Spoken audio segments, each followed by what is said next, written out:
All right. High income copywriters. Hello, hello. How are we all doing today? Excellent. Okay, so mic check already done. You can hear me loud and clear. Hello, Dana. Hello. Okay, loud and clear. All right. Now, I wanted to give a quick reminder that the class itself is within Zoom and our class chat is within Discord. Now, to use Discord, you have to put your first and last registered name as your username and make sure, of course, you also upload a visible picture of yourself. Now, I have disabled to chat within Zoom, so make sure you are engaging within Discord and not within Zoom. Now, if you were kicked out on class number 1, the reason is most likely that you did not have your first and last registered name as your username, or you did not have a picture. Now, if you use any other type of name that doesn't match our backend, you'll be kicked out again, and that's not something that we want to do, so make sure that is all set, all right? Now, first of all, I would like to hear what you have to say about the assignments. Now, how many of you have been hand copying daily? Let's see, I see daily, I see a lot of me's. Yes, good. And how many of you have been doing the daily attitude of gratitude, the affirmations, the creed?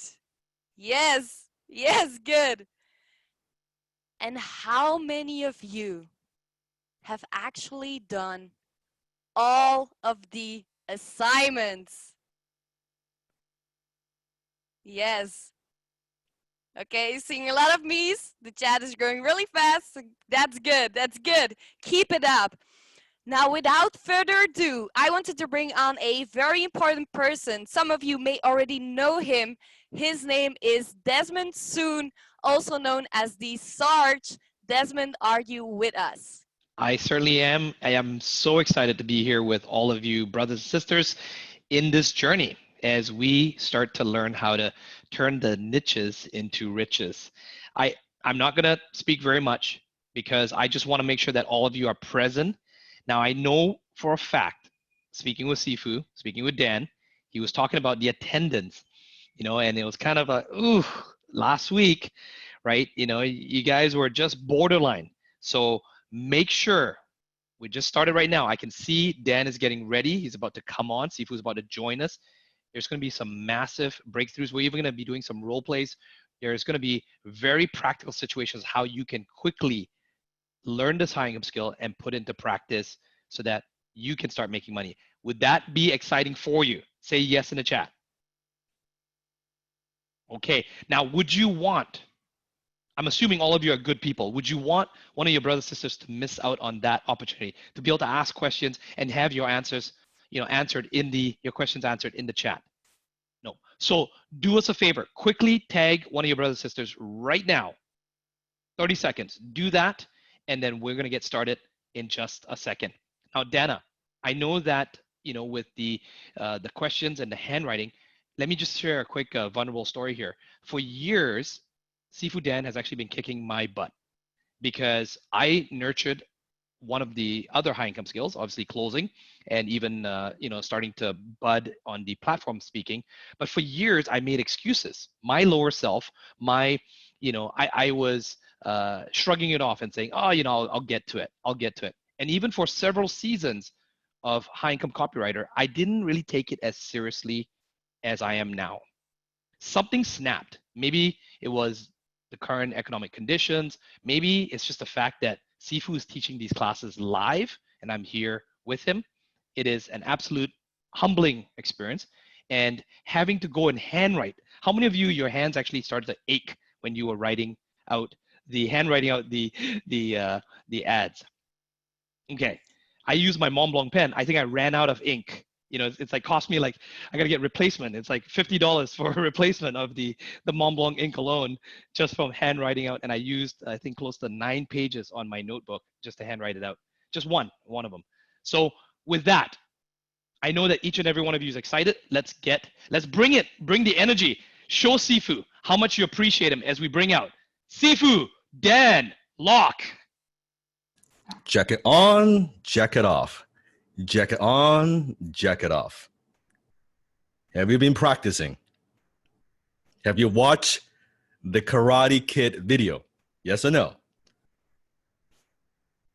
Now, some of these exercises, some of these assignments, they might seem a little bit strange, a little bit out of the box. Don't know why you're doing them, but you will know why when you get good. You'll know why when someone attacks you, right? You'll know why when you're out there writing copy for clients. So this is HIC 2.0, High Income Copywriter 2.0. So one of the executive decisions that I made from some of the things I've learned from previous seasons, remember in class 1, I said that the 2.0 is going to be more streamlined, more simplified, taking out a lot of things that I think is not necessary for you to know now, maybe down the road, but it's not necessary for you to know to master some of these other things. But instead of learning enough so you will go out there and generate income, do it as a part-time, as full-time, doesn't matter, but having that skill set to go out there and make it happen. Remember, I promised that. Yes or no? So what I'm going to do, which if you are my previous students, you'll know, I'm going to do something completely different. I'm going to do it in reverse. What do I mean by that? So this is class 2. So class 1, what did we talk about? What did we focus on in class 1? Mindset.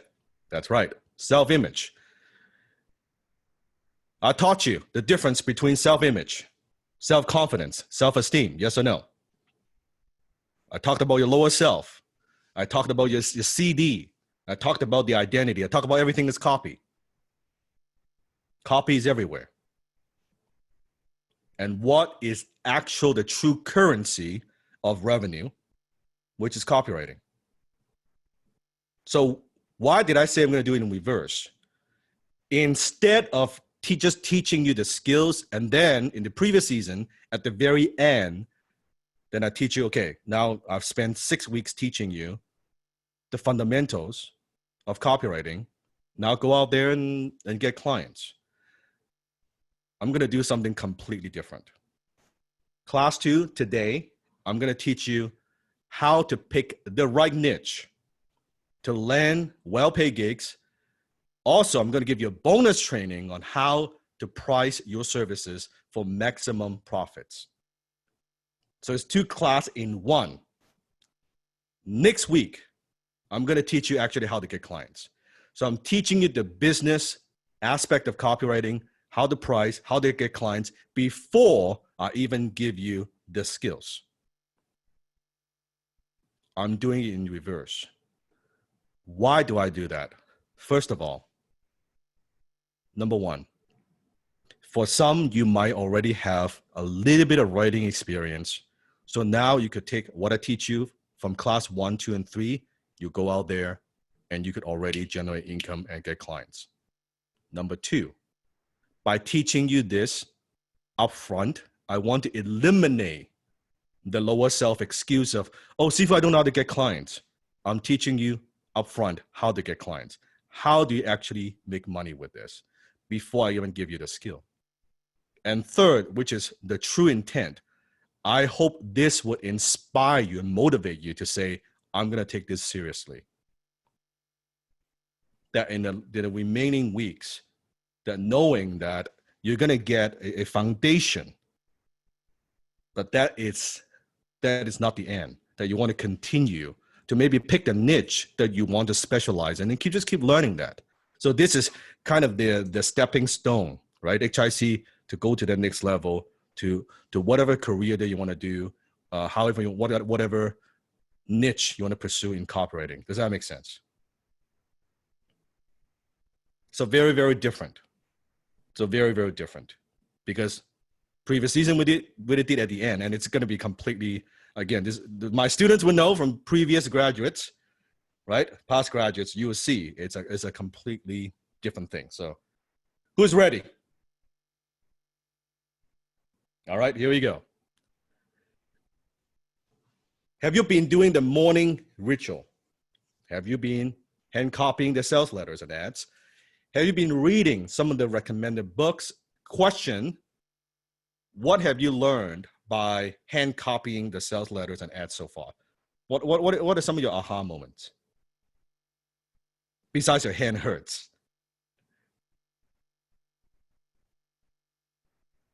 How the copywriters think, I like that. Patterns, persuasion, structure. Structure. Tone of voice, yeah, that's good. Conversational. How many recognize a lot of good copy, a lot of copywriters, they write the way they talk? Do you also see, even though they're selling different products, do you notice patterns? Do you notice there's kind of a structure? Maybe right now you don't fully recognize it, but you kind of vaguely recognize, hey, there's the headline, there's attention, there's story, there's the problem, there's the agitated problem, and then the solution, and then here's the offer, here's the call to action. They may be presented in different ways, but you do see pattern, don't you? This is also why when you do this, you recognize that copywriting, write this down, it is a mechanical process. It is not a creative process. It is not about being creative. Being a great copywriter has nothing to do with creativity. Creativity doesn't pay bills in terms of copywriting. When you go to the bank and you deposit a check, the teller is not going to ask you, hey, did you get creative when you wrote the copy? I can't deposit a check if you weren't creative, you know? Not going to happen. Not going to happen. So being a good copywriter is taking what works now or what's worked in the past, and you take some of those concepts and you reapply to a different industry or to current times. Why would you and I think here's an ad, here's a sales page, here's a campaign that's generated 1 million, 2 million, 5 million, 10 million, 20 million, $50 million, $100 million. Why do we think we're going to come up with something better?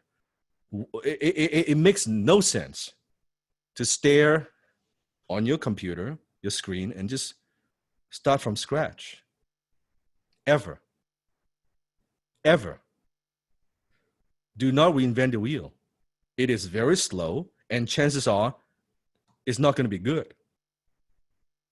It's not going to be good. So I never do that. Whenever I need to write copy, it's not an ego thing. Write this down. You got to weigh your ego with a bank account.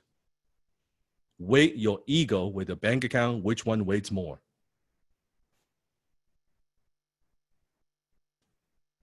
I don't care. I would rather take a concept that's worked in the past, rework it, and just produce results. Now, it doesn't mean you are copying it. Doesn't mean you're plagiarizing. We're not talking about plagiarism here, right? I'm talking about taking concepts that worked, hooks, stories that worked, and apply to, if you're selling a weight loss product, look at what sold 10, 20 years ago. Human psychology is human psychology is human psychology. It doesn't change. We're still basically caveman and cavewoman. You think we are very different. Actually, we're not. We still have fears. We have emotional needs, right? We're motivated by emotions. Not much different. The way we communicate is very, very different. Technology is different, but we are, as a human being, not much different. So one of the most common questions I get is, hey, Sifu, I've heard that I should pick a niche and focus on building samples and finding clients there. Do you agree? How many of you have this question? Okay, see if I've heard I should pick a niche. Like, what should I do? What niche should I pick? What should I focus on? What if I get that wrong? Right? So tonight, we are going to answer this question. So in about an hour, you have absolute clarity and answer to this question.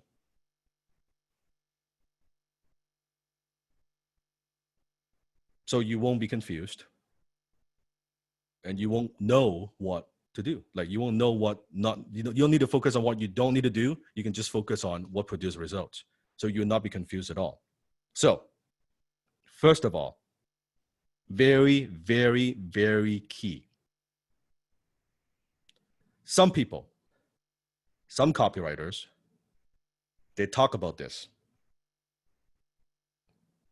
Pick a niche. Day one, specialize in something. Now, some people, they talk about that. And there's some truth to that. However, I disagree. And I'll tell you why I disagree with that approach. Because when you are brand new, you have not written before, there's no way in hell you would possibly know what kind of copywriting you like. How would you know? How would you know what niche you want to be in? You haven't done enough. So think about us after you graduate, you go out there, a potential client found you on LinkedIn is interested in hiring you. And you say, oh, but I am a niche copywriter. I only write for this particular niche. Guess what happens? As a brand new copywriter, you've just lost the opportunity. You've just created what I call, and learned from my Alan, right, my mentor, a sales prevention department. You prevented the sales yourself. SPD, Sales Prevention Department. You with me? You see the problem with that approach? It sounds, oh yeah, I got to pick a niche. Well, guess what? In the beginning, when you're brand new, pick a niche, you've just turned away 90, 98, 99% of the business.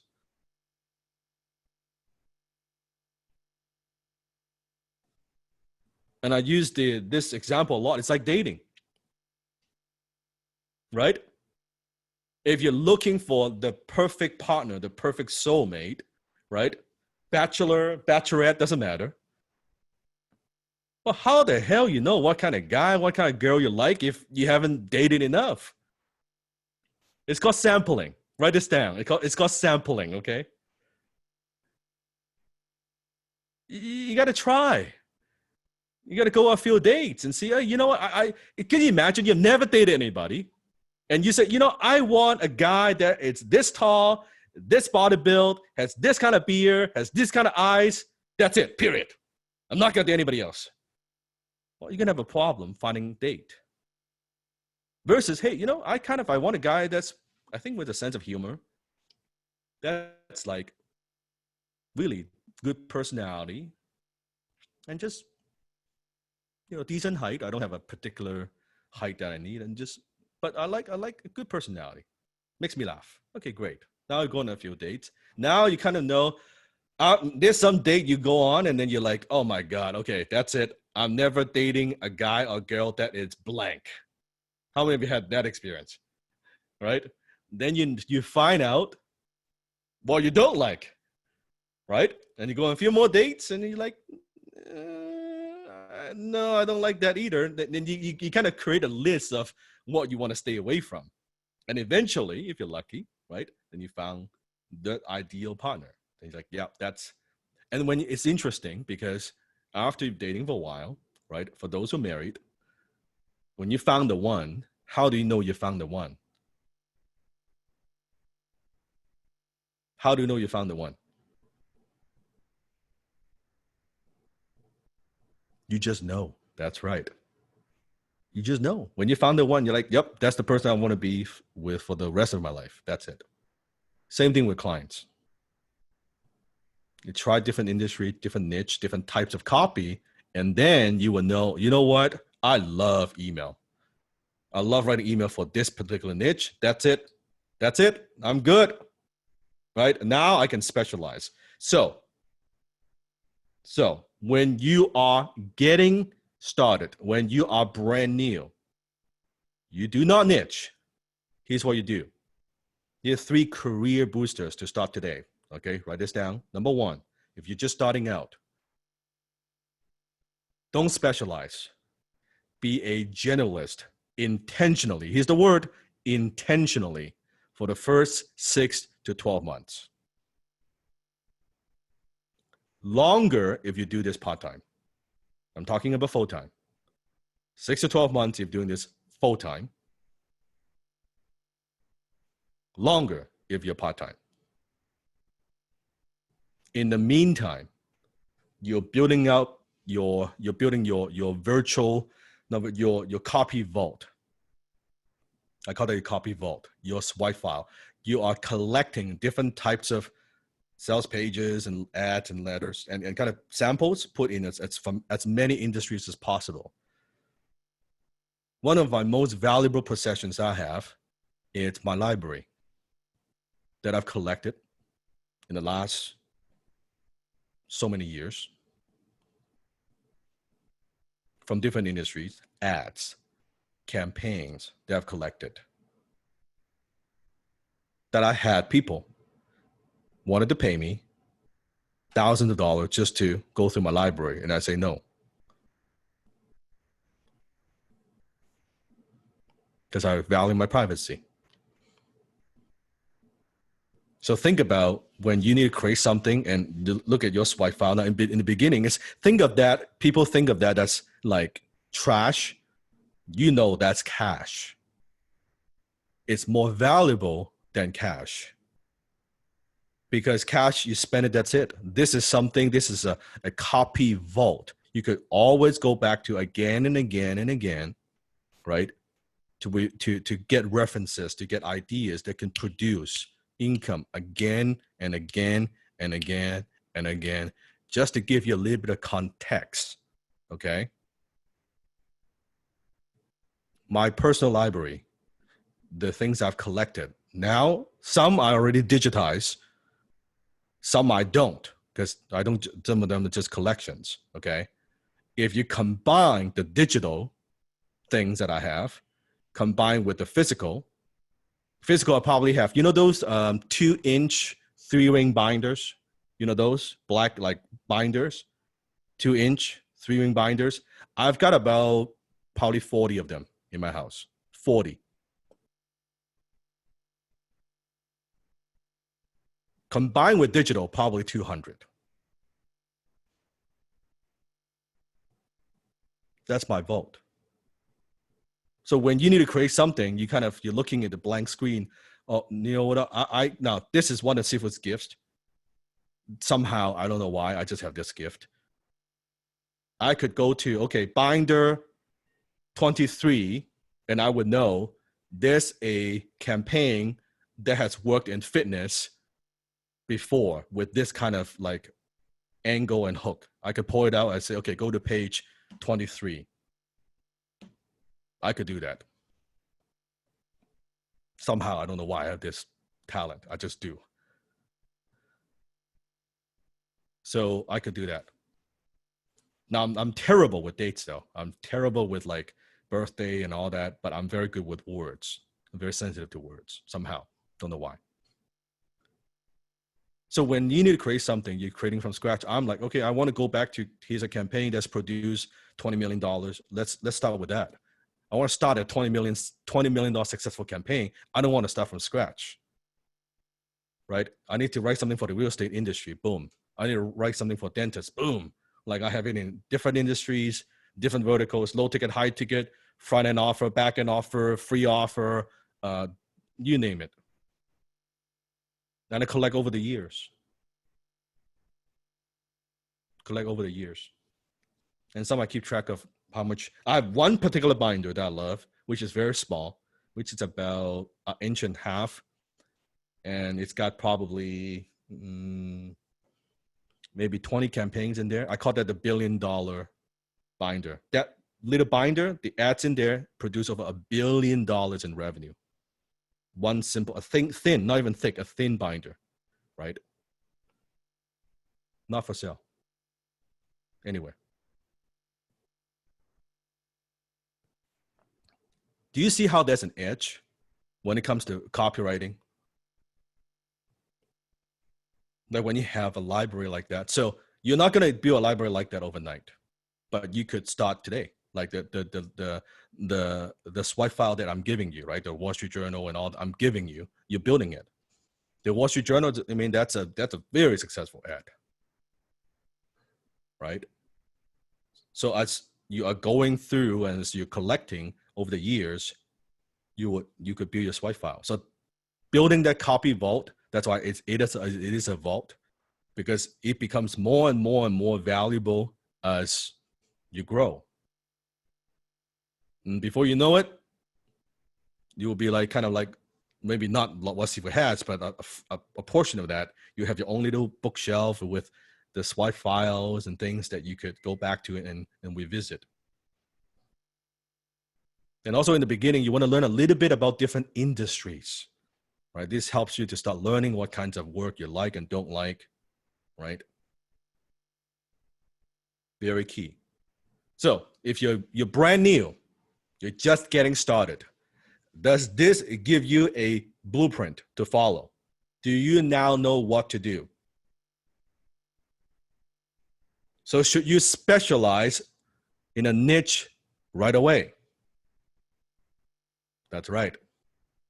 And do you know why you need to be a generalist? Also, when you are talking to potential client, right? He's a potential client. It is very useful to be able to showcase your portfolio with different types of work in different industries versus it's just from the same industry. It makes you look more diversified. You show them, so someone wants to hire you and you show them, hey, here's something I wrote, an email I wrote for a fitness niche, and here's something that I wrote for B2B. Here's a landing page that I wrote for a supplement, right? Here's something okay, wow, this person, it's quite diversified. Great. So maybe before they were thinking about hiring you just for emails. Now they hire you for emails and landing pages, which I'll get to why you want to combine some of those services in the beginning. Is this helpful, by the way, so far? Good, good. After that 6-12 months, part-time, longer, then you want to niche. You don't niche in the beginning, you niche after. The highest paid copywriters in the world, they're all niche copywriters. They're all niche copywriters. In fact, they're very, very niche copywriters. I don't mean that they are, oh, I'm a copywriter for fitness, for health. No. I'm talking about the highest paid copywriters. They are usually like, I am a landing page copywriter for the keto industry. It's that niche. It's that specific. That's why because they would have insights about selling to a certain audience that most people would not understand. They just wouldn't have, because they've been selling to that industry for so long. I know copywriters who only sell to dentists. That's it. You want to make an offer to dentist? That guy only writes copy to sell to dentist, period. He knows all the linguals. He knows how to talk to the doctors. He knows, in fact, he's so compelling because sometimes he is writing on behalf of a doctor. He sounds like a doctor, but he's not a doctor. Do you understand? Right? So the highest paid copywriters in the world, they're all niche copywriters. In the beginning, generalize. Later on, you want to specialize. Think of just like a doctor, Who makes more? Who makes more money? A brain surgeon or a family doctor? A brain surgeon. Now, does that mean that anything that the family doctor does is less valuable? That they're not saving lives? No. But why do people pay more for the heart surgeon or the brain surgeon? Tell me. Because they're specialists. The specialist, right? But think about if you know anything about medical, but all of them have to go through kind of basic medical training first. They need to have a general sense of how the human body works, right? The organs, everything else, and then they choose. Hey, you know what? I want to specialize in being a brain surgeon, right? I want to specialize in being a eye doctor, right? But they know kind of basic things first. So it's the same path that I'm recommending you. This is why copywriting, it is a career path. Learn a little bit about everything. Then you can specialize. Questions so far? I see some questions here. Go for it. I'm here.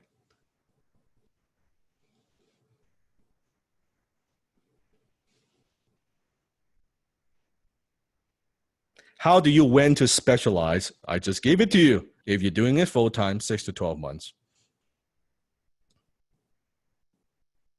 6 to 12 months, at least.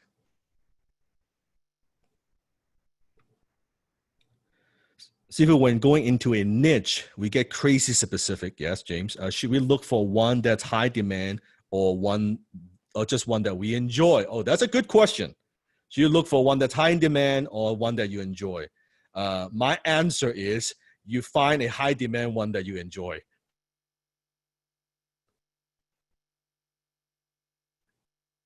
If you cannot choose as a high income skill, I would say high demand first, because it is about the marketplace at the end of the day. At the end of the day.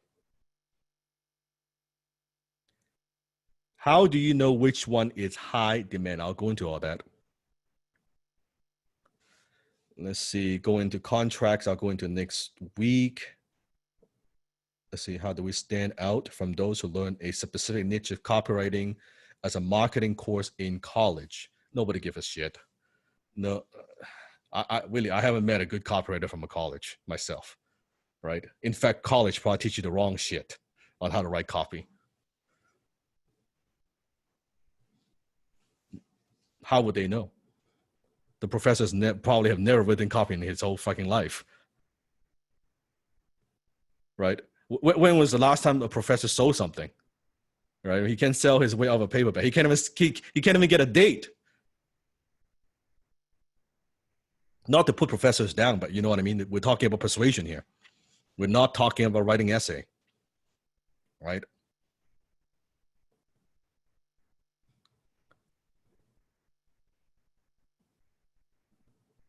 How would they even grade you? Yeah, that's right. The market is the judge. That's right. How do we know how much we charge? We go into pricing. I know you're excited. I can tell you. How many of you are excited? I can see the excitement, the questions, and I'll get to all that. Just if you have a question, ask me about what I've covered so far, right? Just the process. I've got you covered. The answers are coming. Yes, I'll get into pricing. I'll get into all that. How do we know our ads are performing well? I'll get to that. Oh, here's a good question. What were my first niches? None. So in the beginning, I'll tell you a little bit about my copywriting career, for those who don't know, my new student. So in the beginning, after I learned from Alan, right? So I worked for him for 1 year for next to nothing, learning my skill, just like you, learning from a mentor. Afterwards, because his Parkinson's disease, that he had to shut down the business.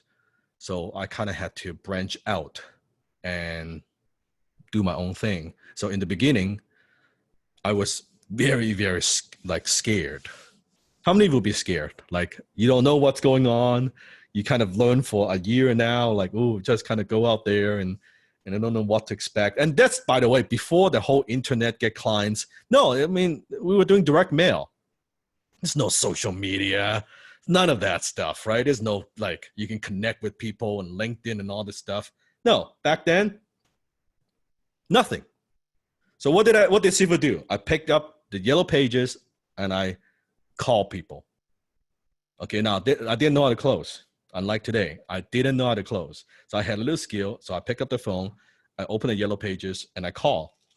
Now talk about being the worst closer on the planet. I would pick up the phone and I would see, let's say I see an ad, a landscaper, right? I would say, hey, can I talk to the business owner of ABC Landscaping, right? Or he speak, I saw a yellow page ad. I think it sucks. I think it's horrible. I think I can help you make it better. Would you want to hire me to write your copy? Click. I wonder how come it doesn't work.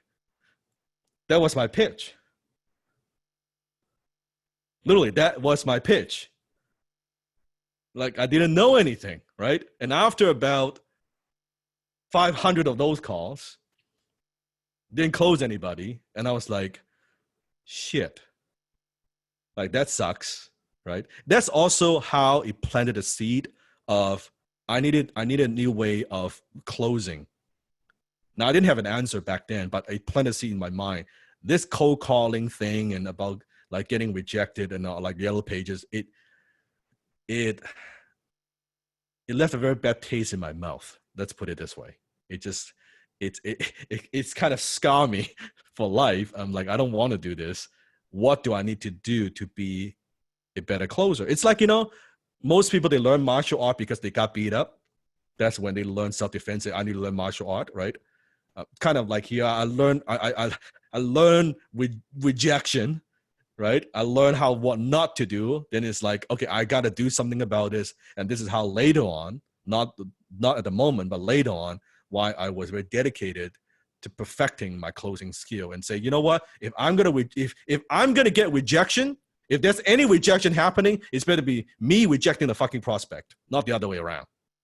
So I developed the entire high-tech closing methodology to have control over a call so that we disqualify the prospect and not the other way around. That's how the whole thing came about, just to give you a little back history, right? So I didn't get any clients. Nothing. Then I was very frustrated. I need to make money. I need to pay the bills. So fortunately, now Alan gave me a couple gigs, like with his network, is like little small gigs. We're talking a few $100, right? Here and there, and we just kind of get it going. And I knew, and something I'm going to teach you as well next week, that I needed some kind of credibility. Now, you are very, very lucky because to be a copywriter today in social media, you don't need any of that shit. Back then, you need a lot more. Okay, today, you could go to Upwork, set up an account. You could get going like that, right? You go to Fiverr, set up an account. You could start writing copy, getting paid. Not a lot, but you get paid like today. Someone somewhere would hire you because it's a global marketplace. Back then, Vancouver, I don't have network. I don't know anybody. No track record. How do you get put yourself back into where Sifu was. How do you get clients? I take away all social media. I take away nothing. How would you get clients? No Upwork, no Fiverr, no Facebook, nothing. How would you get clients locally in your city? You see how tough that is? So like, I have zero tolerance for students who say, oh, see if I don't get clients. Give me a fucking break. I got clients back then. So I came up with an idea. I like a different pitch, right? Something I learned from my first business, which is mowing lawns. My very first business. And that's to add value before you ask anything in return. So then I would call business owners again this time, and I would do it on spec. Meaning I would say, hey, you know what? I'm a copywriter. I'm getting started. I think I can help you. I can write for you, no charge. Only pay me if you like it. That was it. That was my pitch. I got a lot of no's, but I got some yes. Also, I got taken advantage of. I write for them. They don't pay me. That happens too. Right? Allison is asking, I want to answer this question. This is a good question. Allison is asking, what is your opinion on helping startup? My answer is don't. They got no money. They can't afford to pay you that much. So from there, then I approach a few what I call kind of influencers. Now you would call influencers. I remember I contacted J. Carmen Levinson, who was the father of guerrilla marketing. He sold 20 million books worldwide on business, on marketing, the guerrilla marketing series. And he has a huge database of business owners. And I wrote copy for him. I sent it to him. I said, don't pay me anything. I love your work. I admire your work. Here's the copy. He used it to market his membership site, triple his conversion. And then I asked, can you give me a testimonial? Then I got a testimonial from the father of guerrilla marketing. And he introduced me to other, because he coaches business owners back then before he passed away. That's how I got it going. Not a fucking Upwork, you guys have easy. You have it, how many recognize you have it easy? Click, click, click, you've set up an account, you get it going. So I do what I did. Right? But it was niche. It was all kinds of businesses. And I found that after I wrote for business owners, I like business improvement, education, personal development. Like I just enjoy those type of copy, right? I enjoyed that kind of environment. And because Alan at the time was running a seminar company, that's how I kind of grew that customer base later on. So I kind of specialized it later on in terms of writing copy for education, learning, event type copy. And fast forward today, then a lot of those skills that I've accumulated in the past, of course, now see if it's in the education space, that helps a lot. Does that make sense? So that's kind of a little bit of career path, right? A little bit career path. So question, how do you choose the right copywriting niche for your career? So go ahead, ask me the question. How do you choose the right copywriting niche for your career? And I understand your struggles. Maybe you're not sure where you belong, what niche. Or sometimes when you're brand new, you're just learning copywriting, that you have too many options. You might have the shiny object syndrome of, oh, that sounds interesting. I could do this, I could write this, I could do that, because you're just learning this stuff, right? You're excited, right? Or how many of you are worried if you choose the wrong niche? Like what happens if I choose the wrong niche? Oh my goodness, right? That's not good. Or maybe you try to combine too many industries into one, then it becomes a mess, right? It becomes a mess. So what is the number one easiest way to choose your copywriting niche? It's actually a very, very simple answer. Who wants to know?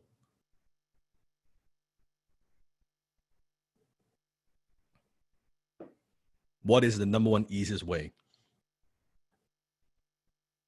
Don't overcomplicate this. You start with what you know and you like. You start with that first. Question. What past job experience do you have in the past? What kind of hobbies and interests do you have? What do you spend money on? That means what? You're already a customer, right? You already know that niche. You're buying those things already. Great. Start with that. Doesn't mean you end up with it I'm talking about you could get started with things you know. Isn't it easier? Tell me. Isn't it easier to start things with things you know and like versus things that you don't know? Right? Here's another good one. What do you feel good selling? Is that important? If you're selling, if closing is a transfer of emotions, right? Selling something that you like, you believe in, right? Something you actually spend money on, even better, right? Things that help people. Now, here's the thing. Here's a warning, okay? When you get very, very good at copywriting, you could sell almost anything. Almost, not almost, right? Almost anything to anybody. And you could get away selling crap. And I'm here to tell you, don't sell crap. Don't sell things that harm people. Don't sell things that just it's not, you don't feel good about. I don't care how much someone pays me. Not even writing, not even consulting. I will not consult with any company that's in the gambling industry, that's selling marijuana, that's selling drugs, anything that's illegal, then it's not ethical. I don't give a shit. Someone say, hey, Dan, here's a check for $1 million. Help me do marketing. I say, fuck you. I won't take your money.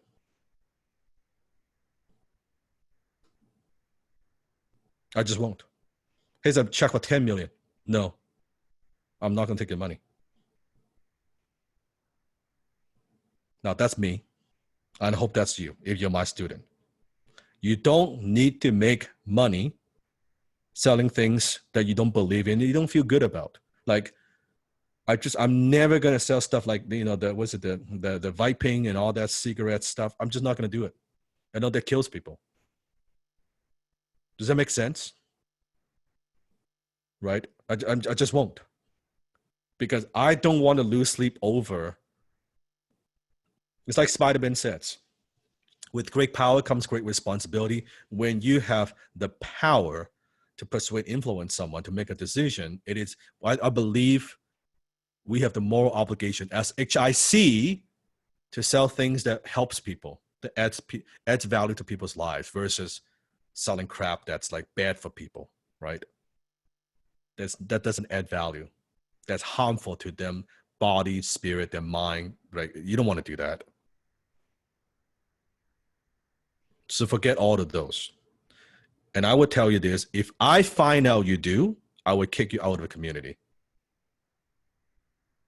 If I find out you're selling any one of those things using the skill that I taught you, you are out.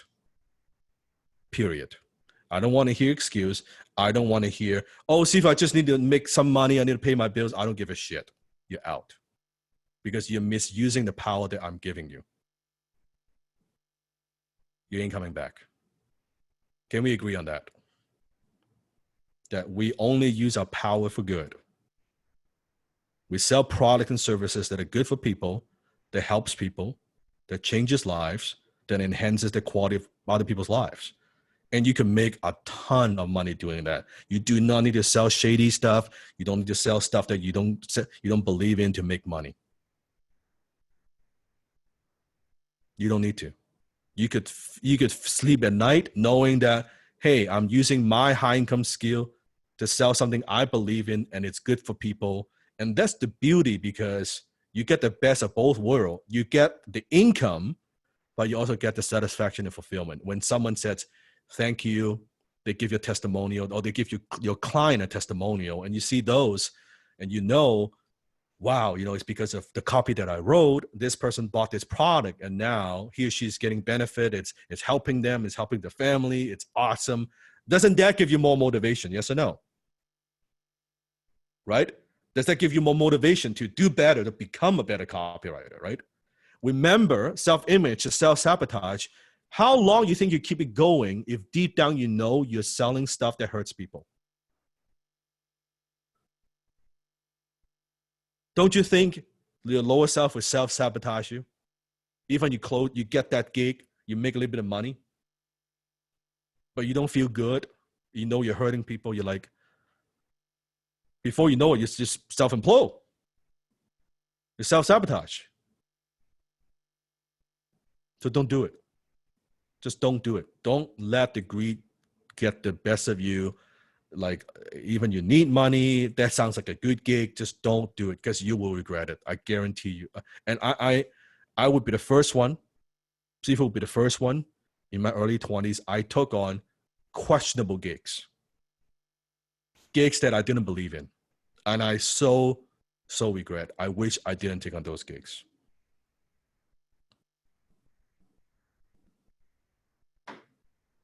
I so wish I didn't take on those gigs. Just to learn from my mistake. What content do you like to consume? What content you like to consume? Yes, maybe you like tech, you like fitness, you like health, right? If that's the content you like to consume, then make those type of industry, beauty, car, yeah, perfect. Personal development, games, start with that. Because when you consume those content, you're already familiar with the language, right? With the words, with the kind of what I call insider language that only people consume the content would know, right? So then it's great. The jargon, yes. What do you find easy that others may find challenging? This is a very powerful question, because sometimes when we know that we're good at something and we don't think about it, but suddenly when other people do it, it's like, hey, how do you do that? And then you're like, what do you mean, how do I do it? You just do it. That's usually how you reply, well, just do it this way. And they're like, what? Like, how the hell? Like, it is so hard. What do you mean it's hard? Just this and do, and just like this. That's when you know, hey, that comes easy for you, but it's challenging for others. That is a good indicator that maybe that is a good niche.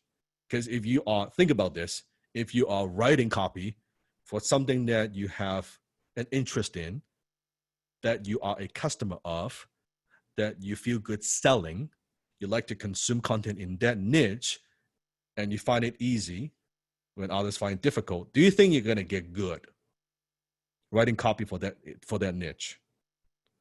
In fact, do you think you get good very fast? Do you think you enjoy writing copy for that niche more, right? Then time disappears.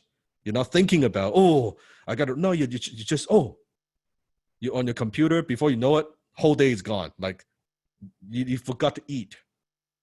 That's when you know you've got something. You got something. Who's with me so far? Is this clear? Wonderful. Wonderful. Okay. So we start off with that. Start with what you know and what you like. Afterwards, now you've been doing it for some time now, right? You're doing it for some time. Now you want to work with, you want to specialize. And you will know, the truth is, you will know when to specialize. It's 6 months or 12 months, for some it's 18 months. You will know, because naturally, by working with different types of clients, different industries, you would kind of have a feeling of, I kind of want to get these kind of gigs, right? I enjoy working with these type of clients, right? And it will naturally come to you. I think it's a very organic process. I almost don't like to give you, oh, it's going to be 12 months. It's going to be, no, it's kind of, again, it's like someone asks you, well, how long would it take you to find your soulmate? It's kind of an organic process, and you know it when you find it. You know what I mean? So I prefer to, and don't feel, by the way, don't feel like, oh, Sifu says it's 12 months. 12 months, by the last day of the 12 months, I have to niche down. No. It's not like that. This is a guideline. Is it what? It's a guideline. Okay? So 5 ways to specialize your high income copywriting skill. So there are 5 ways you could specialize when you are ready. When you're ready. And yes, there are 2 things. First of all, there are times where you might go broad, and then you niche, and you go broad, and you niche again. Write this down. So don't feel that when you niche, you cannot go broad. Okay, that is a self-limiting belief. It's not true. I'll give you an example. Let's say you go broad, right? Let's say you go, I'll write all kinds of copy. You narrow down to health and fitness, right? And then you narrow down to supplement, right? And you narrow down to weight loss supplement. Then you go broad again because it just happens some opportunities come up to fitness and health again. And then you go back to supplement again. And then maybe try a different supplement. Maybe a keto supplement, right? Maybe organic supplement. You know what I'm talking about? So don't limit yourself into, oh, once I go niche, I cannot go broad. No, that's not true. That's the great thing about a skill, a high income skill, isn't it? If it's a high income job, you're kind of stuck. You cannot go broad and niche. No, this is it, linear. It's a very linear path of this is all you can do. This is what you do all day. You cannot, no, right? It sucks.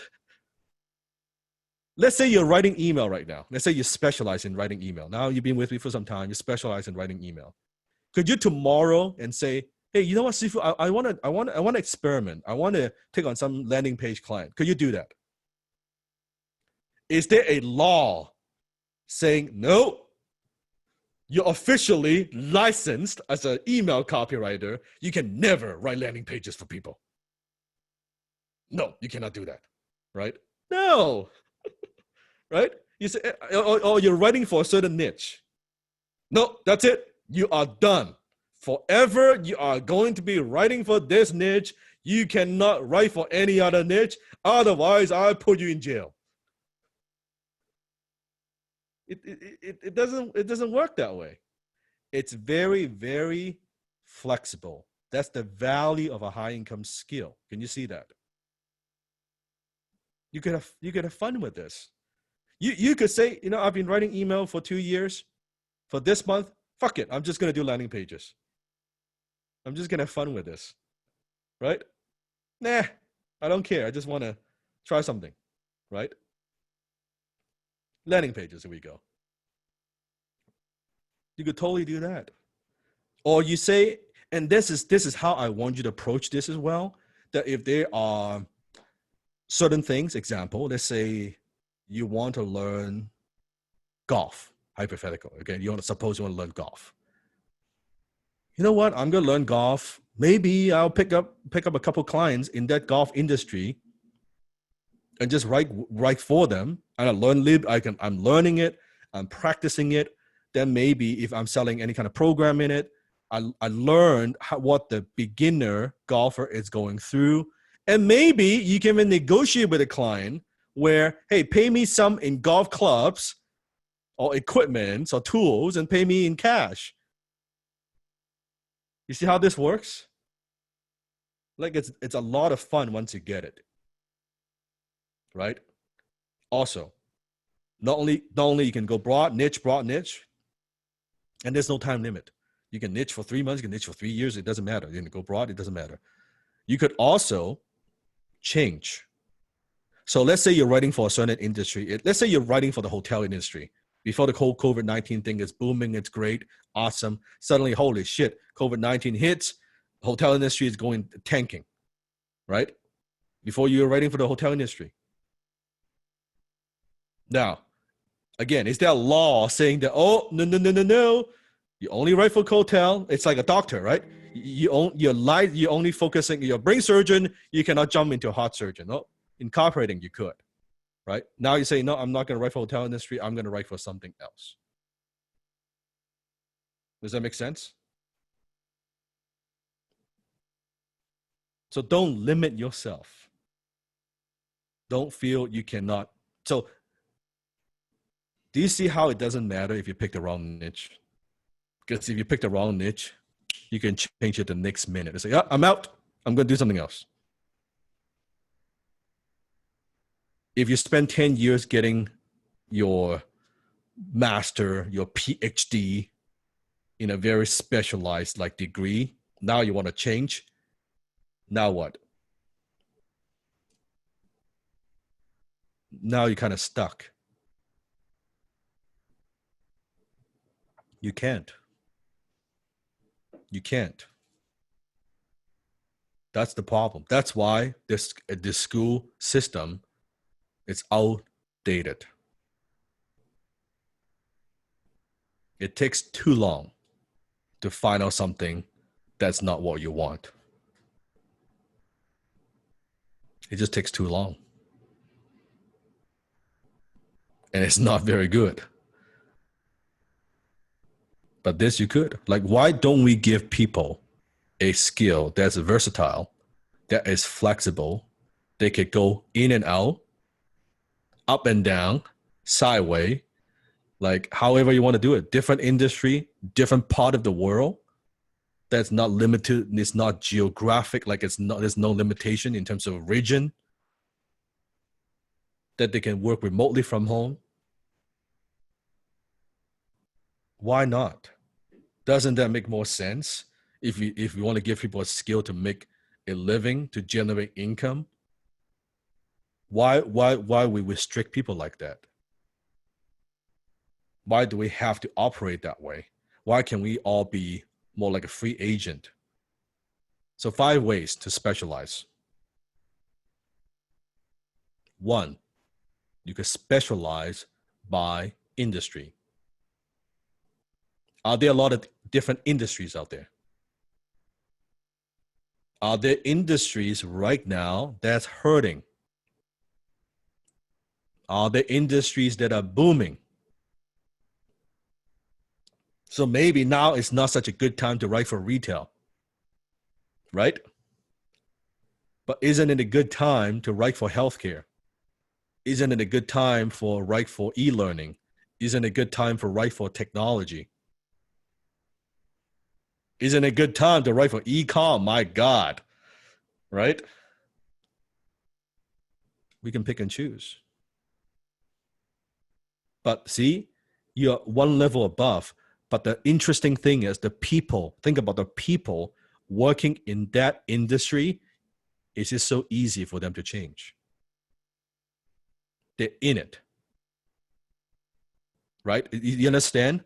When you have a profession, right? You're in it. Someone who is a manager for 10 years for a restaurant, it's very hard to change because the resume says this is person, it's a manager for 10 years for restaurant, even a restaurant, by the way, for the steakhouse. Suddenly with something else, they're like, oh, I don't know if you have that experience. You've been a manager for a steakhouse for 10 years. This is a vegan, organic restaurant. I don't know if you understand what we do, so I'm not going to hire you, right? But as a high-income copywriter, you're above that. You're above that because you could jump different industries. They can't. They're stuck. Do you understand? How many appreciate the fact that you're above and you have the flexibility to jump from industry to another versus being stuck? That's the power of high income skill. So specialize by industry. Second, you can specialize by platform. How many platforms are out there on social media now? You have Facebook, you have YouTube, right? You have Instagram. There's so many. Even back in the days, MySpace. For some, you Vine, right? It's going to be something else. A year, 2 years, 3 years from now. So you can specialize by platform. Now, the only tip that I want to give you is there's one downside of this. Now, there's upside. The upside is when you say I specialize, they say for writing for Facebook ads, it is easier for you to get clients, okay, to get clients. However, once you are in it, if there's any changes in the platform, then you're stuck because the marketing you're doing out there, right? Hey, I'm a Facebook ad specialist, a Facebook ad specialist, Facebook ad specialist. Suddenly, okay, let's say hypothetically, Facebook is not so hot anymore. Then you're like, oh, you're kind of stuck. right? Now you got to kind of change your branding. You with me? So easier to attract clients, but for long-term, like how sustainable your brand is, I prefer you don't specialize by platform.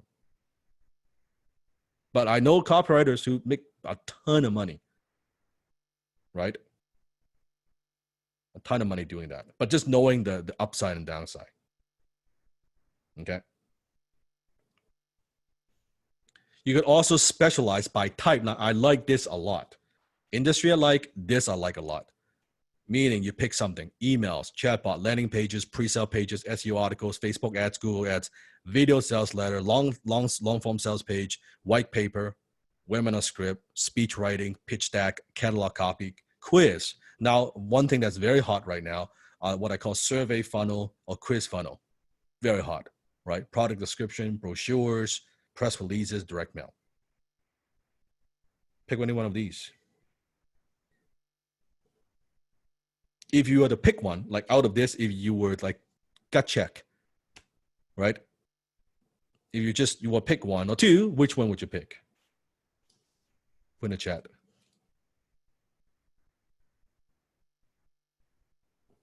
Email, landing page, press release, awesome. Chatbot, email, a lot of email, nice. A lot of Facebook. Video sales letter, cool. Yeah, so there are many ways you could do it. Specialize by type of copy, right? Also, number 3, that's number 3. Number 4, you could also specialize by product type.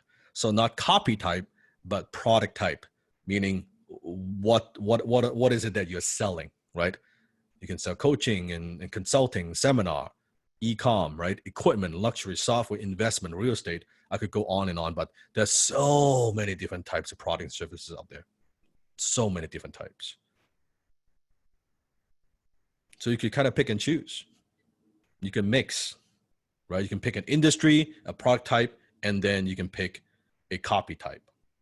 That's when I say niche, that's how you niche. Niche is not, oh, Sifu, I'll pick fitness. No, that's not niche. Niche is you pick the industry, you pick the type, maybe the copy type or the product type or a combination of all 3. That's niche. And also depends on your lifestyle that you want, right? For some, you like short copy. You want like kind of speed. You like writing a lot of little things. For some, you enjoy the process of, I want to write something a little bit longer, right? I want to write something that's more thorough. Maybe it's white paper, it's webinar, script, right? Everyone is different. Everybody is different. And you could charge more when it's more thorough too. So it's like, what do you prefer? Can you see there's no right or wrong? There's no one is better than the other, right? It just depends on what you like. And again, just because you pick something, does that mean that you're stuck with that thing forever? Do you see why you kind of need to be a generalist for the first 12 months? You got to try some of these things. Some long form copy, some short form, some emails, some chatbots, some landing pages. Have fun with this, okay? In fact, put in the chat, I'm going to have fun with this. I am going to have fun with this. Have fun with this. It's not so serious. You're going to enjoy the process of creating and writing and crafting and thinking it through. And that's the fun thing. It shouldn't be like, oh, like it's very energy draining. And it's like, no, it should be fun. Like when you talk to your brother and sisters, you should be looking at a page, a headline, you're geeking out. That's how it should be, right?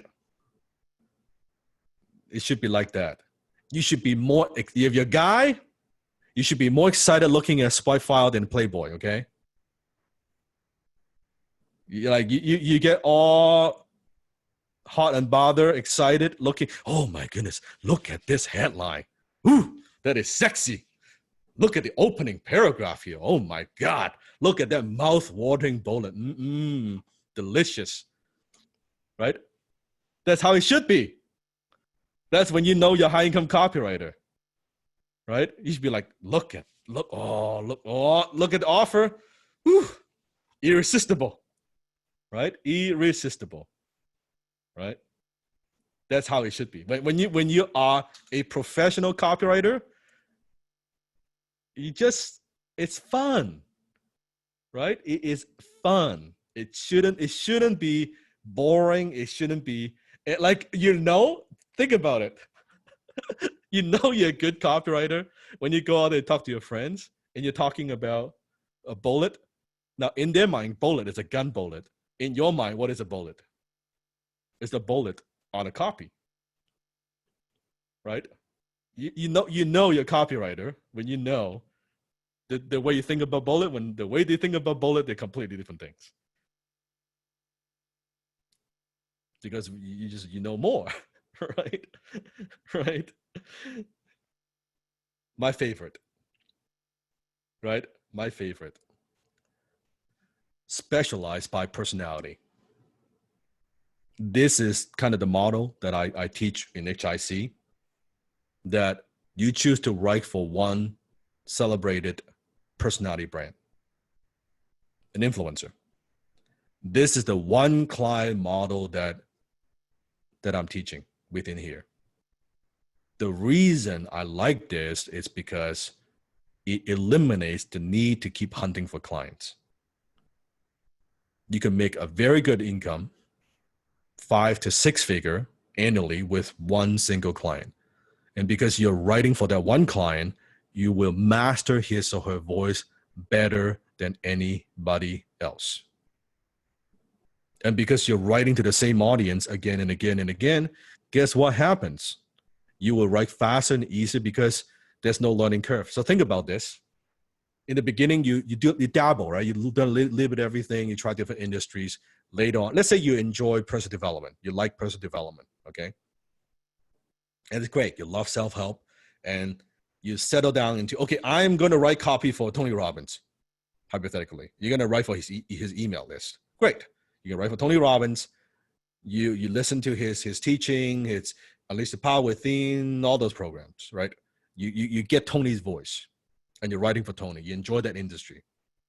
Great. Next time, every single time there's an email, hey, we need to promote the upcoming Unleash the Power Within event. Guess what? You already know the audience. You already know what the voice is. Versus if every single time after you niche, you need to go through a learning curve of learning the audience, learning the language, learning the jargon, the lingo, all that stuff. Do you see how that's a learning curve every single time? And this is what kills most copywriters. This is what they don't understand. This is why they're slow. Low-income copywriters are slow writers. Write this down. High-income copywriters, we write fast.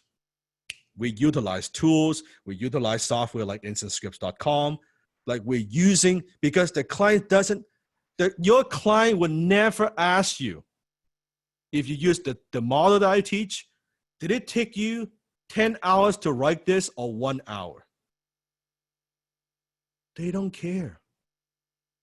They just want good copy. When you can write fast, guess what happens to income? When you don't have to go through that learning curve every single time, guess what happens to income?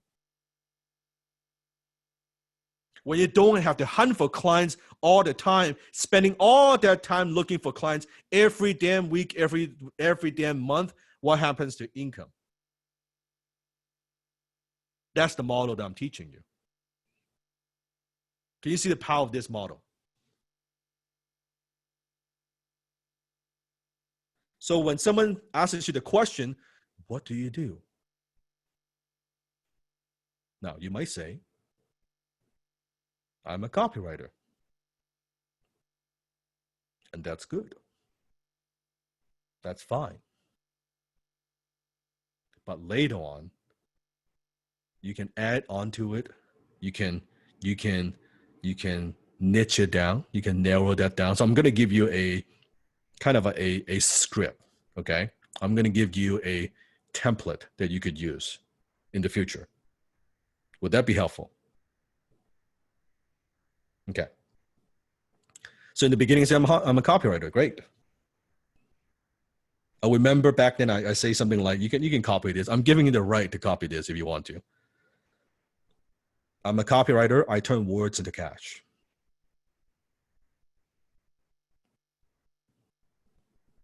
I turn words into cash. And when you talk to a business owner, usually the next question is, how do you do that? Now you get a conversation going. I turn words into cash. Or sometimes an elevator pitch could be something like, hey, I'm a copywriter. I help, write this down, I'm giving you a script. I help business owners. I help business owners. And then you can fill in the blank, sell more of the products or services. I help business owners to increase their revenue. I help more business owners to blank, right? Oh, how do you do that? Now you've got a conversation going. But later on, you might say something like this when you are in a niche. I'm a copywriter. I specialize in helping blank by blank. Say with me. Practice. I'm a copywriter. I specialize in helping blank by blank. This is a script. Very powerful script, very simple script. It gets people curious. They want to know a little bit more. Okay? So, you might say something like this. Okay, first of all, let me go back to the last. You see this one? This one, I'm a copywriter, right? Okay, now I'm going to do the niche one. Okay, I'm going to do a niche one. Look, see the difference. I'm a copywriter. I specialize in helping digital marketing agencies with Facebook ads.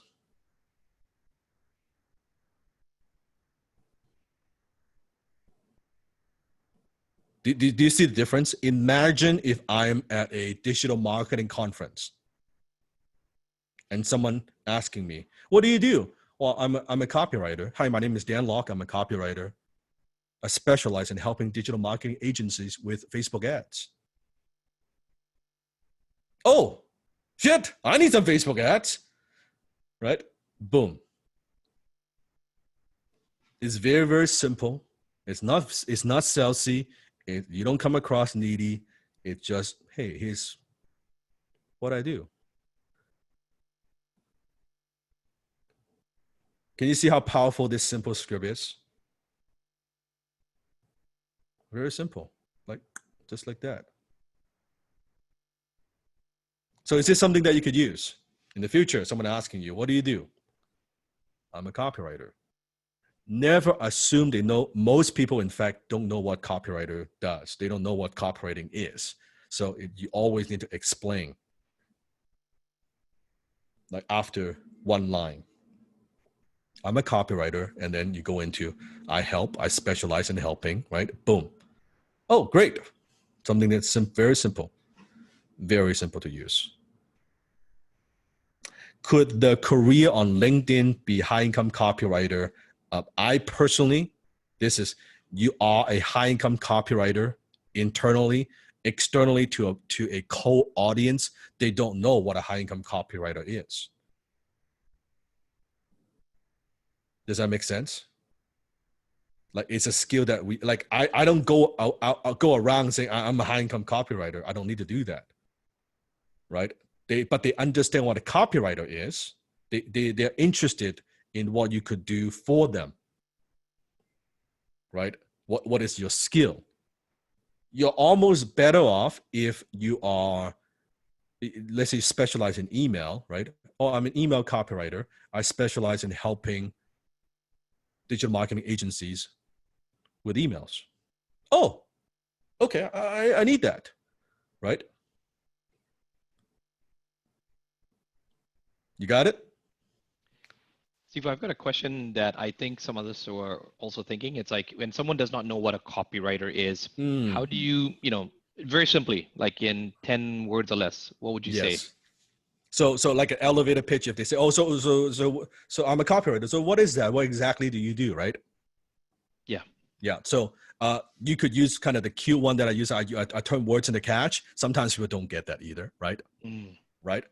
The easiest thing to say, right, is I'm giving the script, I use words to sell more products, or to sell your products or services to more people for more money.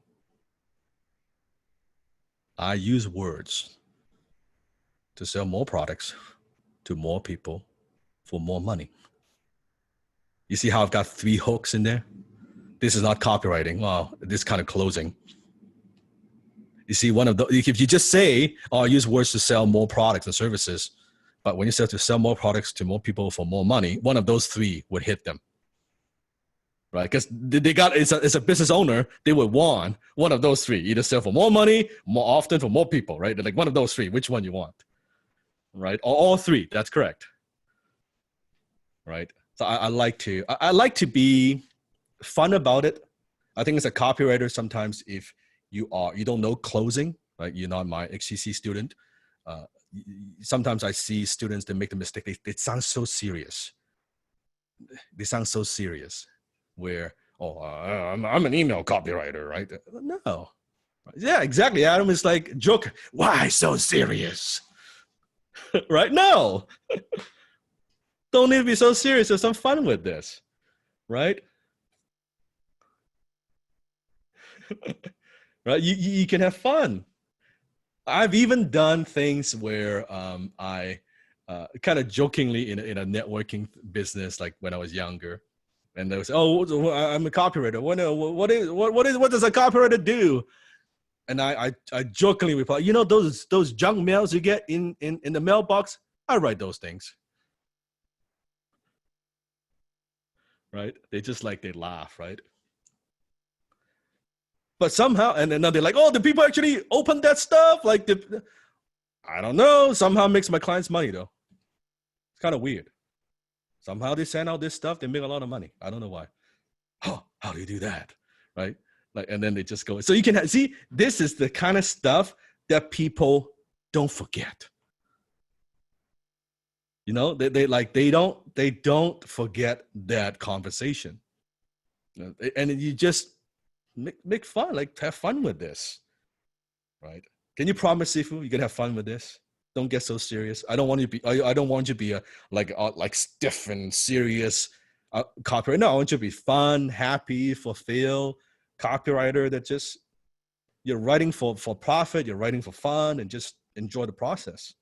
It should be like that. That we could joke around, right? We're joking around. I'm teaching class, I'm joking around. Right? We can look at a headline, we'll laugh. It's like, that's funny, that's no good, or oh, that's confusing. Right? So, it's going to be good. I'm going to teach you 7 career paths you can choose from. Ooh, 7 career paths you can choose from. Here we go. So far, let's quickly recap. Number 1, in the beginning, should you niche or should you go broad? That's right. When you want a niche, what is the easiest way to start? Start with what? Start with what you know. Start with what you like. Yes. After you've done that, when you are ready, when you want to specialize, what have I taught you so far? How many ways to specialize your high income skill? 5 ways. I've given you 5 ways to do that, right? And when someone asks you what you do you now know how to reply? Can you have fun with it? Can you differentiate with other people just with one simple reply? The elevator pitch, a 30-second elevator pitch. Now you know. Can you imagine in an hour and a half, we've jam-packed all of that in 90 minutes. Who's getting value from tonight's class?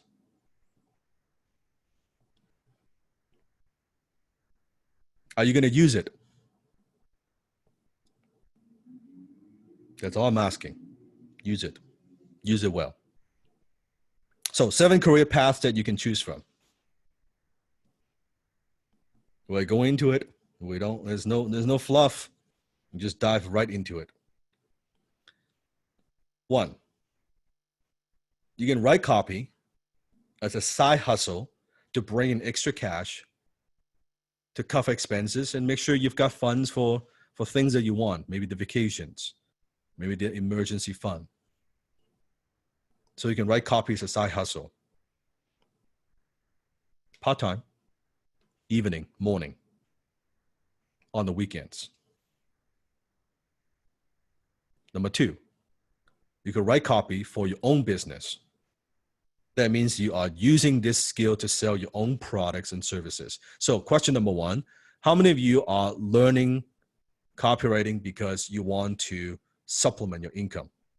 You want to, you've got a career, you've got a job. You're here because you just want to make sure extra income, side hustle.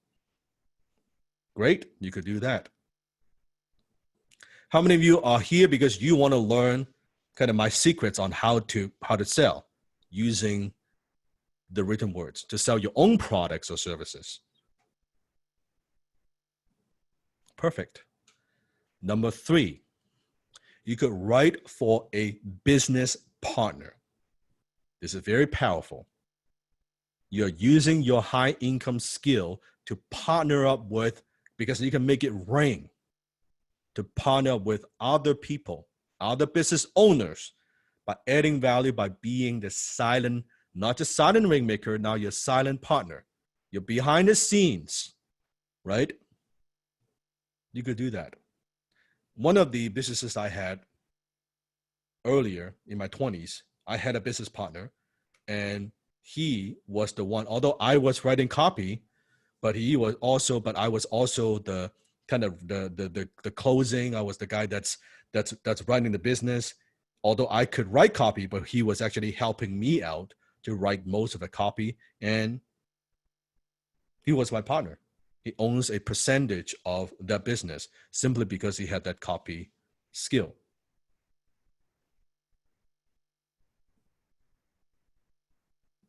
So knowing that, that's a very, very valuable skill that you have. So write for a business partner. Number 4, you could write for business owners. So if you're brand new, this, I believe, is the easiest way to get started. Okay. I see Brian has a question. Sifu, can I write the sales page for my book before I even finish it? Brian, you better write the sales page and pre-sell the book before you finish it. That's what Sifu did. For the Unlock It book, we pre-sold tens of thousands of copies before I ever finished the book. In fact, how do you know people want the book? You pre-sell it first before you write it. That's why.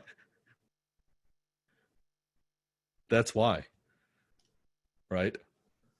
In fact, I'll tell you, HIC, we wrote with my team, we wrote the sales copy and the webinar script for HIC season 1. We sold it first before I created the course.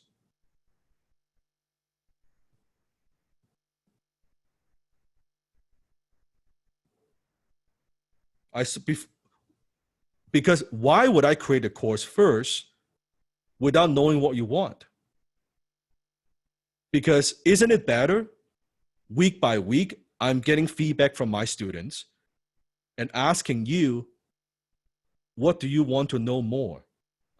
Now, it doesn't mean I don't have an outline. I have an outline in my mind, a rough outline, what I want to deliver. But maybe you want something else. So this is a real-time feedback. This is what people don't get. As an influencer, this is why the ego is so fucking big. They think, I'm going to create the best fucking course in the world that everybody will love. That I'm just going to go out there and market the hell out of it. I say that is such an arrogant attitude. Here's my approach. I say, hey, you know, to all my students out there, I'm thinking of doing this. Here's my first season, and I'm going to teach it.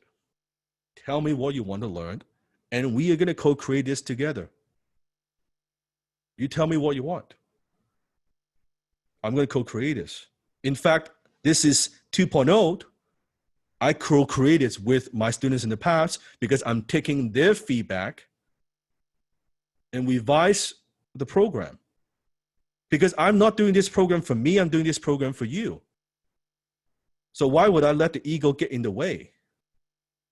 Like, who cares what I want to teach? The only thing matters is what the students want to learn.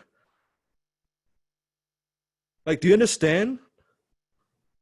So it should be the same way. Sell it before you create it. You're going to do a book, sell it before you create it. And then guess what? When you do the sales page and it doesn't sell, don't create it. You just save yourself a lot of time. You know, oh, I think this is a great idea. Well, try to sell it. Well, no one wants to buy. Okay, it's a bad idea. It's a bad idea. It's like, okay, if you can't sell it before you create it, what makes you think after you spend 3 months creating it, now you know how to sell it? Now people suddenly they want it? No. Like in the software world, there's a term called minimum viable product, MVP. You create the minimum viable product first. Get out there marketplace, get feedback, and you tweak it. So season 1, how many of you are in HIC season 1?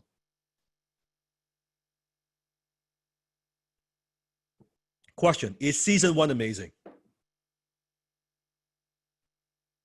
Put in the chat. Put amazing if you think season 1 is amazing. 7 weeks, 8 weeks. Okay. So far in this season now, we're in week 2. Is this season more amazing than season 1? So far, just for first 2 classes. It's taking feedback, listening to your students, listening to people that you serve. What do they want?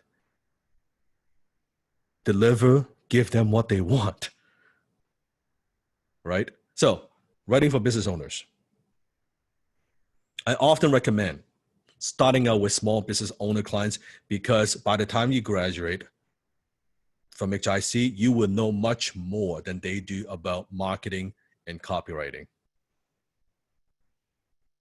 Because most of them don't know anything. Just by spend 8 weeks with me, you will know more than most business owners. What it means is you can then start helping them very quickly. As you build your portfolio, then you can branch out. But writing for small business owners it's the easiest way to get started. There's a quote I love, because in the country of the blind, the one-eyed man is king. Say it with me. In the country of the blind, the one-eyed man is king. Meaning you don't, because as a copywriter, you know something about copywriting and marketing. You already know way more than most small business owners. So it doesn't take a whole lot to deliver value, and it doesn't take a whole lot to impress them because they don't know much. Not that they don't know much about their business, they just don't know much about marketing and copywriting.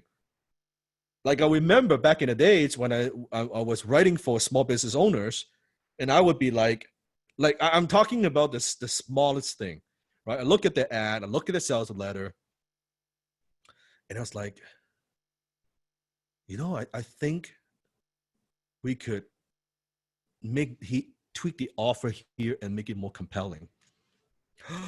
Oh, you think we can do that? Oh, that's profound. And I was like, you know, I think we can add more ways for them to respond, because right now you only have a phone number. What if we include an order form? that they could filter and actually send back the money. Oh my God, that is genius. Right? That is genius. You know, what if we add back then, right? What if we add a phone number so they don't even need to mail back? They can fill the order form and just fax back. Oh my God. Holy shit. Right? They're like blown away. And I'm like, this is the most basic shit in copywriting. Right? Because in the country of the blind, the one-eyed man is king. So it doesn't take a whole lot. You tell them he's a headline. You mean like putting benefits? Like you tell them, you know, the feature between benefit and feature. They're like, no, well, feature is what the thing is, and benefits what it does for the clients. They're like, oh, I never thought of it this way. I never thought of it this way, right? They're like blown away, absolutely blown away. I'm telling you, right? Serious. And yes, if you're single, it will help you get dates. You can bet your ass it will. You sound like the most interesting person. Because you're just talking about stuff that people don't think about, right? Can you imagine first date? Well, depends on how you do it. You're looking at the manual, you're dissecting like how the manual works and the psychology, and like you sound very smart. You sound very smart, right? Just different. So writing for business owners.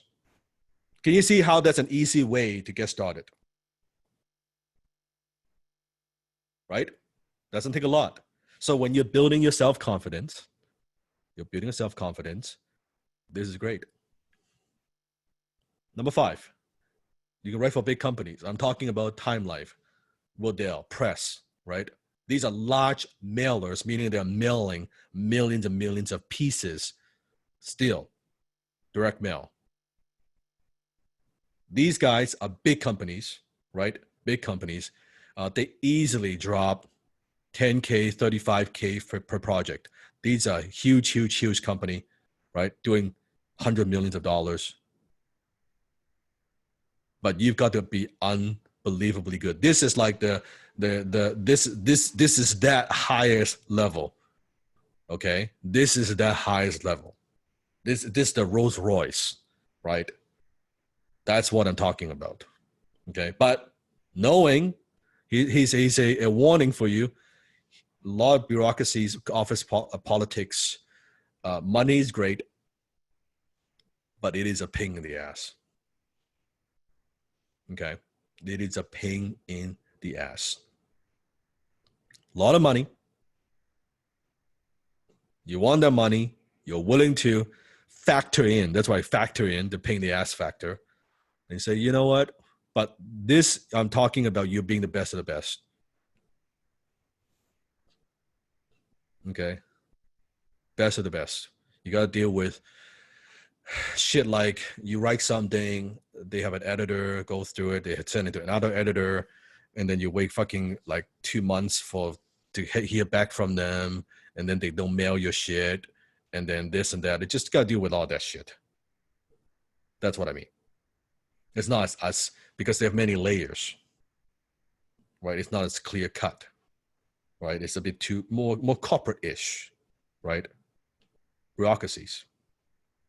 So, pick and choose. But it is a career path. May not be a career path you want to choose, but I want to give that to you, so that you know for some that you're aiming to get there. Hey, there's a career path. Number 6, you can write for digital agencies. You can be part of a cool ad agency or in-house creative team. Now, an agency typically has a lot of clients and they are in constant need of good copy. Think about a digital agency. Do you think they only have one client? Yeah, they've been around. No. Chances are they have a lot of clients. And they're doing any kind of marketing, right? If the digital agencies, they are running ads, they're running traffic. What do they need? What do they need? They need copy. If they're doing any kind of SEO, What do they need? And SEO stands for search engine optimization, right? If they're running any kind of blog, what do they need? Copy. If they do any kind of email, what do they need? Copy. So think about you're tapping into almost a network of clients. And any agency that is successful, they never have enough copywriters because they have too many clients. It is a path that you could pursue long-term. And if that's your goal, you could also become a copy chief. A copy chief is someone who actually lead a copywriting team. So after you've been doing this for a long time, right? You're very, very good. You have a lot of experience. Now you are writing copy for high level stuff, right? But think about, because a good agency would have a copy chief, meaning that's the one that looks at the work, right? And provide feedback and critique. But then within that team, within a copywriting team, you have email copywriter, you have landing page copywriter, you have chatbot copywriter, you have Facebook copywriter, and so you have your blog article copywriters and so forth, right? Then you have a copy chief to manage that. Kind of like a magazine, a magazine has the editor-in-chief. You see that? Editor-in-chief. It's the same idea in copy as a copy chief role, right? And a copy chief, a good copy chief, by the way, easily 6-figure or multiple 6-figure in terms of income, right?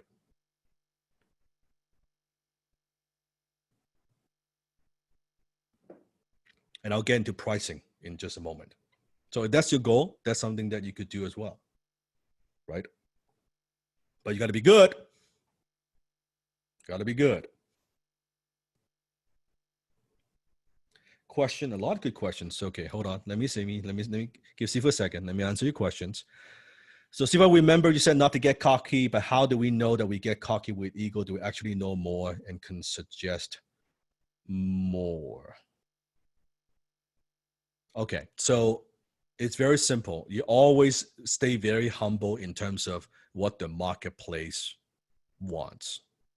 So never, as a copywriter, never argue with the marketplace. The minute you think, oh, I know everything, I know better than the marketplace, you're making a mistake. The marketplace is always brutal, right? The marketplace will tell you if your stuff is good or not, right? So I would say that's that. You want to have self-confidence in your ability, but you don't get blinded. You're not blinded by your own success that you don't listen to the marketplace anymore. That would be my tip for you. Sifu, how can I tell small business owners that they need copy of my services? They don't even know they need it. I don't care if they need it. I care if they're willing to pay for it. Brian, they're willing to pay for it. They need it. But I'm not going to convince them they need it. Do you call yourself a copy chief? No, it is a role. It's like you don't call yourself a CFO. It's a position in a company, right? That's a long-term career. When you are there, someone would hire you and say, hey, I want you to be my copy chief. Yes, I want you to be my magazine editor-in-chief, right? It's not like I'm a copywriter. No, it's a very high level role. And you got to be very fucking good, right? Very good. That's very high level. I won't go into how to get clients. Next week, I'll cover all the client getting strategies. So I want to leave it to next week. I'll answer those type of questions. How to approach digital agencies, I'll answer that next week. Small business owner willing to pay big bucks. Depends on how you define big bucks. For small business owners, paying a few $1,000s to write something, easy. Easy, all day. Tens of thousands of dollars, like for one campaign, that's probably at a higher level, right?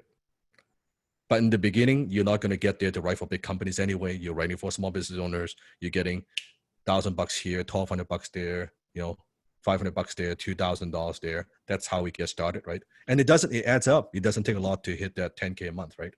So, Sifu, I've got a question in line with this to stack on top of these questions. Nice. Would you say the strategy, then, the smarter thing to do is, let's say, for example, we've got a friend who's an influencer. We did the JV, we did a webinar together, and he was talking about how he had paid some copywriters like 5,000, 10,000 to write some email. Yes. What's going through my mind is when I'm speaking to the business owner, I might say to them, I might try to find out what their products are, what we're trying to sell. It's a $5,000 product. And I say, look, if I can help you sell 10 of these things, even just 10 or even 5, that's $25,000. Would you be willing to pay me? Like in my mind, I'm thinking 10% of that. So Yes. 2,500.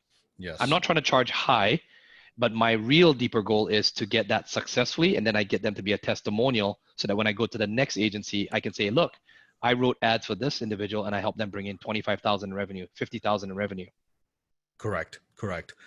That's one of the things copywriters, that's the ego gets in the way. They charge way too much in the beginning and they think, oh, but see if I have high self-esteem. No, you have low fucking self-esteem. It's the opposite of that because you actually don't want people to hire you. You're self-sabotaging. There's a whole different conversation, but you want to charge a fair price. A fair price, right? Not too greedy. Just you want long-term. Right? You want them to feel good about the transaction, right? The business, the deal, and then they come back and say, hey, they want to hire you again. This is great. Keep in mind, if they hire you for one thing, they're gonna need that thing again. That's the beauty with copywriting. This is not the only landing page that they need. This is not the only ad that they need. This is not the only email that they need, right? The most costly thing that you could do, the most costly activity is to keep trying to look for new clients. You are better off to serve a handful of clients and just deal with that, right? Let me take one. I saw one more question here. See, what experience would you recommend a student from this class to have before blending with a skill like a digital marketing and start his own business? Goes back to the wealth triangle. That's a good question. Sifu strongly believes if you are not making at least like 10,000 a month with your high income skill, in my mind, in my opinion, you're not ready to start your own business. Your high income skill should be producing 6-figure income for you, right? I talk about this and unlock it, right? Before you go start a business. Because if you can't even sell a service that people want, that you cannot produce income, then what makes you think you can grow a business? Because a business adds more complexity to it, right? Because now you're selling your own products and services. You got to deal with, you got to just deal with fulfillment. You got to deal with accounting. You got to deal with more things. Well, you can't even deal with one thing and produce 6-figure income. How? Right? It's like you cannot ride a bicycle. What makes you think you can ride a motorcycle? It's just more dangerous, right? It's more speed. That's how I see it. So I'm a very big believer in that, right?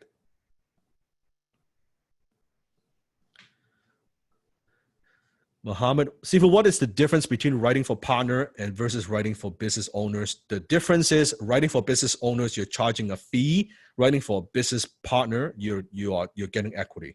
You're not charging a fee. It's sweat equity, right? You're putting your time and effort in exchange of a piece of the company, right?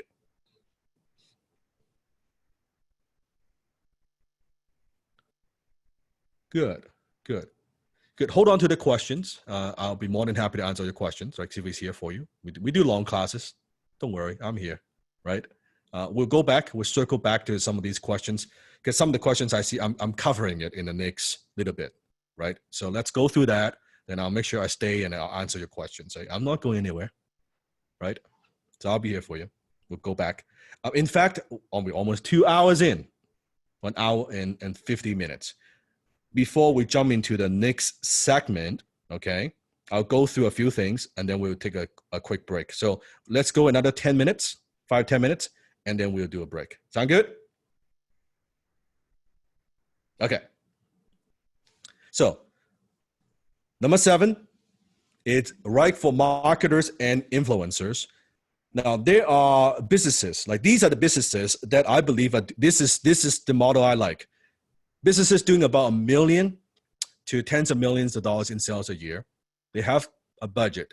They are actively marketing online. They are driving traffic. Okay. The owner is usually a very savvy marketer himself or herself. The beauty about this particular path is you get to learn while you earn. The owner or the influencer is hiring you not because they cannot write copy. They hire you because they need to scale and they need to focus on other aspects of the business. So this way, think about back then, although I was volunteering for Alan, but really I was learning from him, right? He's a business owner, very savvy. His company is doing multi-million dollars, right? That's where I got my education. So this way, you get to earn money and you get to learn. And they're probably very good at what they're doing, whatever niche they're in. If they're doing $1 million or tens of millions of dollars, right? This is a great model. This is a great model. So this model, the entire HIC model is about this. It's becoming the go-to copywriter either for a digital agency that has a network of clients. So you never have to, so you close one agency, you never have to look for another client again, unless you do a bad job. But you will never run out of gigs. You just need to close one. Or you are writing copy, becoming the go-to copywriter, right? For a savvy marketer. And Sunny, I will go into the specifics on how to find clients next week.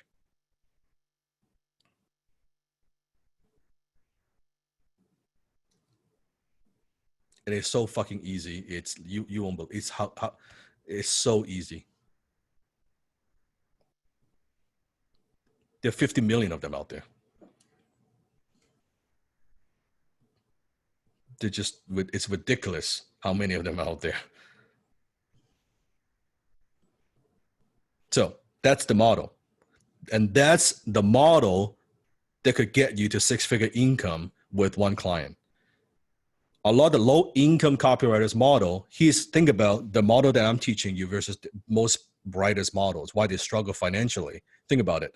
If they are charging different odd jobs here and there, $50, $100, $200, they're writing all kinds of stuff for many years, no niching ever.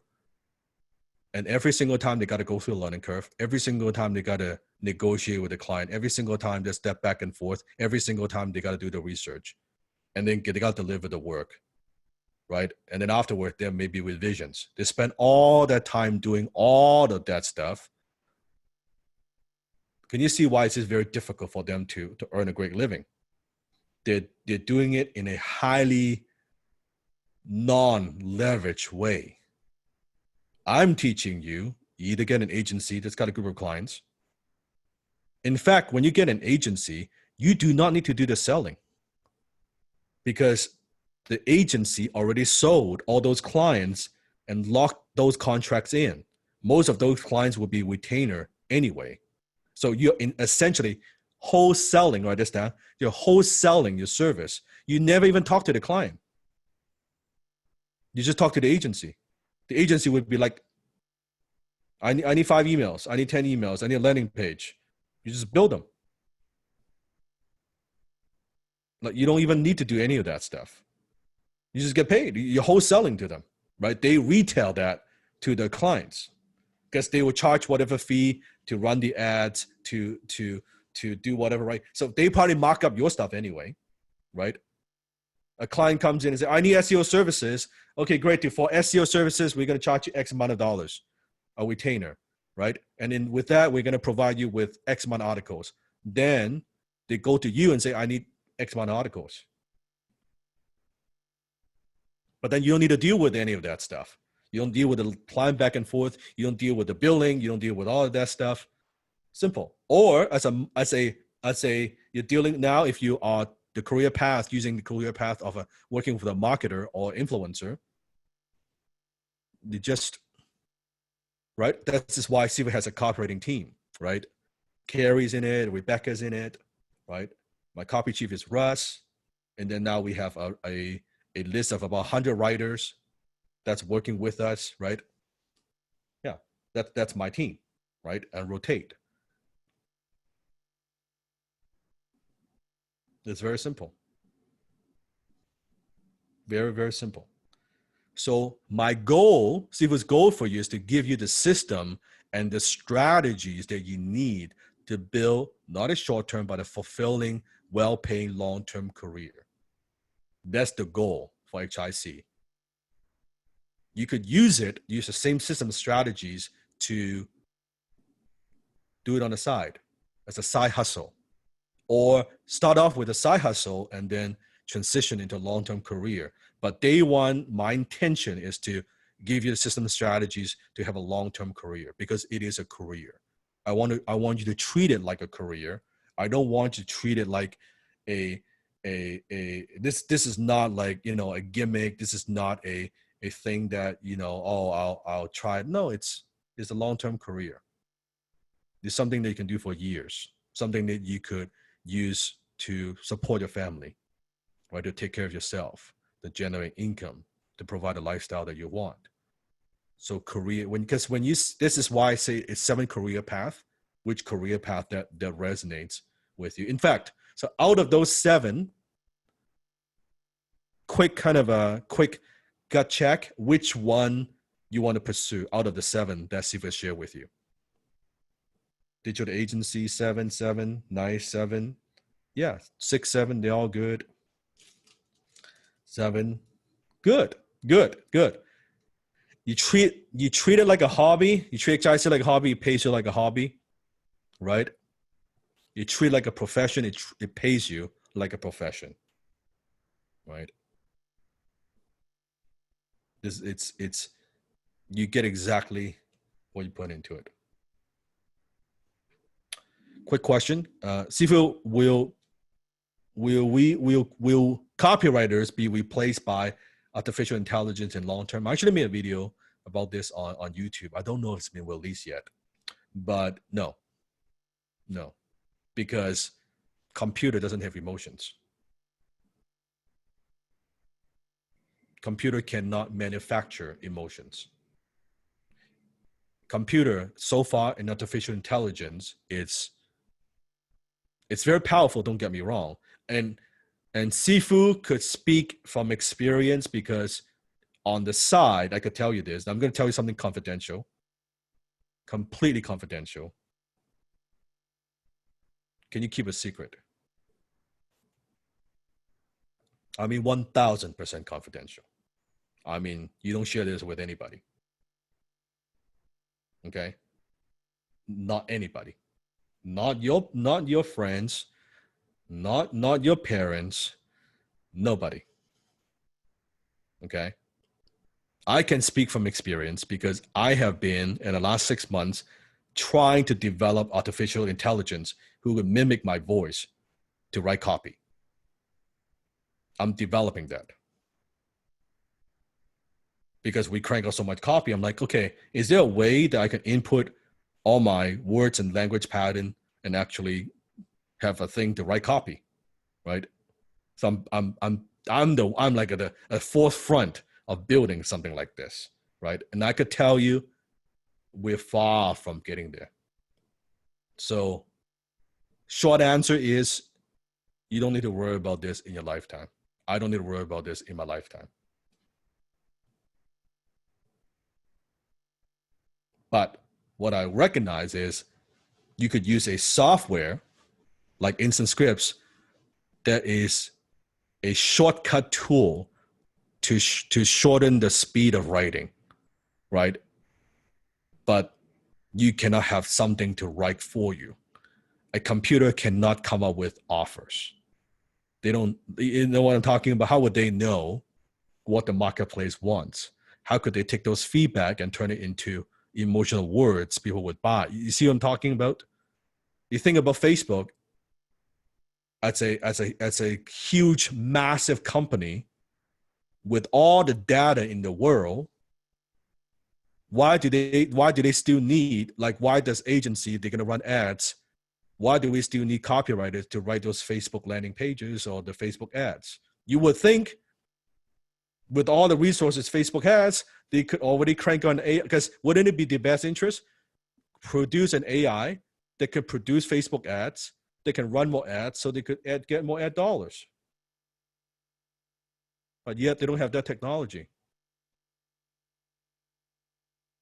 We still need human interpretation of what it means in order to create something to sell.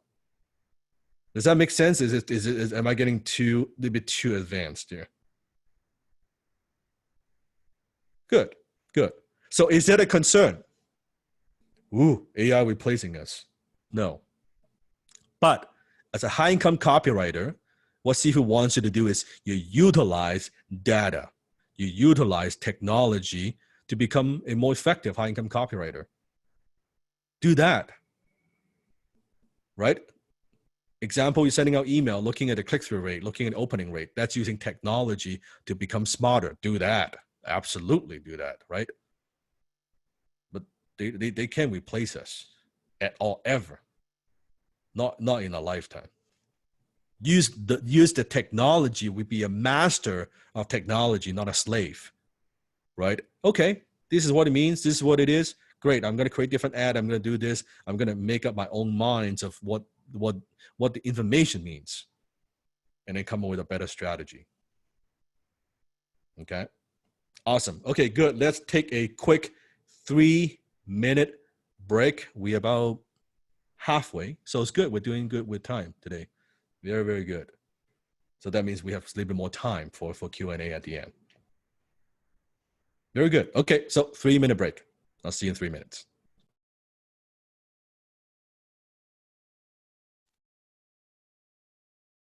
All right. So make sure you grab something to drink, or if you're hungry, then make sure, of course, you grab something to eat. And let me know in the chat if you're still with me. What have you learned so far? What have been some of your main takeaways?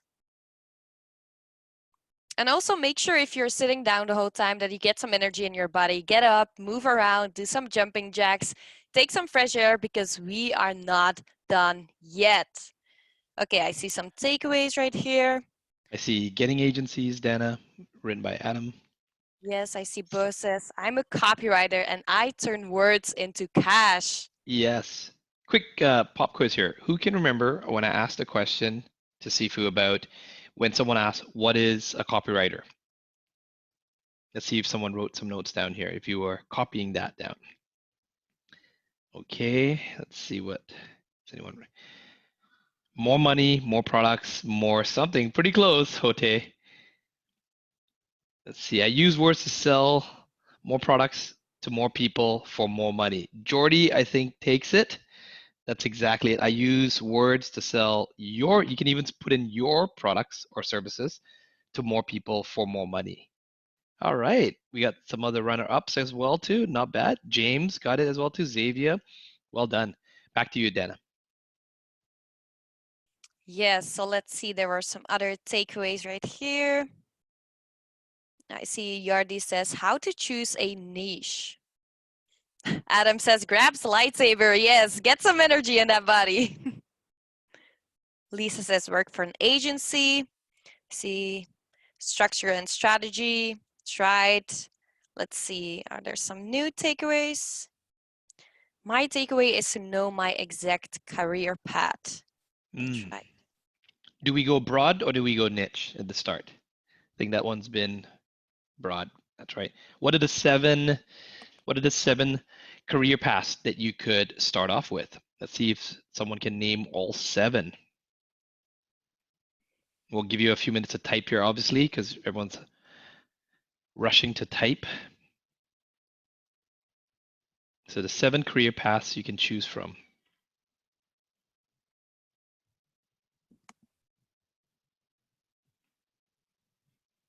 Definitely some of you got the side hustle. That's one of them. The business partner. That's good.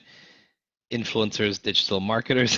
Some people are typing so fast that spelling is off. Don't worry. Oh, Hong An Lee. Boo. Side hustle, your own business, business partner, business owners, big companies, digital agencies, marketers, influencers, and all in bold. Well done. Yes. What was something that you could start off writing for? I know Sifu gave some examples. If you don't know what to write, what were some of the examples that he gave about things that you could write for? When you All talked right. about, oh, Sifu's back. Okay, just did some chin-ups. I'm pumped. All right, we are back. Who's ready? Nice. So much fun. Like teaching a class, drinking my green tea. All right. This is fun. Who's having fun? All right. So, next, bonus training. So we talked about that this is 2 class into 1, right? That how to price your services for maximum profits. I want to teach you the career path. I want to teach you how to niche. Then we'll talk about pricing. Then next week, we'll go into how to actually get clients, right? What are some of the ways you can get clients? And then week 4 will come back. Then I'm going to give you some of the necessary skills that you need to get started. Now, one of the questions that you might be thinking that you might want to ask is, Sifu, I'm so excited to get started learning to write copy. But once I do, how long will it be before I start earning some income? Who has this question?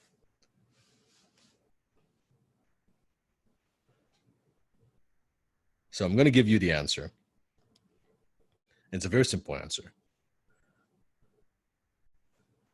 I think one of the biggest mistakes that most people make that keeps them from making money for a beginner copywriter is they're trying to get copywriting work without actually knowing how to write copy.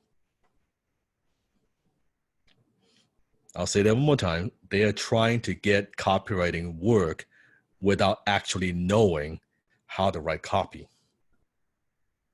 Because the truth is this, if you are actually not even great, but if you actually know how to write copy, you know how to sell with words, wouldn't you know how to close clients already with your words? You see what I'm talking about? If you're a good copywriter, you're going to charge money. Wouldn't it be the easiest to sell is to sell yourself in a private message, in an email, in a post? Think about it. So copywriting is a high income skill, just like any other. It is a skill set. What is it? It's a skill. And that means it requires training to learn it. This is why you're here, right? So think about if you are a customer, you are a client, would you hire a plumber who doesn't know plumbing? So would you hire a copywriter who doesn't know copywriting?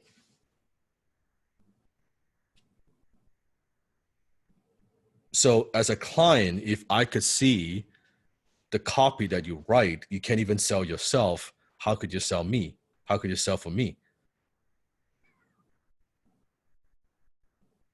So I'll give you a very practical answer. Then I'll give you a more philosophical answer, okay? But philosophical for a reason. So the short answer is you can start making money as soon as you know what you're doing. You getting this? It is a vague answer, but it's a true answer. It is not, is it 1 week? Do you see in the booms? We have HIC students, they're getting booms, they're getting clients, they're getting paid way before the classes. But week 1, week 2, week 3, they're already getting paid. For some, after they graduate, they go out there and get paid. For some, they graduate, it takes them a few weeks, a few months to kind of get it going. Everybody's different. but you will start making money as soon as you know what you're doing. That's a practical answer. A philosophical answer is when you know you're a copywriter. When you made that identity shift. When you have the self-image of a copywriter. And you have the confidence of a copywriter, and you have the self-esteem of a copywriter, you get paid. In fact, I would challenge any one of my students. If you have the self-image, self-confidence, and self-esteem as a copywriter and not make money.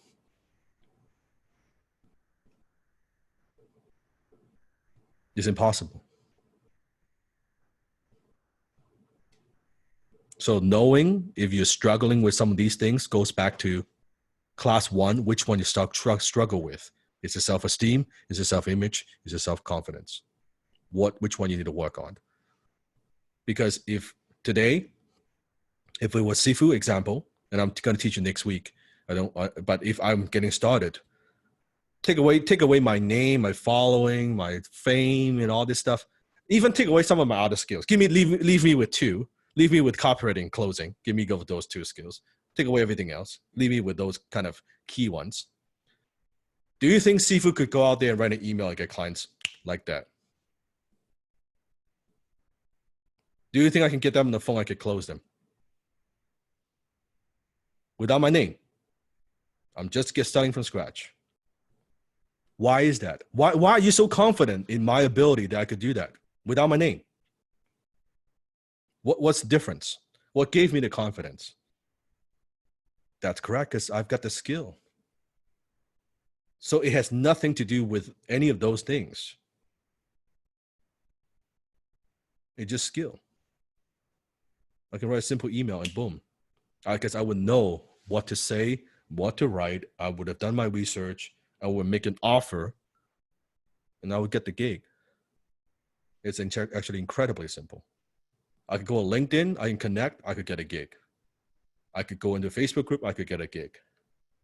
I could see someone running ads, I can email them, I would get a gig.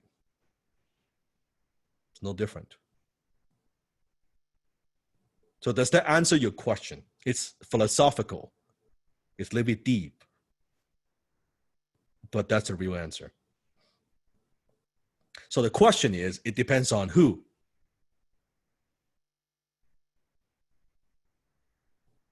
It depends on you. 1000% depends on you. And that's why you see everyone is different. Some get booms faster. Some get booms a little bit slower. Some, they have a lower self kicks in, right? And then self-sabotage a bit, and they get booms a little bit later once they kind of get out of the funk. Everyone is different. Everyone is different. That's the good news. The more you immerse, the more you practice, right? The better you get. It's a skill set. Yeah, it's once you know it, you know it. It's like you would see a Tom, right, in Facebook group where the first boom, and then you see, oh, how come the second and third and fourth, it's so much faster? You think it's luck? No, because Tom's got the skill. That's all, right? It's that. Once you know the skill, just once you have the skill, you're like, oh my, there's so many opportunities. It's like, this is why if you truly get what I'm teaching, the question is not, Sifu, where do I find clients? If you truly understand, Tom is here. Tom, put in a chat, okay? Do you see the problem of opportunities? Do you think do you think there's a lack of opportunities out there? Or do you think there's too many clients out there that like no one person could handle it all?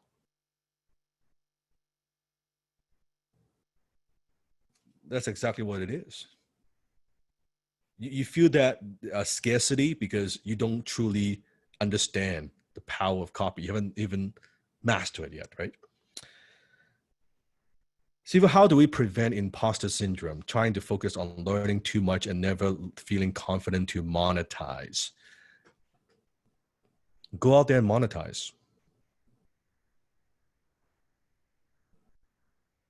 If you have the 7 weeks, if you have the software like Instant Scripts, go and monetize. Get your first gig. Earn the first dollar. Earn the first $10, $20, $30. I don't care what it is, but something. Earn the first gig, right? And then you do second and third. Do a little bit of everything. Have fun with this. You will not lose. You would, at the worst, even the deals, the clients who took advantage of me, they didn't pay me, I gain experience. I gain experience.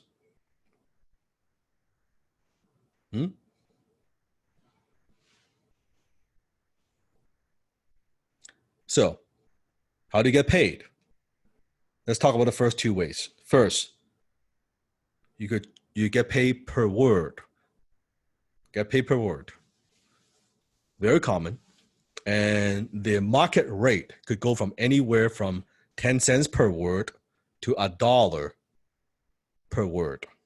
Depends on your experience. Depends on your skill. Okay, so pay per word. Or you could get paid per hour. So pay per word, pay per hour. Okay? And per hour, it could go from as little as $6 per hour to as much as 150 or more per hour. So pay per word or pay per hour. Example, if you go to Upwork, you will see different writers, right? Different gigs. In this case, it could be a content writer, white paper, blog, $100 per hour. Okay, this is Upwork. This is public information. Okay, and you can see, I want you to pay attention to 100K earned. So it's a freelance content writer. She has earned over 100K on Upwork. So they get paid for, let's say someone needs to write a piece of content. She would quote them, okay, this piece of content is going to take me 3 hours. Great. That's $300 for Kate. By the way, how many people work for long days and long hours and don't make $100 an hour? How many of you are recognizing you're making too little per hour? And this is by the way, this is like pretty average. It's just not any kind of high income copywriter, but good enough. Good enough. Tom used to make $14 an hour. That's good, Tom. I like it. Right? Sell shoes for $6 an hour. Shit. Right? Hey, but you know what? Sifu came from humble beginning. I used to make minimum wage, stocking cans on the shelf in a supermarket, right? So we all have to start somewhere, right? Just like Jack Ma said, right? Starting broke is not your fault, but dying broke is your fault.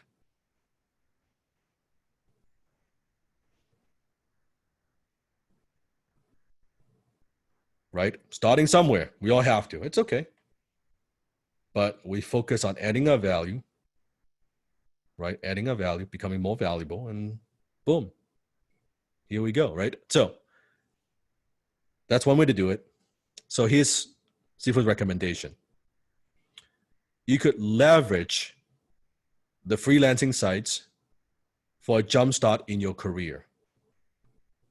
It's perfectly okay, because I see sometimes my students, they take what I say out of context. It's very easy because you listen to some of it, you don't listen to some of it, you come up with your own ideas of what it is. So I'm going to spell it out. Now I've taught now a few seasons, giving you what you need to focus. Because when I cover the whole niche, not niche, broad ideas and strategies, I have some students, Steve was talking about niche. I shouldn't go broad. And they think, they go niche and then they can never go broad, or they like all this stuff.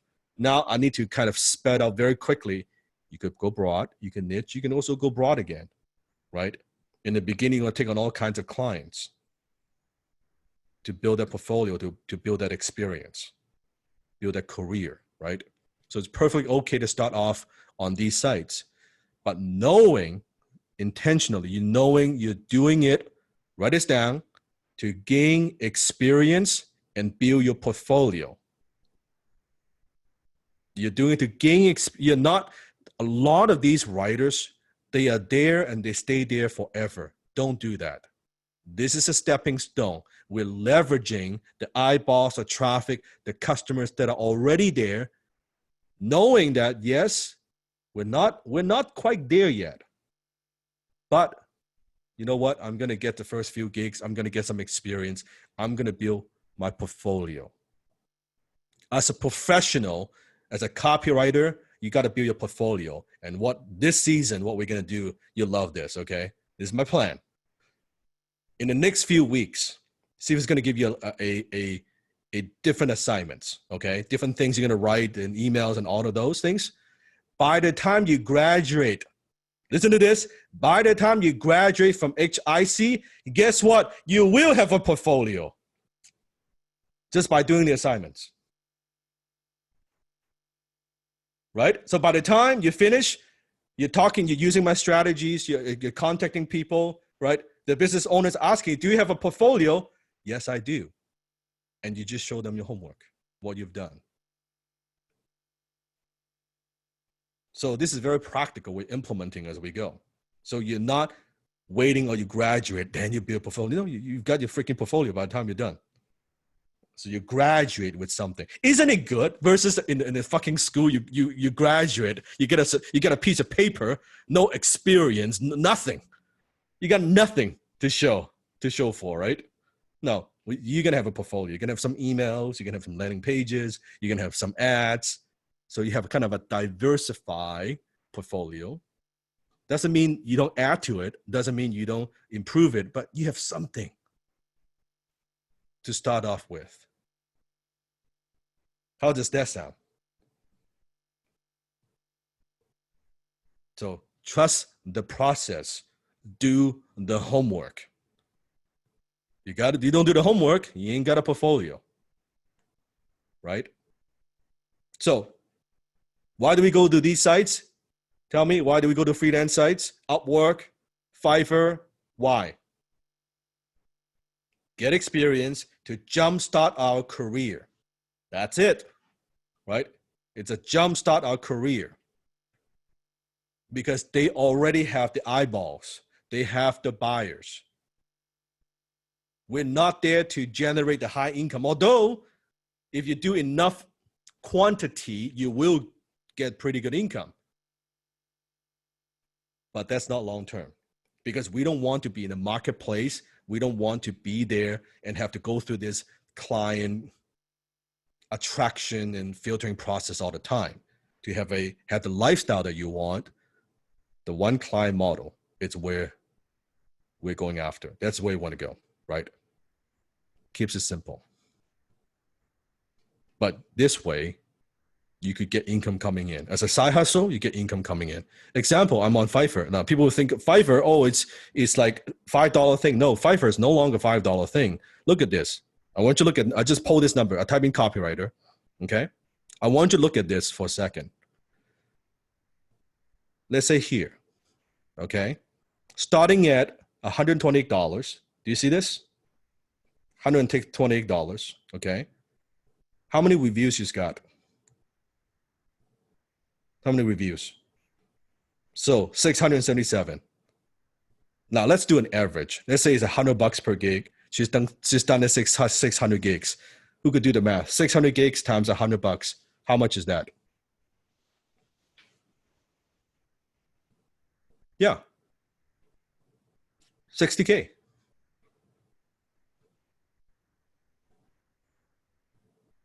Not high income, not six figure. But how many of you agree that's not a bad side hustle? Right? Yeah. And here's the thing, but here's the problem though. You could only be on Fiverr. You cannot actually go to Upwork and Fiverr at the same time. You know, there's a law on that. You cannot actually go on different sites. When you register on one site, you cannot go to 3, 4, 5 sites. You're stuck. That's it. He was teasing you. I'm playing with you. No, hell no. You go on as many sites as you want. As many sites as you want. You can be on here. You can be on Fiverr. You can be Upwork. You can be on freelance. You can go on all of them. Right? All of them. But you see how interesting how we have this self-limiting belief, like something, oh, that stops you. I want you to kind of check your belief for a second here.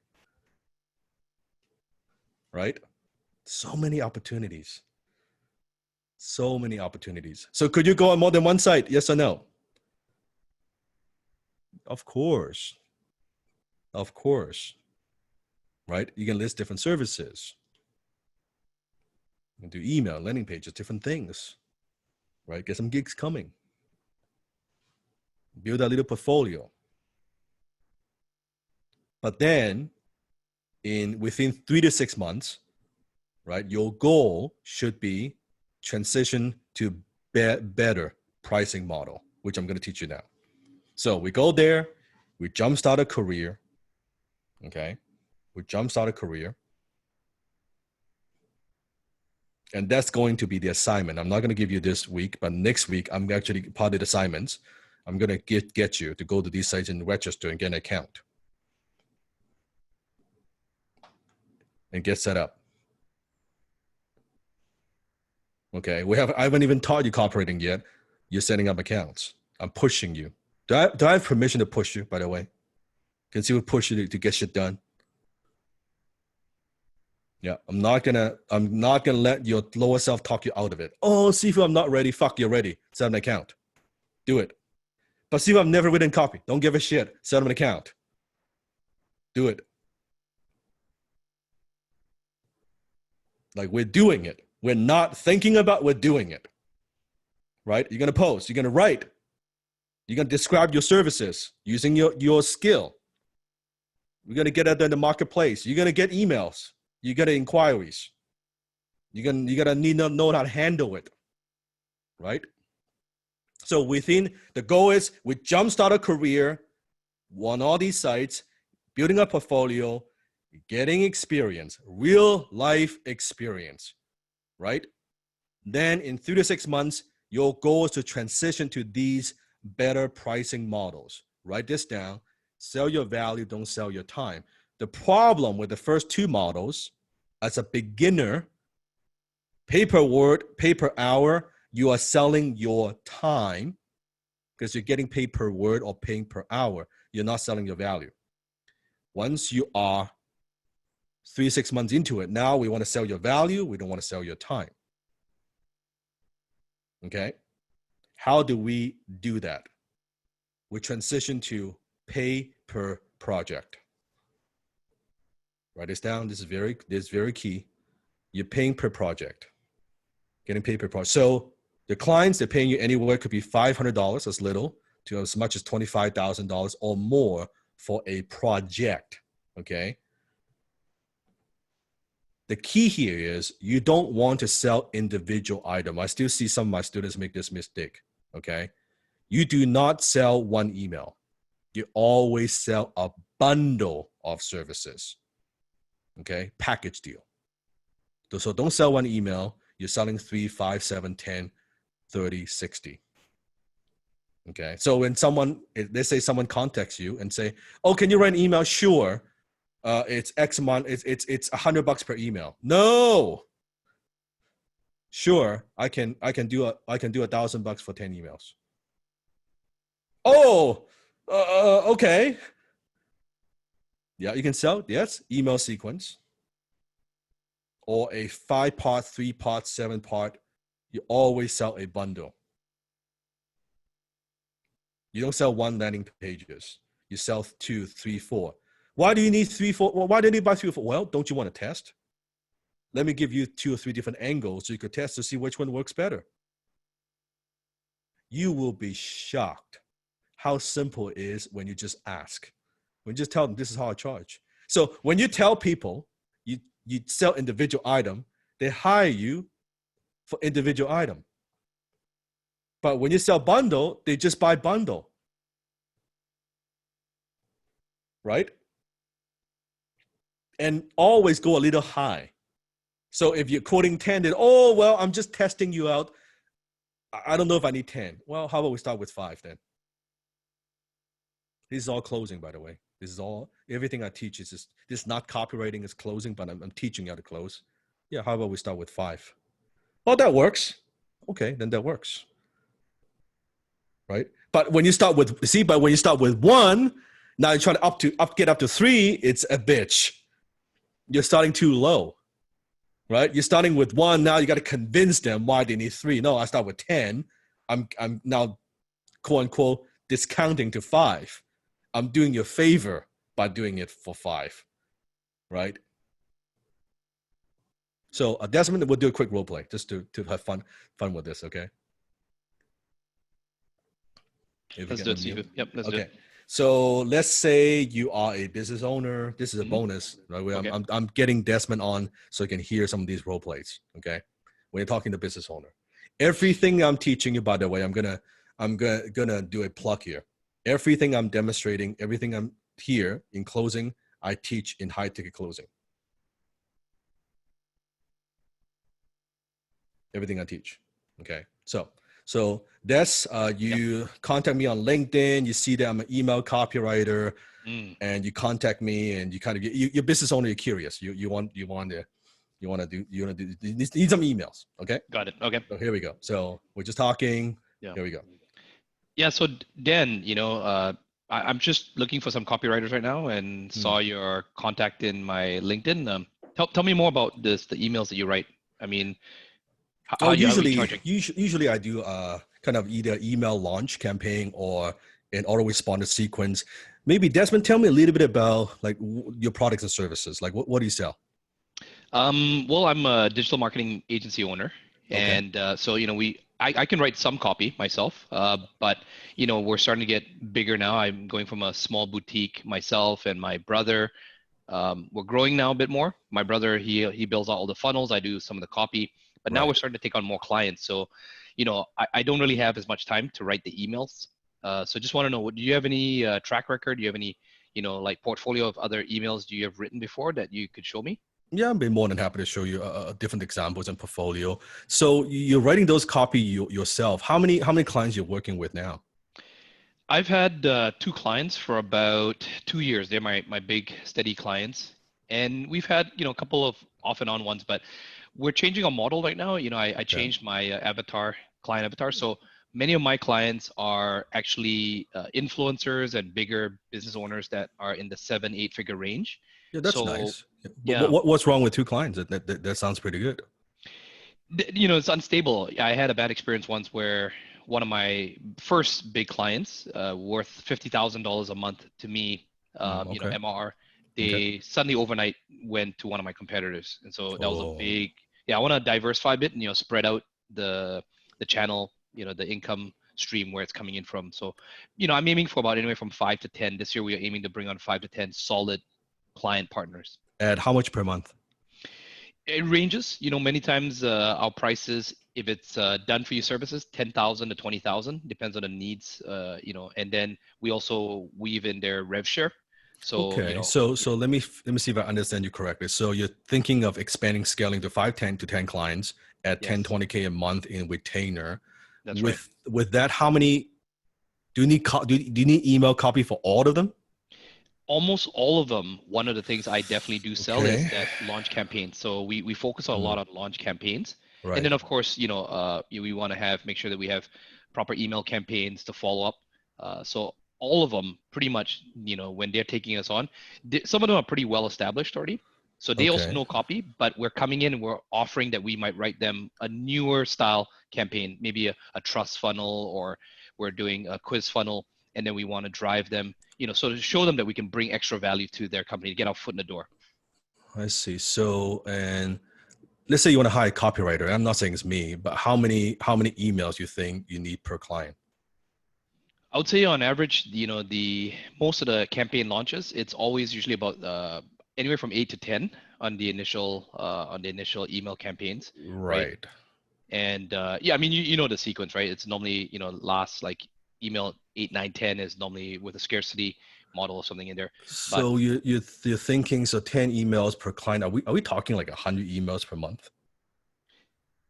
If we are up to the 10 clients, that's correct. Yeah. Right now, Okay. we still have the 2 main ones, and I've got 2 other smaller ones, but I want to scale and bring on, within the next 3 to 6 months, I want to bring on, get to those 10 clients. And the good news is I'm a part of a mastermind where I believe I can start bringing some of these clients fairly quickly. I just want to make sure I have, someone I have on deck that I can, if you're good, I can then outsource to you. That'll save me a lot of time. Yeah. Well, there might be a problem here, Desmond. Okay. What is that? I'm working with different clients right now. I don't know if I could commit. I know you don't need 100 emails right away, but it sounds like you're growing. That's like, I'm a prolific writer, but that's a lot of emails, right? That's like, let me think. Can you, maybe we could start off with like, say, one project with one of the clients. It's a relatively new client that I just signed up recently. Right. And, obviously you write for me, then I would, inspect it myself and then pass it on to the client. I mean, if we can get some results there, obviously we build that trust, I can start to give you more and more work as well. Yeah, I mean, I could consider that. What kind of budget? You don't mind if I talk about money for a second, do you? Yeah, go ahead. So let's say for the first test project, let's say if I was willing to say yes, what kind of budget you set aside for something like this? Do you charge per email, per word? How do you charge? Well, we usually do a bundle of could be 10, 30, or 60 emails. Depends on, I think the first one, like we're kind of testing each other out. I would say maybe, why don't we start with 10 just to give it a try? Yeah, I mean, and of course, when I go through the emails, how many times do you offer revisions? Like if it's 2 revisions? Once. Oh, just 1 revision? Okay. Mm-hmm. 1 revision. So yeah, if we start with 10 emails, I would say, probably about, I would say, what would you mind if I ask, can you do like around about what, say, $250 per email? Say 2,500?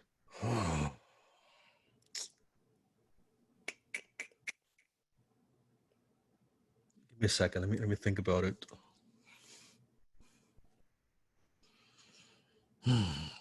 250. Start off with 10. And Desmond, and if let's say after 10 emails you like me and I like you, and we decide to kind of continue this relationship, would you be comfortable bumping up to maybe like $300 on average per email if we're doing like say 30 or more per month? Yeah, I could see I could do that. I mean, obviously, I'm just be transparent with you. What you're charging me, right? I will have to put my margins on top of that when I pass it on to my clients. So, yeah, the margins are not that big. Where I think we could partner up on this is you're saving me time.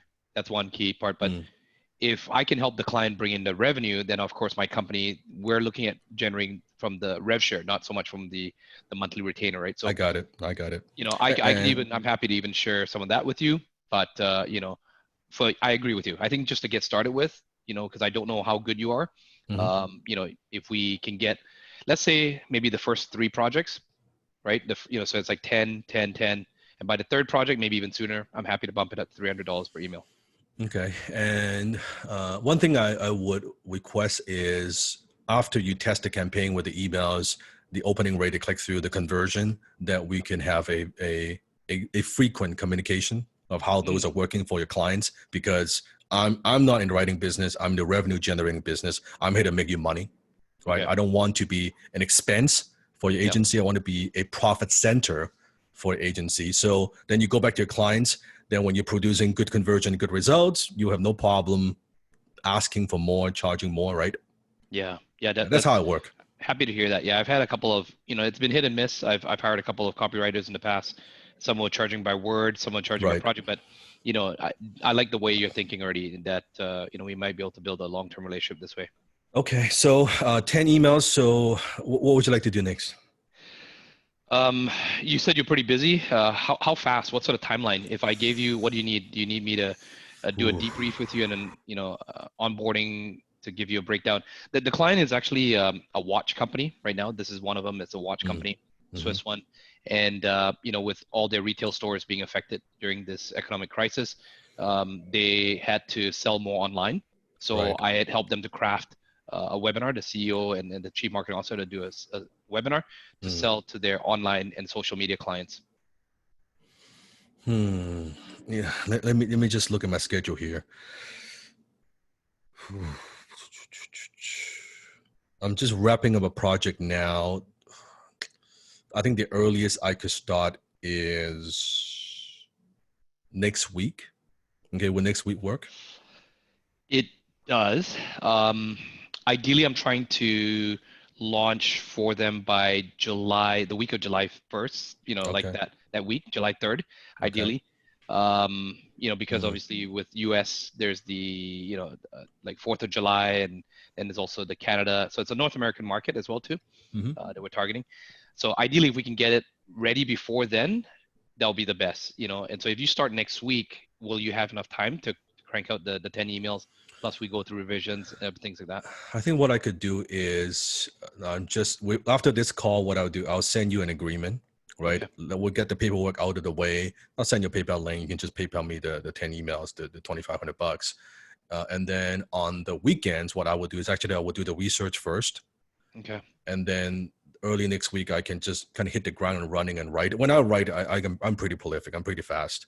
But I want to make sure I do the research so I can get your client's voice. Yeah. And we can go from there. Are you comfortable taking 50% upfront and then, don't mind because, we've never worked together. I've been burned in the past. So maybe 50% upfront. And then as soon as we sign off, you get the last one in there and everything's good. Well, Desmond, it's like, it's 10 emails. It's like a couple grand, right? I mean, True. I think I could do the 50% when we are doing like maybe 30 to 60 emails, but 10 emails is not a lot of money, right? Yeah, fair enough. Okay, so, so PayPal, I guess you'll send PayPal me is fine. Yeah. Okay, and then do you use Slack? Do you use because we've got a Slack? I can add you into our Slack, and we can. I use Slack. The clients I have, they use either Slack or usually Slack. Some use Telegram, but they're using Slack. Got it. Okay. Yeah. Okay. And my CFO, his name is Scott. So I'm sorry, my CMO, his name is Scott. So I'll connect you guys together. Obviously, I'm a copywriter as well too. So we'll all be in the Slack chat, and look forward to checking. Yeah, just send it to my email, and I'll get back to you by tonight, and I can probably PayPal you by first thing tomorrow morning. Okay, you got it. Sounds exciting. This is gonna be fun. Yeah, I'm looking forward to working with you. Thank you, Dan. Me too. Thank you. Okay. Bye. Bye. Okay, boom. Put in the chat. So this is a closing call, right? How it would go, how you qualify the client, how you close that sale. Well, it's simple, isn't it? I shouldn't say simple, but this is closing. This is closing. And that's what Sifu teaches in high-tech closing, because when you're closing on the call, how you close those deals, how you qualify, how you get the gigs, right? Is that useful to give you an idea? Do I sound desperate? Do I sound needy? No. Okay. There are a lot of techniques. I don't have the time. This is not closing class. I don't have the time to dissect and go into the languaging and the tonality and everything that I do and qualifying and redirection. It's not the purpose of this. I just want to demonstrate that's how you would negotiate in terms of how you sell a bundle, right? Because it's one thing to say that this is how you do it, I would prefer to just, it's easy for me to show you. This is how I would do it. Right? So that's pay per project. Pay per project. And then you have also what I call pay per month. Pay per month. And this is where you want to get to. That retainer. This is what gives you that peace of mind. This is what gives you that stability. This is what almost no copywriters get. And see if we stumble upon this by accident, total accident, okay? Because I was doing copywriting and I was doing consulting, right, for clients, and a few clients, they want to kind of exclusivity with my time and my expertise, and they offer, right, can I pay you per month that you would write X amount? And I realized, holy shit, this is great. That I don't need to look for new clients at all. I just get paid. I write, I deliver, I advise and consult. Awesome. That's when I notice that other copywriters, they're struggling. You know, we talked about the ups and downs, the income roller coaster. Remember that, right? Versus this way is you're just getting paid on a monthly basis. And that's it, right? It's good for you and it's good for the client. But because put yourself in the client's shoes, okay? If you are a business owner, do you want to go and hunt for new copywriters and interview them and negotiate and sign a deal and educate them and send them information and tell them about your business every single time you want some copy done? If you are a business owner, do you want to do that? No, right? Wouldn't you prefer to have someone that you can trust and rely on, that meets deadline, that gets your voice, that produces results, who is actually good, and you just kind of lock in their relationship and say, hey, every month I need this much copy done, right? We don't need to go through this process. That you know me, I know you, I like you, you like me, I trust you, you trust me, and just, hey, perfect. I'm going to pay you X per month, every single month automatically, right? And write this down. This is key. Don't do the work and then invoice. Put them on auto billing. You paying attention? Put them on auto billing. You can set up with PayPal. It's a subscription payment. So once you agree on the price, you give them a PayPal link, and boom, they set up auto billing. So you don't need to chase that monthly no. You know it's going to come out maybe like it could be the first every month or 10th, whatever, however you agree. And that is it. You just do auto billing. So you don't need to deal with late payments. No, it's auto bill the credit card. You just build a credit card. That's it. PayPal will do that and just get the money. Right? So very, very simple.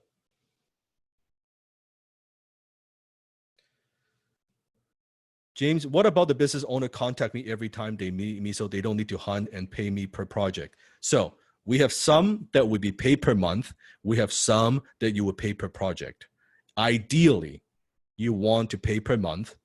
At least you want to have some pay per month, and then you have some pay per project. That's it.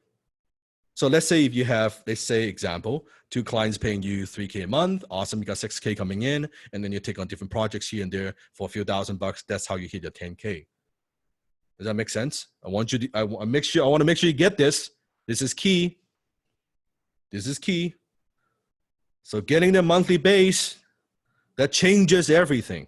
It changes when you are on a closing call, knowing that you don't need the clients. Needy is creepy. When it comes to closing, you know what? If let's say this client with Desmond, if I don't close, doesn't matter. I got retainer coming in. I don't really care. Right? It's okay. If I don't get the deal, I'm not, versus I'm more like all desperate.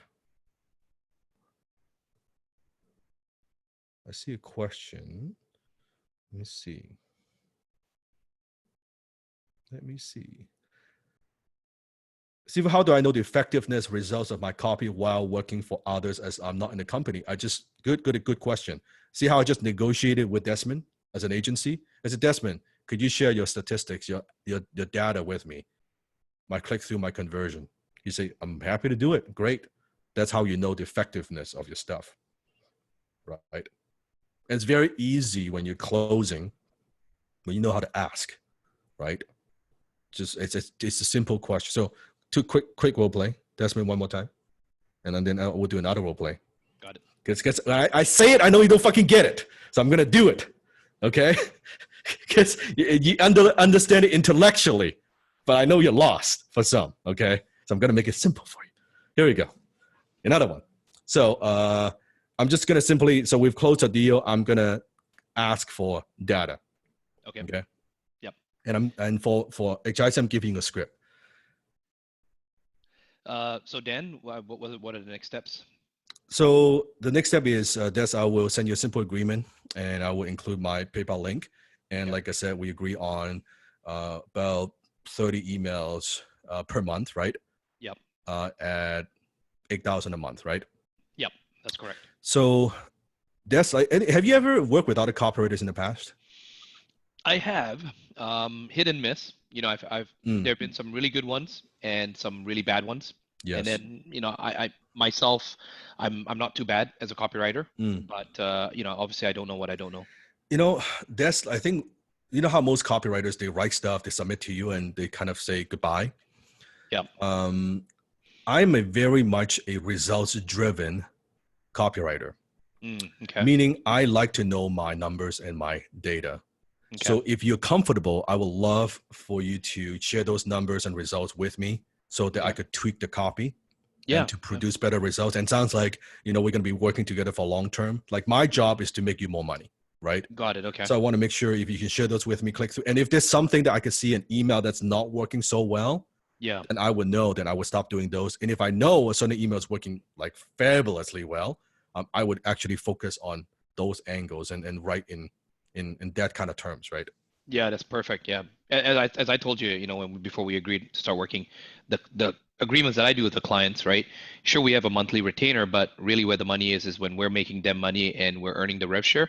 Correct. So if you can write better copy, and we can constantly look at the data and the numbers, and I'm happy to put you in the Slack chats where we can have the regular weekly meeting. Yeah, you and I will geek out on that. We'll look at the numbers. We're like, we can tweak this. I love that stuff. So perfect. Okay, awesome. Pause of the role play. You got it? Put in chat if you got it. So as a client, how does he feel? How does he feel? Yeah, there's trust. You know what you're doing, right? You get the numbers. He's happy to give you the numbers. He's tired of dealing with idiots, so don't fucking look at numbers, right? It's simple. It actually shows you care, Sifu, because I think a lot of copywriters, they're just looking for the gig and then they're out of there. In this case, you're telling them that you're already planting the seed that you definitely are in the long-term relationship, and that's why you want to know the numbers so you can keep improving. And the key phrase I think was you closed me was, I want to keep helping you make more money. Make more money. How would I know how well my stuff is working, right? Aaron, Sifu, how often clients ask for guarantee about my cooperating service? How would I answer them? Okay, this is going to a closing class. I don't want this to be a closing class, but I will answer your question. Every single objection you're getting when you're on a closing call because you trigger it. You're getting the guarantee question because there's something in your languaging that you're saying triggers that. When I was doing a role play, and not because we're doing a role play, I can tell you in real life, rarely I get any of those objections. So to me, it's a skill issue.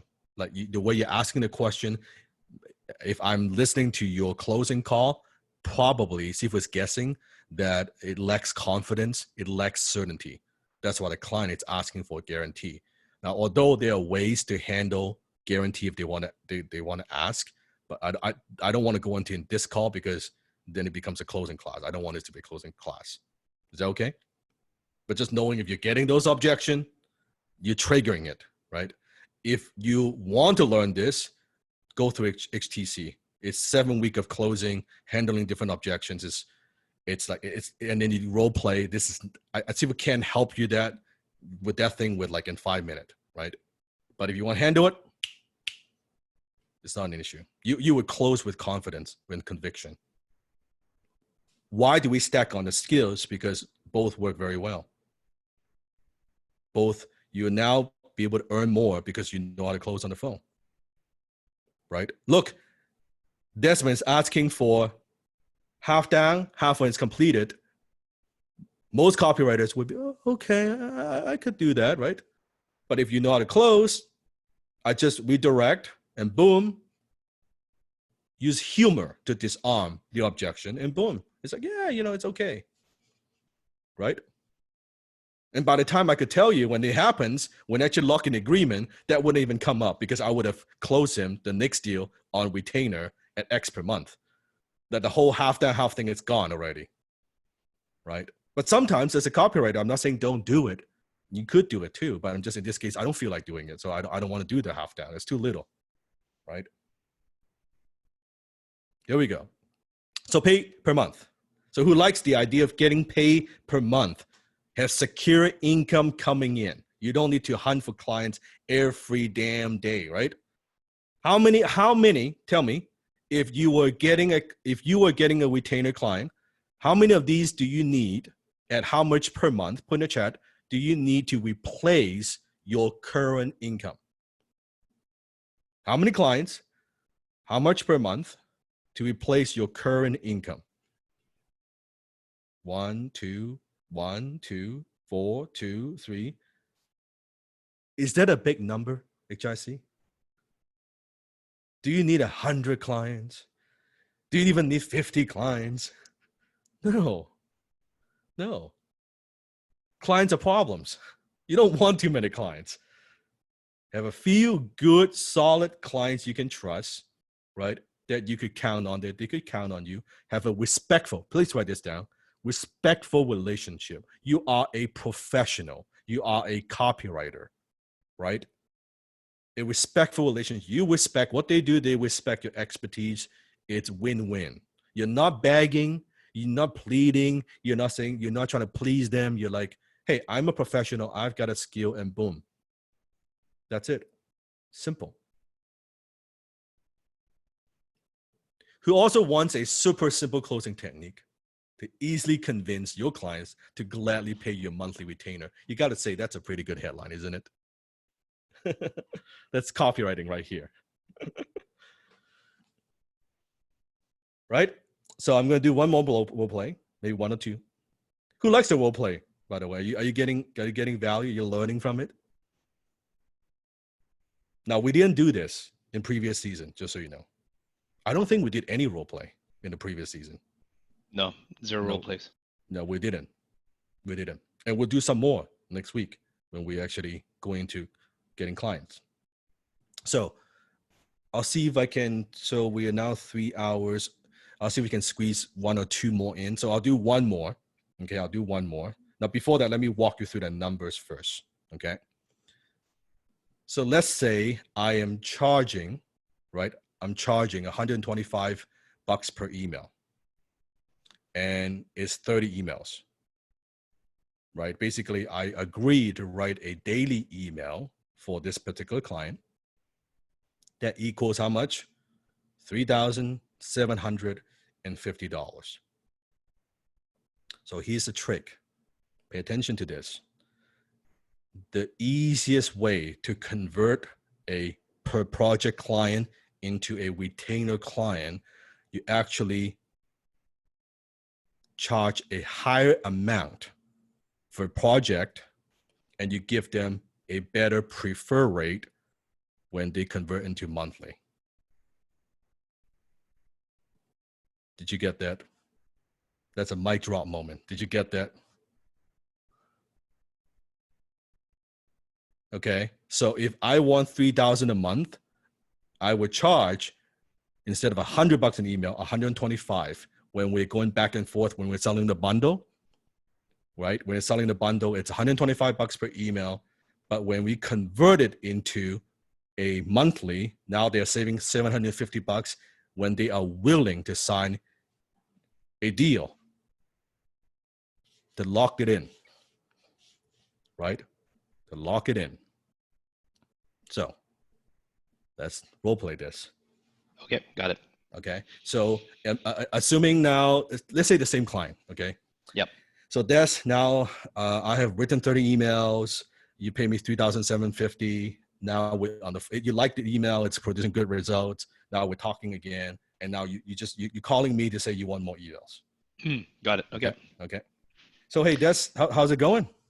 Well, actually, pretty damn good, Dan. The second and the third ones that we did, the projects for the campaign that we launched. Mm-hmm. I mean, we've been getting some really good conversions. Open rates were, what is it, like the highest I've ever seen. I don't know what you're putting into your subject lines, but it's amazing. We went from 57% to now 87% open rate, and conversions going up. It wasn't initially. And I think I saw you tweak email number 2 for the second campaign, and then we started seeing a 7 to 8% conversion rate, which is amazing as well too. So yeah, it's looking good. Okay. And what can I help you with? Well, I was reaching out to you because remember how when we first connected, I was telling you about how my brother and I were scaling the company.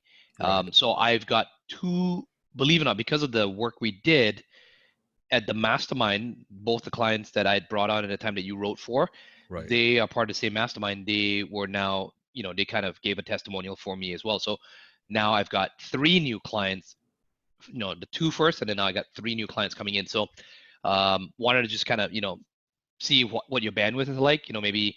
Oh man, Des, don't tell me you're calling me because you want more emails, man. Come on. I do. Actually, I do. It looks like man, I'm closing them right now.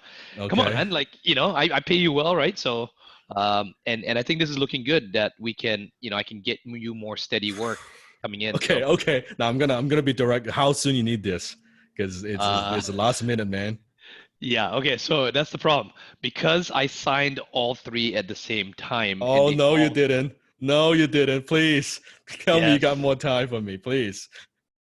All right, here we go. How much time? I need you to pull some of those 24 hours, okay. I'm gonna charge you premium for that. You know that, right? Oh, come on, man. Give me a break here. I'm giving you more business.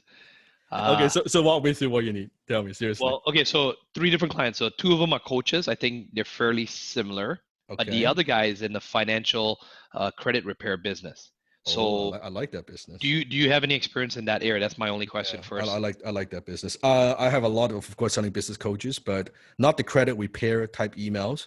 But I do understand. I haven't written for that industry, but I like that industry because I kind of study some of those things, right? I like how they're selling the services. So I got good news and bad news for you. Okay. Good news is that you want the good or the bad first? Ah, man. Tell me the good news first. Okay. Well, the good news is that that's a fairly high ticket. It even has an upsell, and because of that, the rev share is good. You do good on that project, and we can get. It's a relatively low threshold that we need to just prove to the business owner we can get sales. When we get to that level, then he's going to unlock rev share. Then I am happy to share that with you. That's the good news. Okay. The bad news is we need that by July 1st, like coming up in 2 weeks. All right. And that's the first one. Out of the other 2 are not as much rush. I closed them, but we've got all the month of July to work on it. So I need you to put focus on the credit repair business first. How many emails you need? Standard with each of these, we're gonna do campaigns each. And it's not just 10 emails for the initial launch, and then I want to do a follow-up campaign with and because I signed them, I told them I said for the first 3 months I'm gonna launch 3 campaigns, right? So 1 campaign per month with each of them. So it's 10. That's 10 emails, 10, yeah, times 3. So you need that in the 2 weeks you need 30 emails. Definitely need 30 emails. Yeah. Okay, and then afterwards, the rest of the emails, how many you need? In the month of July, you got a little bit of leeway there. Then we need the 60 in the month of July. Oof. Okay, and then August. Then coming into August, we'll because I'll be rolling it out. I'm probably gonna ask to see whether the client wants us to do some split testing on the campaign. So I'm going to dupe out the funnels and I'm going to run to a separate audience. So we probably going to duplicate all the funnels for all 3 clients in August, provided everything goes well, right? Provided we hit a certain KPI, we hit a certain conversion rate. Okay. So 30 emails this month, and then 60 emails next month, and then probably another 30 the month after. Another 30 the month after. Because when we dupe it out, it'll just be like 10 first, right? So for each client, 10, 10, 10, there'll be 30. And that's like, I mean, you're a good client. I enjoy working with you. It sounds like it's a great opportunity. And the only problem I have is if I was to say yes to devote to like 30 emails per month. Yeah. That's a pretty big time commitment on my end. It kind of means that I have to pause some of the other projects that some of the projects I have to say no to in order to say yes to this, right? Yeah, but I'm your favorite client, right? I'm the one who always gives you good, consistent work. You are. Come on, Dan. Give me a break here. Help me out. Because I'm telling you, if you can help me out, it's a win-win. I'll look after you as well. Would you be comfortable doing some kind of a monthly retainer, so you and I don't need to go back and forth? Because in order for me to kind of pause and not take on some of these projects, I would be a little bit more comfortable, at least on my end, that I know you're serious and committed. Are you, started? I know we've started to get to know each other, but like, do you mind if I ask how many other clients are you working for? You're not working with any of my competitors, right? No. Yeah. Mm-hmm. So yeah, I mean, yeah, I think we're getting there, right? Like, as I was telling you, we want to get to 10 clients. So I'm going to be asking you for more work. If you can carve out more time for us and keep delivering as fast and with as much accuracy, minimal revisions, I think it's a smarter thing that we can just have it consistent. And I don't have to worry about calculating per project and stuff like that. Now, the last time I think the project I charged you is at $125 per email. Yes, $125 per email. Yeah. In this case, if you want to pause off the role play for a second, now because of this scenario, I'm going to go with the flow. I'm actually going to charge Desmond more. I'm not going to give him a discount. So just so for my student that's listening, because I'm going with it, there's urgency, there's all of that. So I don't really need to discount. I'm going to go back and do another role play because it's not where I was planning to go, but I'm just going to go with the flow, right? Okay, so back to role play. Yes. So, so last time is $125 an email. If I was to commit to this and not take on any clients, I could probably do 30 emails at, let's say, $200 a pop. So like $6K a month. So that would be the 30 emails. The second month would be 12 because that's like 60 emails. And then we can go back to $6K per month. Okay, so it's a little bit more. It's a little bit more per email, right? Or what we can do is I can do fewer emails. If you don't mind like having fewer emails, that's actually make it easier for me. No, we found that the 10 emails works. That the way you're doing it in that sequence. It does, doesn't it? Yeah, I don't want to change something that's working right now.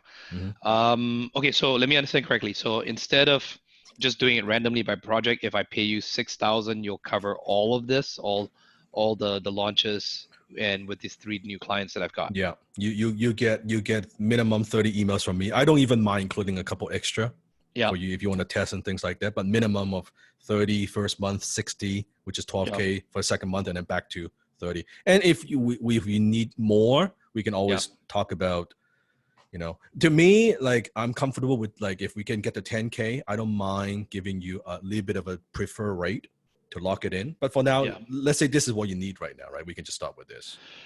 Yeah, it was a little bit out of the budget what I was thinking about, but I prefer we are starting to make money right now. If you can bring in again more results, I can acquire, and then I can bring on. I know I'm confident I can bring on more clients. You and I, we talked about really you make the money with revenue share anyway. The small percentage, if you're willing to give me some, that's great. But I know that's how you make your money. Yep. I just need to cover my, my kind of my expense, right? Got it. Got it. Okay. So yeah, I guess maybe the only thing I would ask is just, last time you were super fast, you're great. Sometimes with just the short time frames, just, I hope you don't mind, like, maybe even open up your weekends if I hit you up on Slack or something. Just reply to me. I know you're hard worker, but you got, family and other things that you have to take care of. Mm. Just for the launches, if you could, I'm happy to pay the monthly retainer. If you you know, just say to me like, hey, look, Desmond, I'm going to be away on Saturday, but I'm checking my Slack. If you need anything urgent, just let me know. Just sometimes because we got to get the funnels and all the campaigns set up and launched by Monday. You got it. You got it. I understand. Okay. No problem. I'll get it done. Yeah, and it won't always be like that, right? Like I respect people's work-life balance and things like that, and I know you got the commitment. So I don't know how much respect may call me last minute and tell me you got two weeks. So hey, I can't control when the clients pay us, right? So that's I get it. No, you're a great client to work with. So same deal. I'll send you a simple agreement, PayPal. We can set it up. So you see the billing the first 30 days for 6K and then 12K second month, and then 6K Yes. afterwards. And then afterwards, I'll just do auto billing. So you get 6K every month. Minimum commitment from me is 30 emails to you. If you need more, then let Right. me know in Slack. I would just probably send you a different invoice if you need some extra emails. Got it. Okay, that makes sense. Yeah, because sometimes I might just shift. We might go to instead of 30, like 10, 10, 10, I might Mhm. do 20 with one client and then maybe 5, 5 with the other client. So we're going to change things up. Yeah, you got it. But it Okay, sounds to that me makes you're gonna scale more. Like we'll communicate. Just let me know ahead of time. It would be nice. Okay, got it. Yeah. Yeah. Sorry, it slipped my mind. It was a busy, hectic week. We were closing these clients. So then, I knew I had to jump on a call with you. You got it. You got it. All Boom. right. Okay. Off the role playing. So put in the chat what have you learned.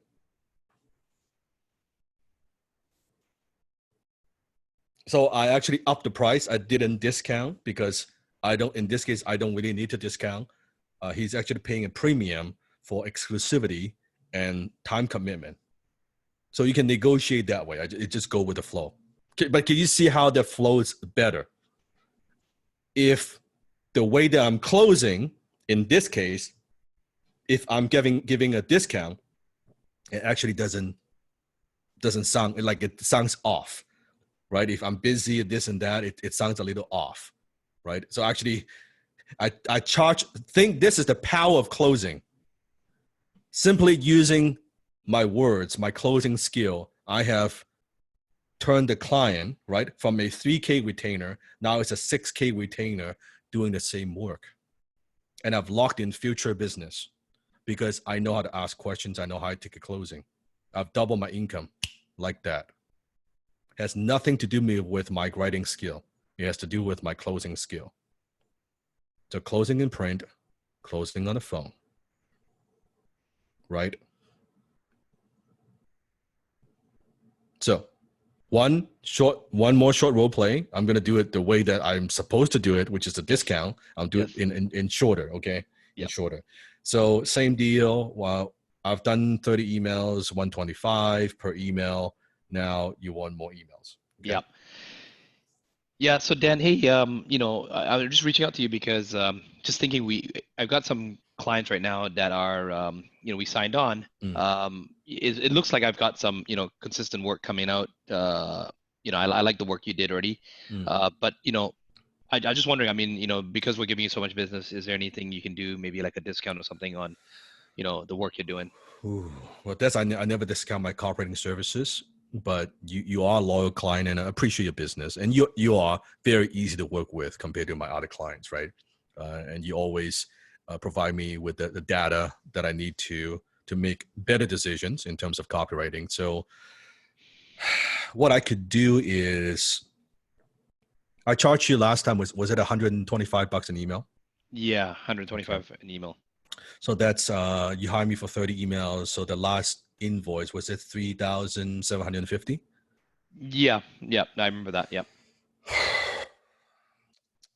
And you think how many emails you need on a monthly basis? Same?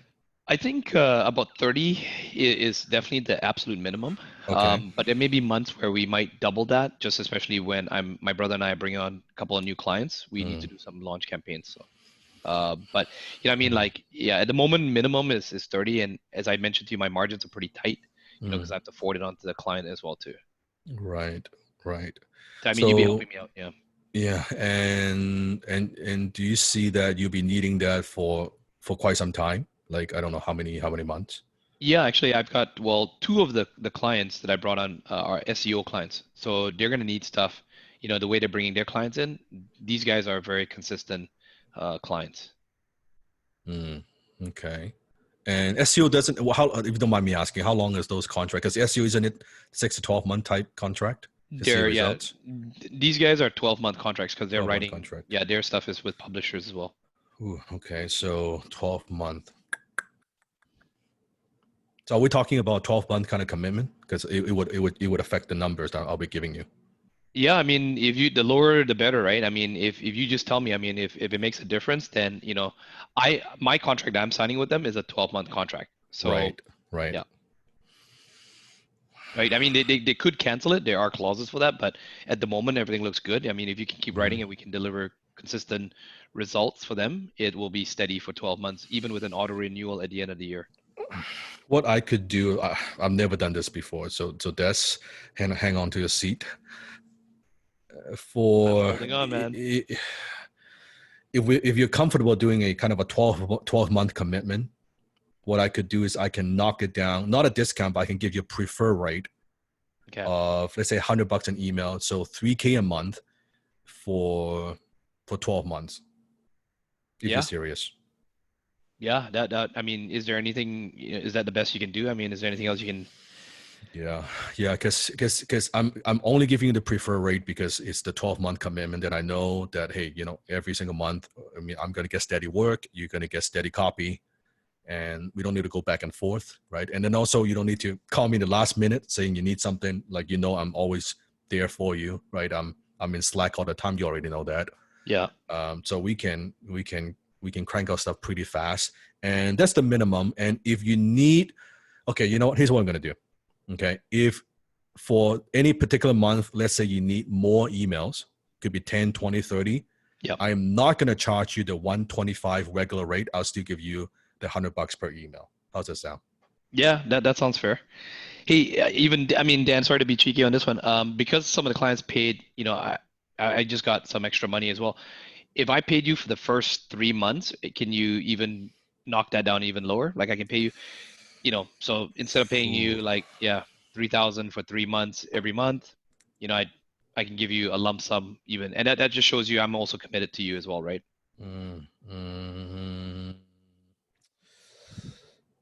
Tell you what, why don't, because like I said, I don't discount my services, but if you are willing to prepaid the 3 month, I would be more than happy to include, let's say, an additional 5 emails for you. Ooh, actually, you know what? Can you make that instead of 5 emails? Because these are 2 new clients. What about sales pages? How good are you at sales pages? Can you do I a could sales? do a long sales page would be a different rate. If you're talking about landing page, I could throw in one extra landing page. Is not an issue. Why don't we do that? If you can do that, that will save me a lot of time. The landing pages. Okay. Yeah, let's do that for all for like each of the clients, right? So Yeah. that'll be one landing page for each. got it. Okay, that will be super helpful. That makes I feel fair. Okay, perfect. Pause off the role play. Okay, what have you learned?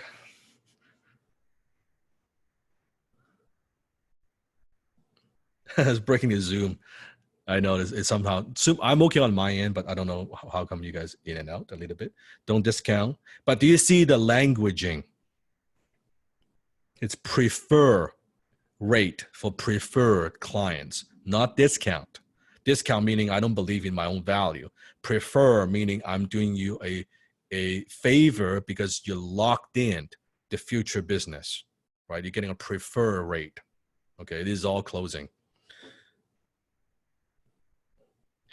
Sifu, you also countered my extra cheekiness to try to get an extra discount Yes. by adding extra value. Yes, but because I would rather, I don't want to discount the price. I want to lock in the monthly. I like the 3K, but including the landing pages, that's pretty easy for me. And also, I want to prevent, this is a very important lesson, okay? Pay attention to this. I don't want to set up the relationship as, oh, does that mean if you if let's say if I agree on Desmond prepay for 3 months, I'm giving him a discount, then he would come back possibly to say, how about prepay 12 months? You give me another discount, right? I was about to do that, Steve. Yeah, because he's going to do that. So I'm like, no, I'm not fighting with him. I'm handling the objection of, no, I'm not going to discount, but I could include this little bit more, a little bit more copy. For me, it doesn't take long. I'm prolific. Great. Now he has another asset, another copy. He could go back to clients and sell and offer value. He's happy. He makes more money. On my end, I'm locking in a 12-month contract, right, at $3K a month. So really, it's not a $3K deal. I've closed a $36,000 deal in that phone call, right? So I don't need a whole lot of those. And I know the 30 emails, it takes me, I don't know, depends. If he's a client that I've been working with, I could probably knock that out in a week, if not less, right? So I still have actually a lot of time to take on more clients, or actually to serve this client. This is a good client, right? After that couple months, we might go back and kind of negotiate to, like, I would want to be able to generate enough revenue for this particular client and help him grow and get my 10K a month. Like, I could see that with this client quite easily. Like, he's already getting there, right? So this is beautiful. Keeps it very, very simple. Noah, if you take on multiple monthly retainers, wouldn't you reach a threshold in the amount of work you can do? Yes, there will be a threshold. This is why writing prolifically, using software, having the swipe file makes a huge difference to income. If you have a swipe file that you could go to get ideas, you could be able to crank out copies so much faster. You use the software, you could crank out copy faster. You want to crank out copy faster, not because just for writing fast, it's for earning more money. You with me? It's so that you could earn more. Because that directly affects your income. If it takes you an hour and a half to write an email versus 30 minutes, that's a big difference in income, right? And good writers write fast. Not like, oh goodness, no, good writers write fast. They don't write slow, but you got to train yourself to write faster, right? Sarah is asking, if you already agree for 12 months, in other months, could you increase it to 10K when the client brings you more, even though the year is not up? Of course, it's all up to negotiation. Everything is negotiable, right? Then I would probably, for this case, I would probably lock it in to say just, hey, why don't we do X amount of emails or X bundle in terms of if he needs other things, landing pages and different things, and I just bundle in more or less for 10K a month, and I agree to do this much work. Then it's simple. One client, I'm making 10K, you're working relatively part-time, and boom, you've hit your goal, your initial goal, at least 6-figure income. Is it making sense? How would I approach influencers? I would talk about how to get clients next week. All the client getting question, I'll talk about next week. But here's the trick. Getting them is easy. Sifu's question is, can you close them like I do? What I just did. So you got them on the phone. You got them interest. Could you do what I just did? That's skill. That's skill, right? For my students who are in both HIs and HTC, then you should have no problem closing the way that I just did, because that's what Sifu teaches, isn't it? Right? So you already have an edge. You have an unfair advantage when you're on the phone, right? And just boom, and you close that deal. Easy. Easy. By the way, if also the clients, when you're building portfolio, when you're qualifying them, don't feel like you have to start with one project in order to convert it into monthly. Some client you could just close monthly upfront. It all depends on your closing skill, right? Don't feel like, oh, I have to do the first test project first, and then I got to. No, it's all depends on your closing skill. You don't need to test a project. Like if I am starting from scratch with the skill that I have, I'm not going to do per project. I'm going to just do upfront monthly. I don't want the hassle, but I could do it. I could close that way, right? I don't like that. I would set it. That's a criteria that I work. Okay. Is this a good class to go back and listen to?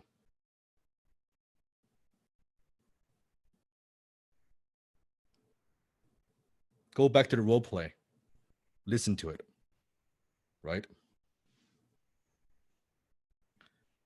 Those are some of the basic pricing models. I'm going to give you 4 more advanced pricing models when you get good. Ooh, this is going to be good. Everybody gives me, ooh. Give you a wow.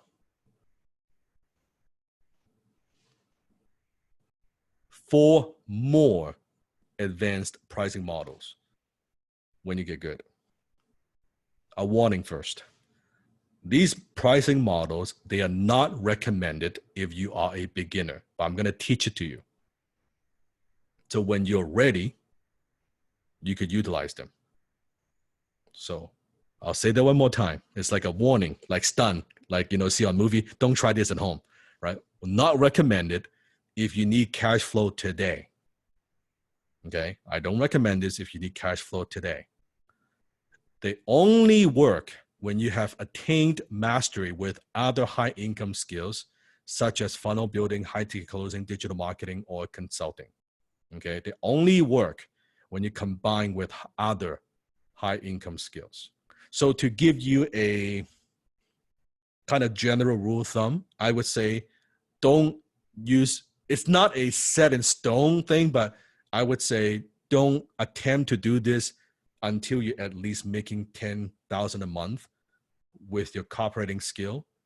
Then if you want to test and experiment some of these advanced pricing models that you could. Can we agree on that? Because there's a risk when you utilize these models, and I'll explain why. Okay. So when you've got income coming in, you're solid, 10K a month, you're comfortable, then you want to experiment, and you have some of these other skills, and you see why you need these other skills. Because you're now adding additional value beyond copywriting so that you could charge this kind of pricing. Okay. Here we go. Number 5, you can do a spec based on results, meaning you don't get paid until you get results. Now, the problem with this, before I talk about the upside of this, is out there in the real world is a jungle. It's not a win-win. Remember what we said I got taken advantage of when I did in spec? Didn't actually get paid. I did the work, but I didn't get paid, right? Yeah, you can sue the guy and all that stuff, but really, it's not worth it. Just the way it is. Client's going to lie to you. They're going to take advantage of you. So if you need cash flow today, do you see why this is not such a good idea? Right? It's not such a good idea. Right? There's a risk. You don't get paid. You can't pay the bills. That's not so good. But if you are getting paid already, right? And I would recommend more if this is something that you have a prior relationship with the client already. Ideally, like you know the person, or it's a referral, it's something, it's got to be someone that you can trust. They're not going to fuck you over. Okay. And that's why it's best if like say for Desmond's agency, we've done business for some time. After a period of time, if I feel that that's a deal that to be done, and I say, okay, I can do it on spec, right? Where I get more of the upside. Okay. So spec based on results. Now, if you're not good, can you produce results? If you don't have confidence, can you produce results? You don't have experience, can you produce results? Right? Now, back in the day, before I give you an example, back in the days, the direct mail days, you have copywriters, they would charge a royalty for, it could be like per mail, meaning for every single mail that gets sent out, they get a little piece of the action. That worked in direct mail days. However, I believe time has changed. So within HIC, what I'm going to teach you is, I believe to make this work, you need to add value beyond than just copy if you want to do a deal like this. First of all, it gives you more control. Second, it gives you more ways to add value. Example, if I only could do copywriting, that's one thing. But if I could do copywriting, plus I could also build a funnel, that's a different story. Or I could do copywriting, plus I could consult. Or I could do copywriting, plus I can do the digital marketing side, or some of it. It changes the game. Because now I'm adding value in multiple ways, right? You with me? So it's easier for me to negotiate this kind of deal, right? And you need to be okay. You might not get paid. You might do a ton of work and not get paid. This is why it's not recommended for beginners. So there are 3 types of traffic. There's cold traffic, meaning that customers, prospects, they don't know who you are. They don't know anything about you. So your goal when you're talking to cold traffic, when you're writing copy for cold traffic, is to make contact, right? Warm traffic is that they don't understand how you can help them, but they may have seen you in the past, right? They know you, but they may not know that you have a particular offer. Hot traffic is customers. They know you, like you, and trust you, right? They're willing to buy. They're capable of buy. They have needs to buy. They're hot traffic. Okay, cold, warm, hot. Now, why is Sifu teaching you this? Because as a high-income copywriter, it's easier to produce results when you write for hot traffic or warm traffic. Write this down. This is a very, very significant impact in terms of income, okay? So you want to produce results, hot, warm, easier, because your copy doesn't need to be super, super tight to produce results because the audience is hot, right? But you become very valuable when you can write highly converting copy for cold traffic, because cold traffic is what helps companies scale. Because now they could dramatically increase in terms of the numbers, the speed that they could bring in leads. And cold traffic is a lot harder to write. A lot harder to write. That's why it's more valuable to write. Now in the beginning, again, don't try this at home. So hot, warm, and cold. So let me give you a perfect example. Would you like to see an example of how this works? I'm doing it in reverse. I'm actually going into advanced materials, teaching you pricing model that works for some of the highest paid copywriters before I teach you the fundamentals. I'm doing things like the opposite way because I want to teach you how the business, because I'm getting feedback from my students. See if you're teaching me more about the business aspect. I'll teach you the business aspect first. Like, think, I haven't taught you how to write copy. I'm teaching you how to close sales. Right? Then your job is focusing on getting good. So here's an example. So here's one of Sifu's new funnel, right? It's new funnel, which is a booklet that I wrote called Millionaire Manifesto. So this is the page, okay? Now, what this particular funnel does, I'm going to walk you through it. Okay, I'm not just showing you the funnel. I want you to see it, how this whole thing works. I'm kind of taking you behind the scenes, okay?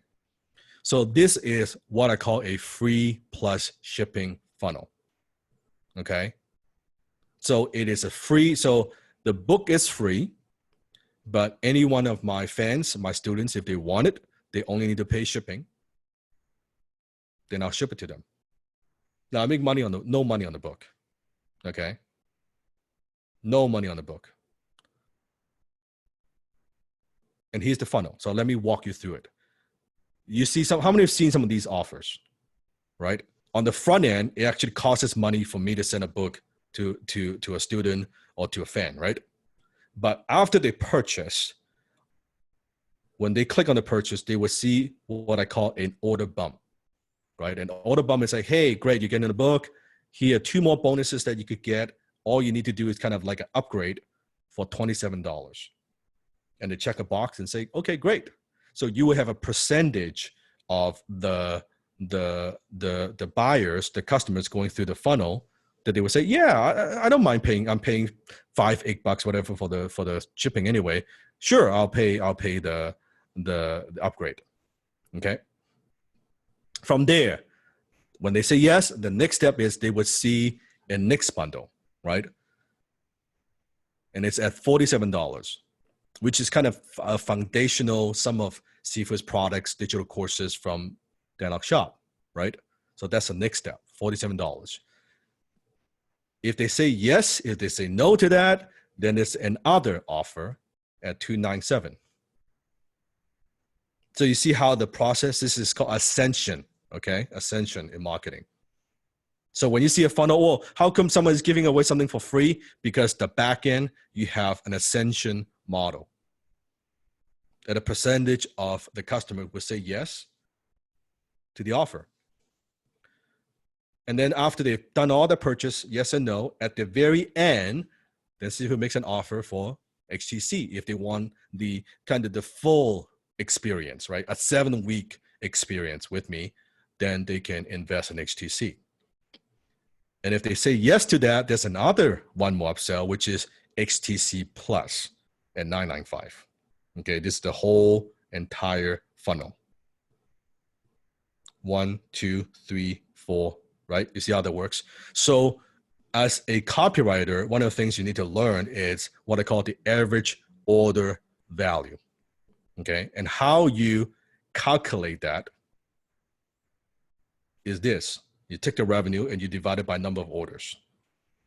Average order value. Okay. Say with me, AOV.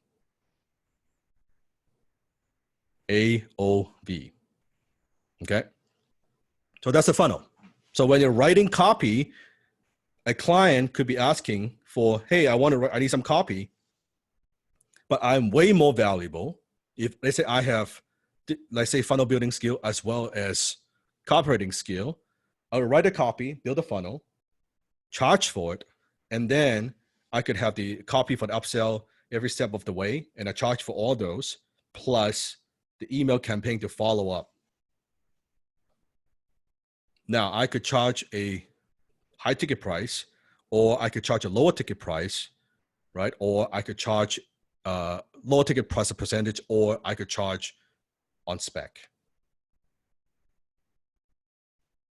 Does that make sense? Okay. So I'm going to give you, now, again, never done this before. I'm going to show you some numbers. This is new funnel. We have not, I want to pre-frame a little bit first. I have not driven any paid traffic.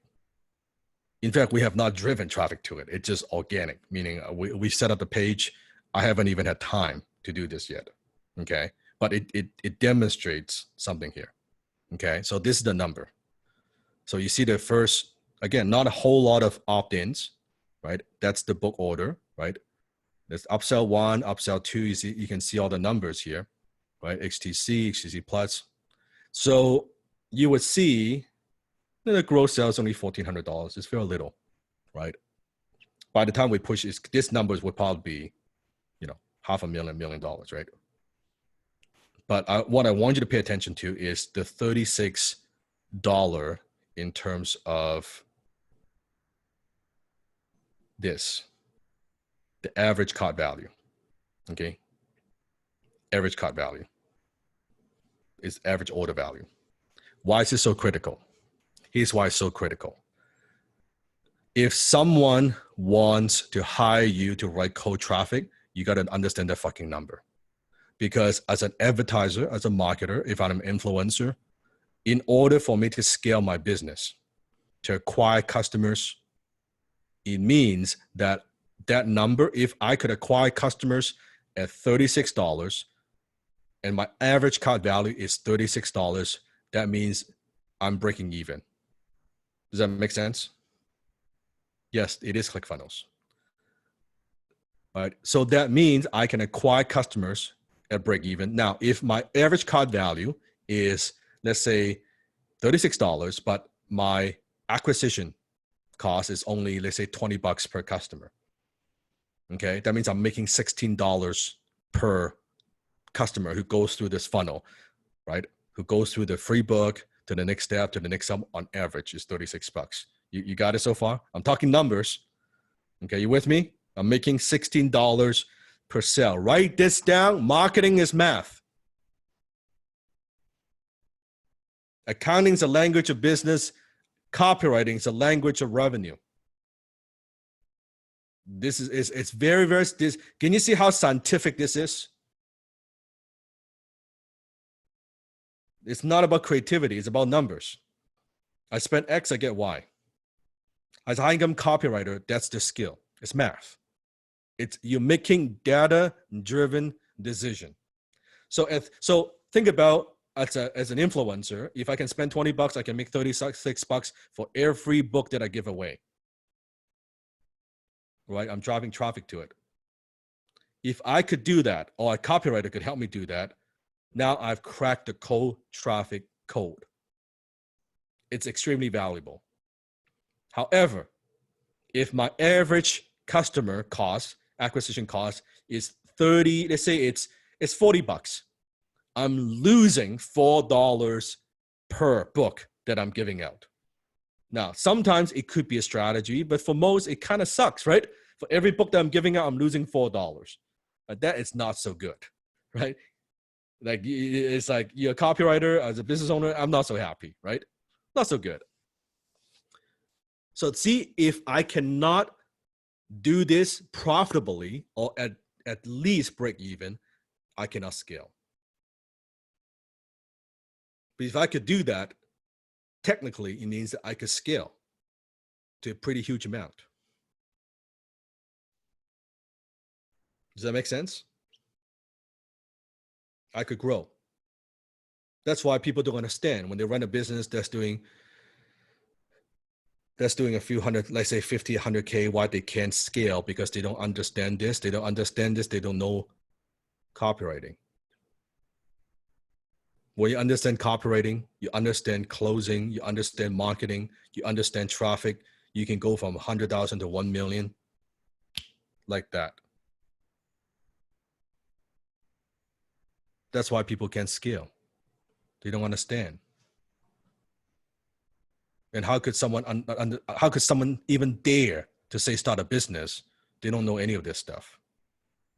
And this is below kindergarten, what I'm teaching you. Okay, this is like basic business. Like, I'm not talking anything. Like in English, I'm teaching you ABCD right now. Nothing compared to what I teach in Dragon 100, right? Which is 7-8-figure entrepreneurs. But I want to give you the concept because you're my student. You got to understand this. By the way, how many of you are overwhelmed? How many are overwhelmed? You're confused. Anyone's confused? Good. When you feel overwhelmed, when you're confused, what do? You celebrate. Congratulations, you're learning something new. Stuff they don't teach you at school. Stuff that actually makes a difference. Stuff that actually matters in the real world. So good. You're confused, go back and listen to this. Okay, so let me break it down for you because it ties into pricing. Okay. So there's a copywriter. He is a niche copywriter, okay? He's specialized in a certain fitness niche. So the client comes to him. The client's getting on average $18 average order value, $18, okay, for this particular offer. The client needs the offer to be at $20 in order to break even. So this copywriter is saying, okay, I'm going to do it on spec because I know this niche. I know you. Here's what we're going to do. For every dollar of average cart value, order value that I could boost, I get 20K. You with me? Doing 18K is $18. Every dollar I boost, I get 20K. So the copywriter spent 8 hours. How many hours? 8 hours tweaking the landing page. It's a landing page, right? He boosted the average value by $2.60. He got paid $52,000 for 1 day of work. 1 day of work. Now, results are not typical. He's been doing this for a long time. He's a pro and is specialized. But I want to give you the income potential that you could have when you actually get this stuff. We're not talking about pocket change here. Okay, mentee, we're talking about some serious money. Some serious money. How many people work their whole fucking year, don't make 52K?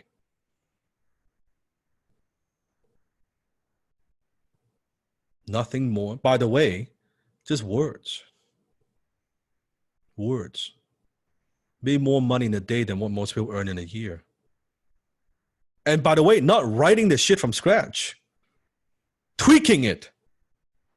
Tweaking the headline, tweaking the opening, tweaking it, not writing it from scratch.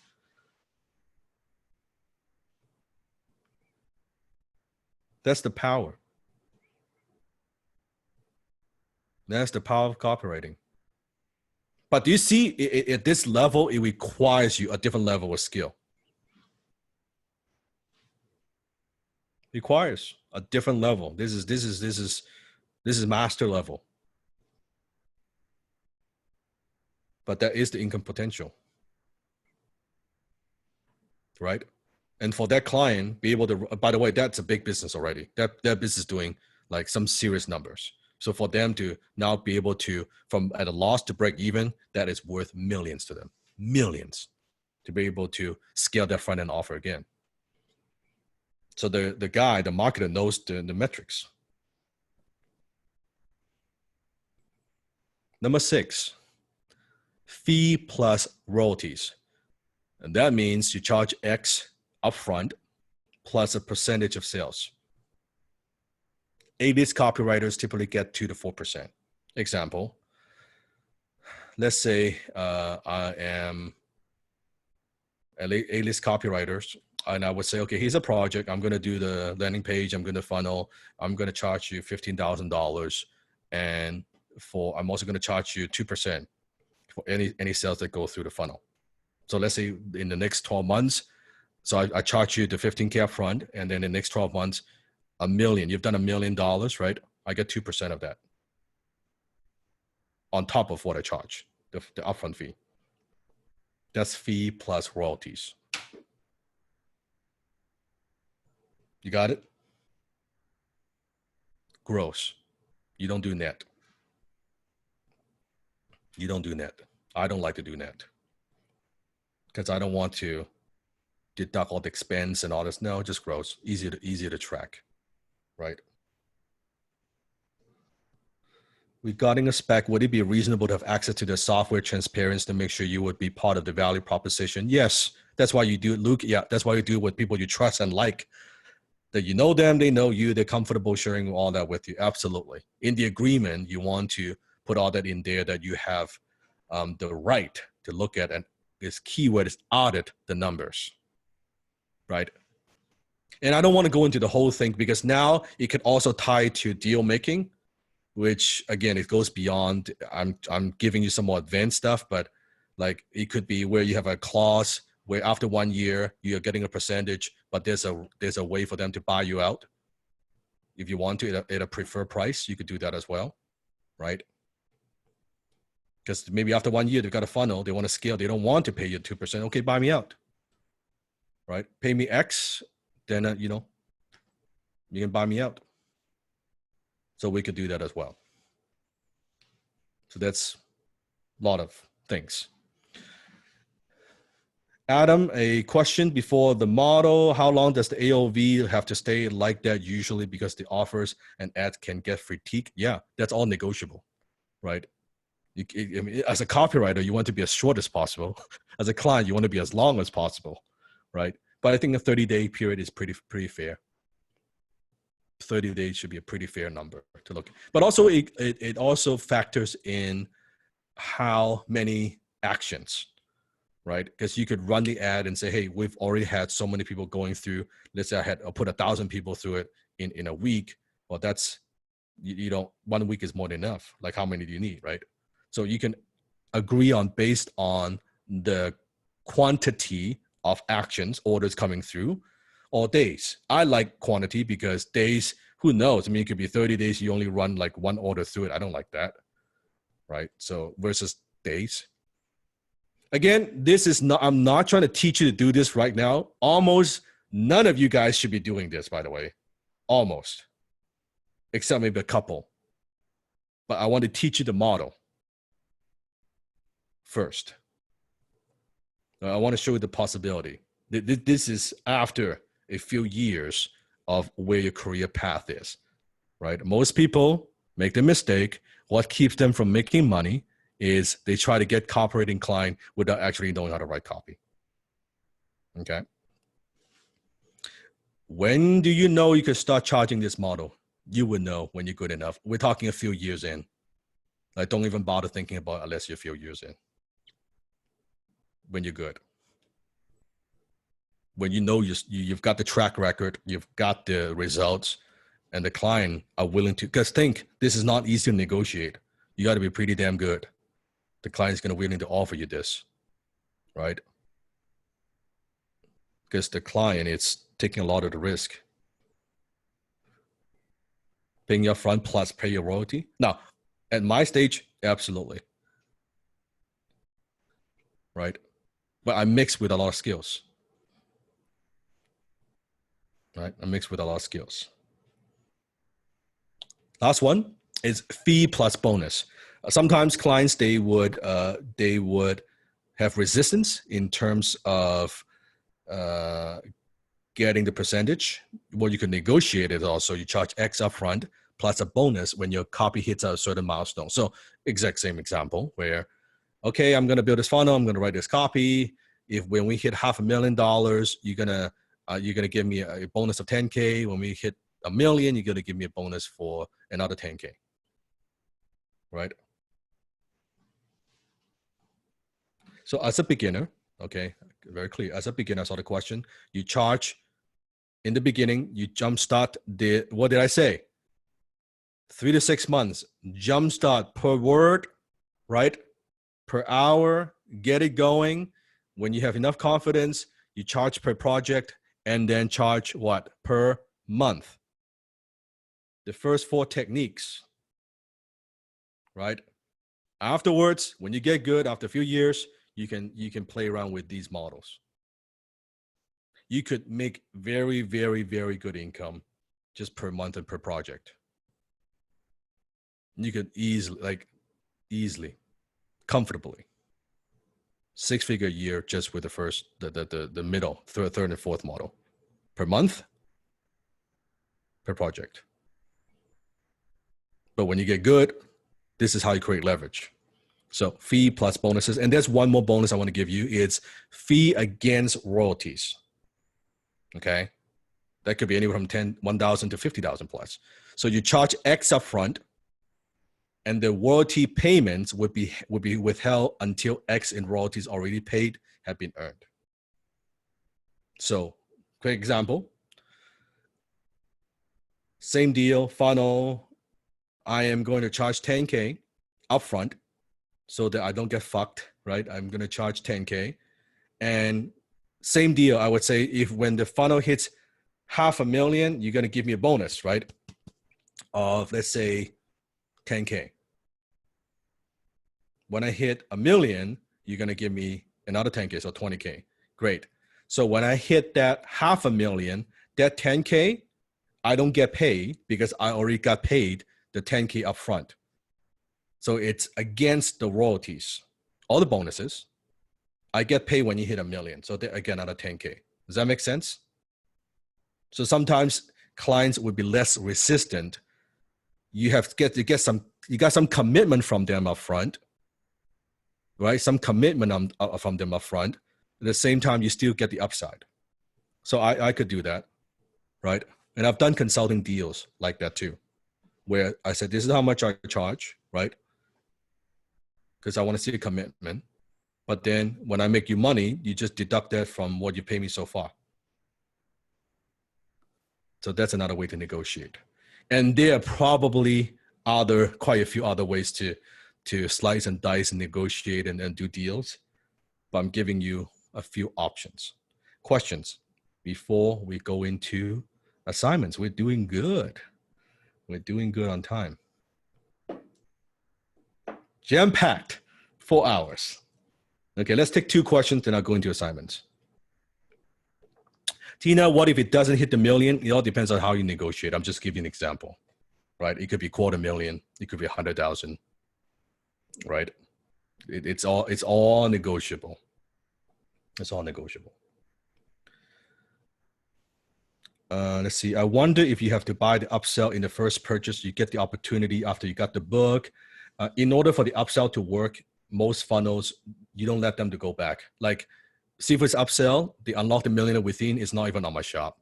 You don't buy during the upsell, you don't get it, right? That's what creates the urgency. Now, however, if someone wants to go back and buy the book again and actually take the upsell, they could, right? They could.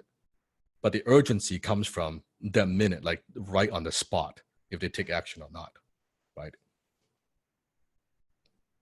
Where could we get from, hold on. Where could we get the Dragon 100 by you? Yeah, Dragon 100 is strictly for business owners doing 6-figure, 8-figure a year. They want to scale that to, like if doing $1 million, they want to scale to 10 to like more, maybe 30, 40, right? But it's a good goal. People would love to see in Dragon 100 when you get there, when you have a good business. That means I taught you well, right? That means I taught you well. I will be very proud, right? Seeing you where you came from and grow to there. Let's do one more. Noah, 6-figure copywriter, join Dragon 100. I wouldn't recommend it. When you hit 6-figure, Seal will actually give you some additional coaching, no charge. Be simply because I want to help you guys grow. When you hit 6-figure within HIC, you would get some additional guidance and support from me personally and my team that at no additional cost. So I don't think you join Dragon 100. Dragon 100 is really for business owners with products and services that they want to scale. Yeah. Sifu, can we start immediately charging per project? Absolutely. If you can close it, you can get it. Yeah, for sure. Right? Sifu wants to give you kind of the baby steps. Like, I don't want that to be an excuse, a thing, something that stops you from taking action that Sifu, I don't know how to close, or I don't know if I can do this yet. Okay. Start with per word. Start with per word, per hour. It's okay. Like, I prefer you get paid something and get going versus, how your lower self comes in, right? Like, you can't do this, you're not ready and all that. No, I don't want that. You taking action is very important for me. Okay. So I would rather I am just as proud you close a $3,000 deal or you close a $30 deal. To me, it's the same. It's not, the student closed 3,000. Oh, you are better than the one only did a $30 job. Hell no. It's the same for me. Because Sifu started with small. Because I know that first sell, that first gig is not the last $30 you ever make. You make your $30. That doesn't, it gets you imagine, even the first gig, you say you got paid $30, the first gig. Is that okay? Is that a failure? Or is that a huge success? Right? Is that the last $30 you ever make? No. Write this down. Small success leads to bigger success. Right? You get your first one, your 30, 40, 50, 60, 100, 200. The beauty of a high income skill is you grow exponentially. This is not the bullshit of, oh, you're making, $20 an hour, and then after 1 year you get a 3% increase. It's not like that. You dictate your own value. You get paid based on your skills. As long as you're improving, as long as you're learning, you can grow exponentially.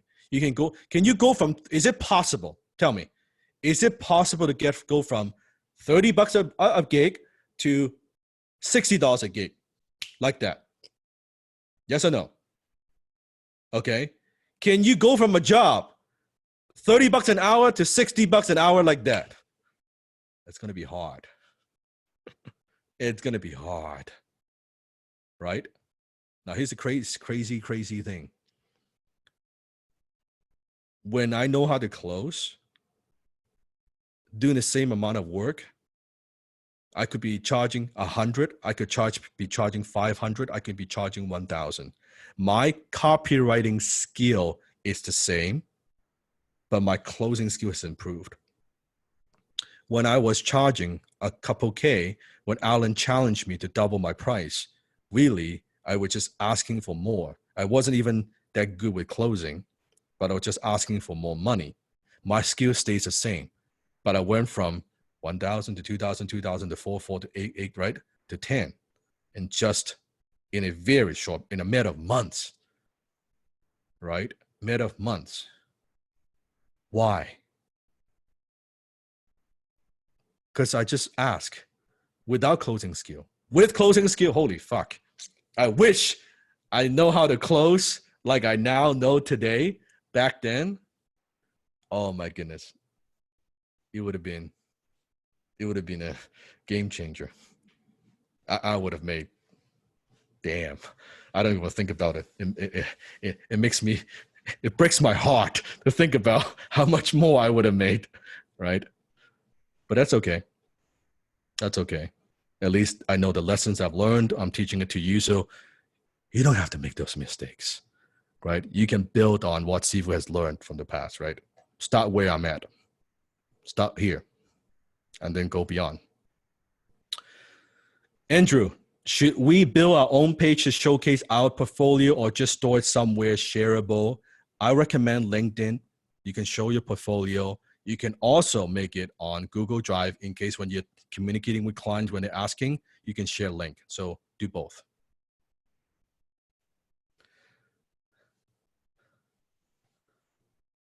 What is your biggest closing secret? That's what is my biggest closing secret?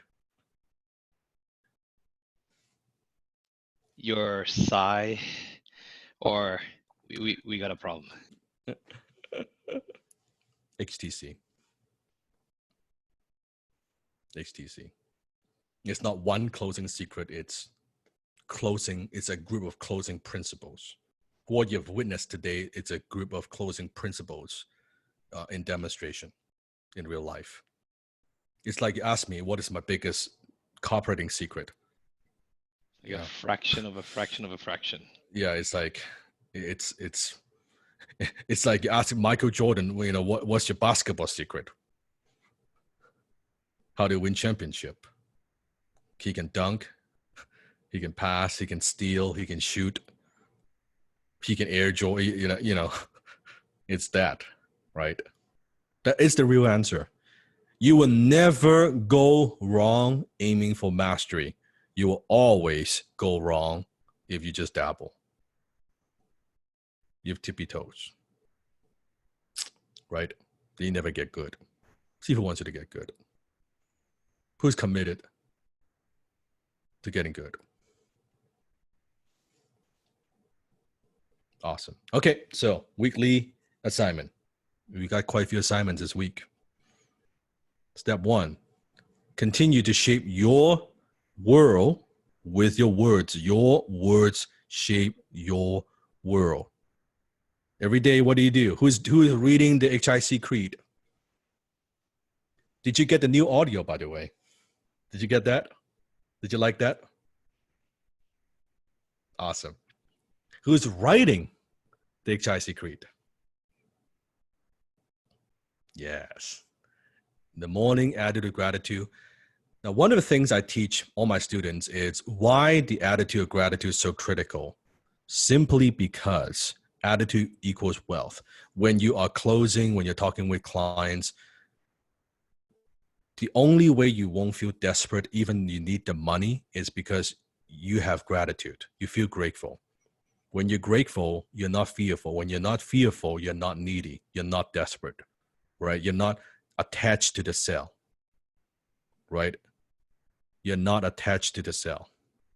You just kind of let it, okay, if I get it, great. If not, that's okay, right? That only could come from if you are coming from a place of fearful, of course you are needy, right?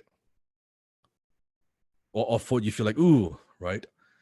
And what I've learned is wealth is a state of mind. Wealth truly is a state of mind. It has nothing to do with how much money you have. Because what Sifu has learned, you could have people have $1 million, $2 million in the bank, they feel broke. You have people who have very little, yet they're happy to fulfill because they feel grateful. And money is an interesting thing. You're not grateful with $1,000. You're not grateful with 10,000. You're not grateful with 100,000. And money goes to people who are grateful. Think about it. Does it make sense? Right? We always have this goal chasing of, remember financial freedom, right? Oh, when I get there, then I'll be happy. Then I'll be fulfilled, right? Then I'll be grateful. No, if you're not grateful with like the little that you have, the little things, you're not going to be grateful when you get the big things. In fact, let me ask you this question. Have you ever had this experience? You set a goal. Whatever, it doesn't have to be money, sports, like some kind of goal that you have, learning something, doing something, accomplishing something, right? You set the goal. And the minute you hit it, you're like, yeah, but then very short period of time later, you're like, nah, right? You didn't take the time to be grateful. You didn't enjoy the moment. You didn't celebrate, right? In fact, let's see if I ask you this. Have you ever had the opportunity, right? Experience where you set a goal, you accomplish something. The minute you accomplish it, you actually feel a little bit sad. You actually feel a little bit down. You feel like, okay, that's it? Huh? I worked so hard, that's what it is? Why is that? Yes, good question. Because we are not trained to appreciate little things and be grateful in life. We've been conditioned not to kind of slow down and be grateful. And by the way, Sifu has been guilty of this for years. Trust me, I'm a type A achiever, whatever it takes, aim big, get shit done kind of guy. You could tell, okay? For many, many years in my life, many years. Until I learned some of these principles that I'm sharing with you. That's why as a student, I want to pass on this knowledge so you don't have to go through that. So you learn it early. Teaching you financial confidence, not financial freedom, because I was wrong that I was aiming for financial freedom. And I was wrong thinking about getting to the next thing, and not taking time to appreciate the little things in life. And now I get the best of both worlds. That I am rich and I'm happy, right? And I'm fulfilled. And I'm telling you, you can have both.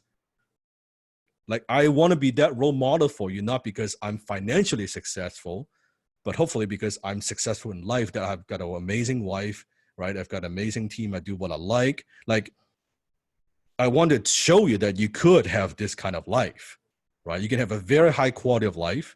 And money, yes, is very, very important, but it's only important for things that needs money. But sometimes reading a book, having a conversation, doing something fun, and it's enjoying the process. Are you with me? Like, why we need to have the ritual, right?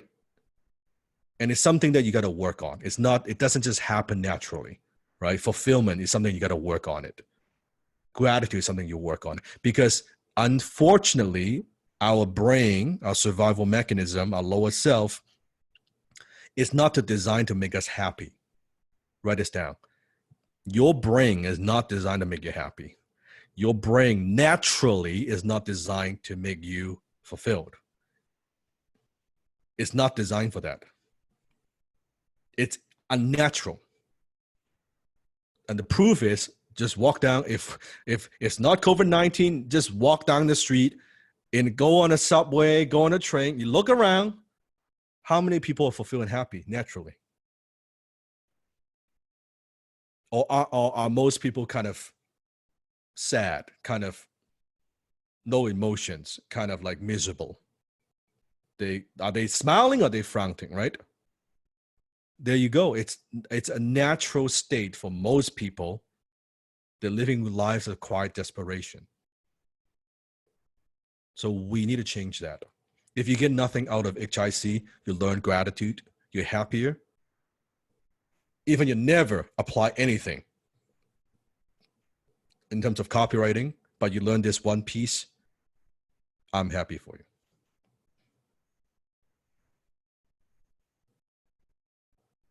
I'm happy for you.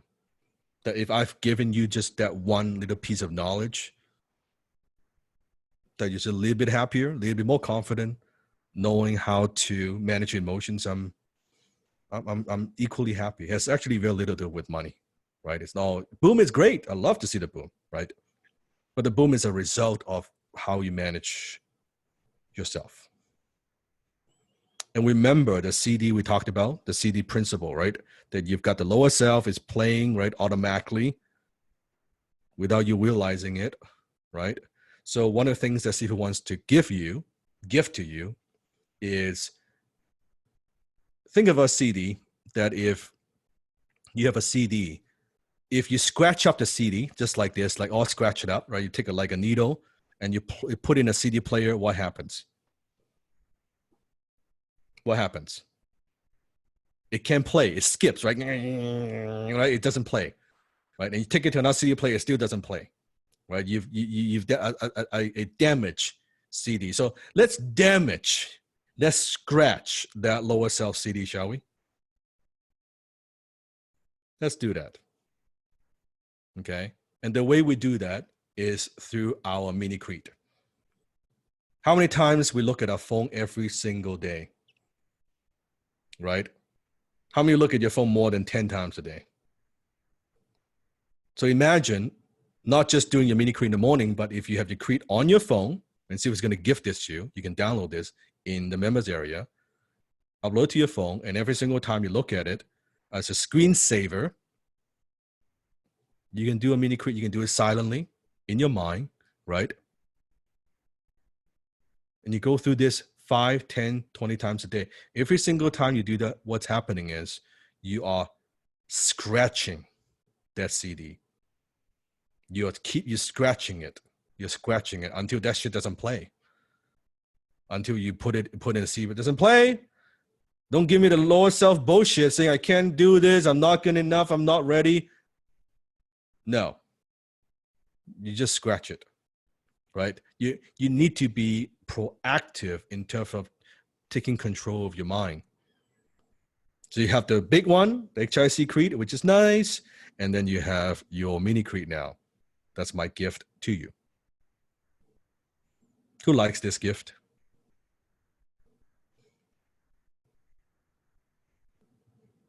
And do it. Do it for 30 days. See how you feel, right? Versus looking at just a screensaver that doesn't have any meaning. Every single time I look at it, I don't wait. It's like, oh man, today I kind of, I don't feel like writing today. I don't feel like hand copying anything. I look at the creed. I don't wait for someday. I make things happen today, right? I improve my skills every day. I don't make excuses. I create results. Damn, oh no, I'm going to write copy. Fuck it, right? You're talking to a client. Oh, you're a little bit scared. Maybe it's your first deal. You're not so sure how to quote. Look at a mini creed. I operate from a place of abundance, a place of prosperity. I am the silent rainmaker. I write my own destiny, right? Boom, and you get into the closing call. You're focused. You're ready, right? You're not desperate. So boom, you close that sale. So you can use it that way as well. Step number 2, continue to Demflex for skill, right? How many of you are watching minimum 10 videos a day? 10 videos a day. There's one video that I want you to watch. Is also in the members area, which is the Bruce Lee finger pointing at the moon video. I'm not going to tell you what it is. Go watch that one. That's part of the homework. And for sure, share some of your aha moment. One of the things that people love to see is actually your aha moment from each class. Now, I'm not asking for summary. Okay, don't do summary, because when you do summary, you're actually doing your brothers and sisters a disservice. You might think you're doing them a service, but you're actually doing them a disservice, because they would take the summary and they would come up with preconceived ideas, what that means, versus hearing directly from me. They would get sometimes a wrong idea of what it is, right? But share your personal perspective. In other words, don't recite what Sifu said. Share what it means to you, right? What have you learned? What does it mean for you personally? Share that. That's what inspires your brothers and sisters to say, damn, I missed that class. I got to listen to it. This is amazing, right? Right? And everybody will be different. And that's how Sifu gets feedback on what works, what you like, and what doesn't work, and what I should add more of. And I'm still tweaking, by the way, every single week, what's the next upcoming class. So it depends on kind of what you share. I might add new things. I might include another bonus. You never know. Sifu likes to give bonuses, unexpected bonuses, right? So I can't do that if I don't know what you're thinking, right? So the CD idea I got, we have that HTC. I'm like, hey, where's my HIC mini creed? So I asked the team to create it, and boom, you get it, right? That's how Sifu likes to do it. Step 3. Continue. If you haven't done those, commit to read at least 1 book a week. We're aiming to finish these books by the end of the class, the season, right? This season. Or if it's extra couple weeks, it's okay. But that's what we're aiming for.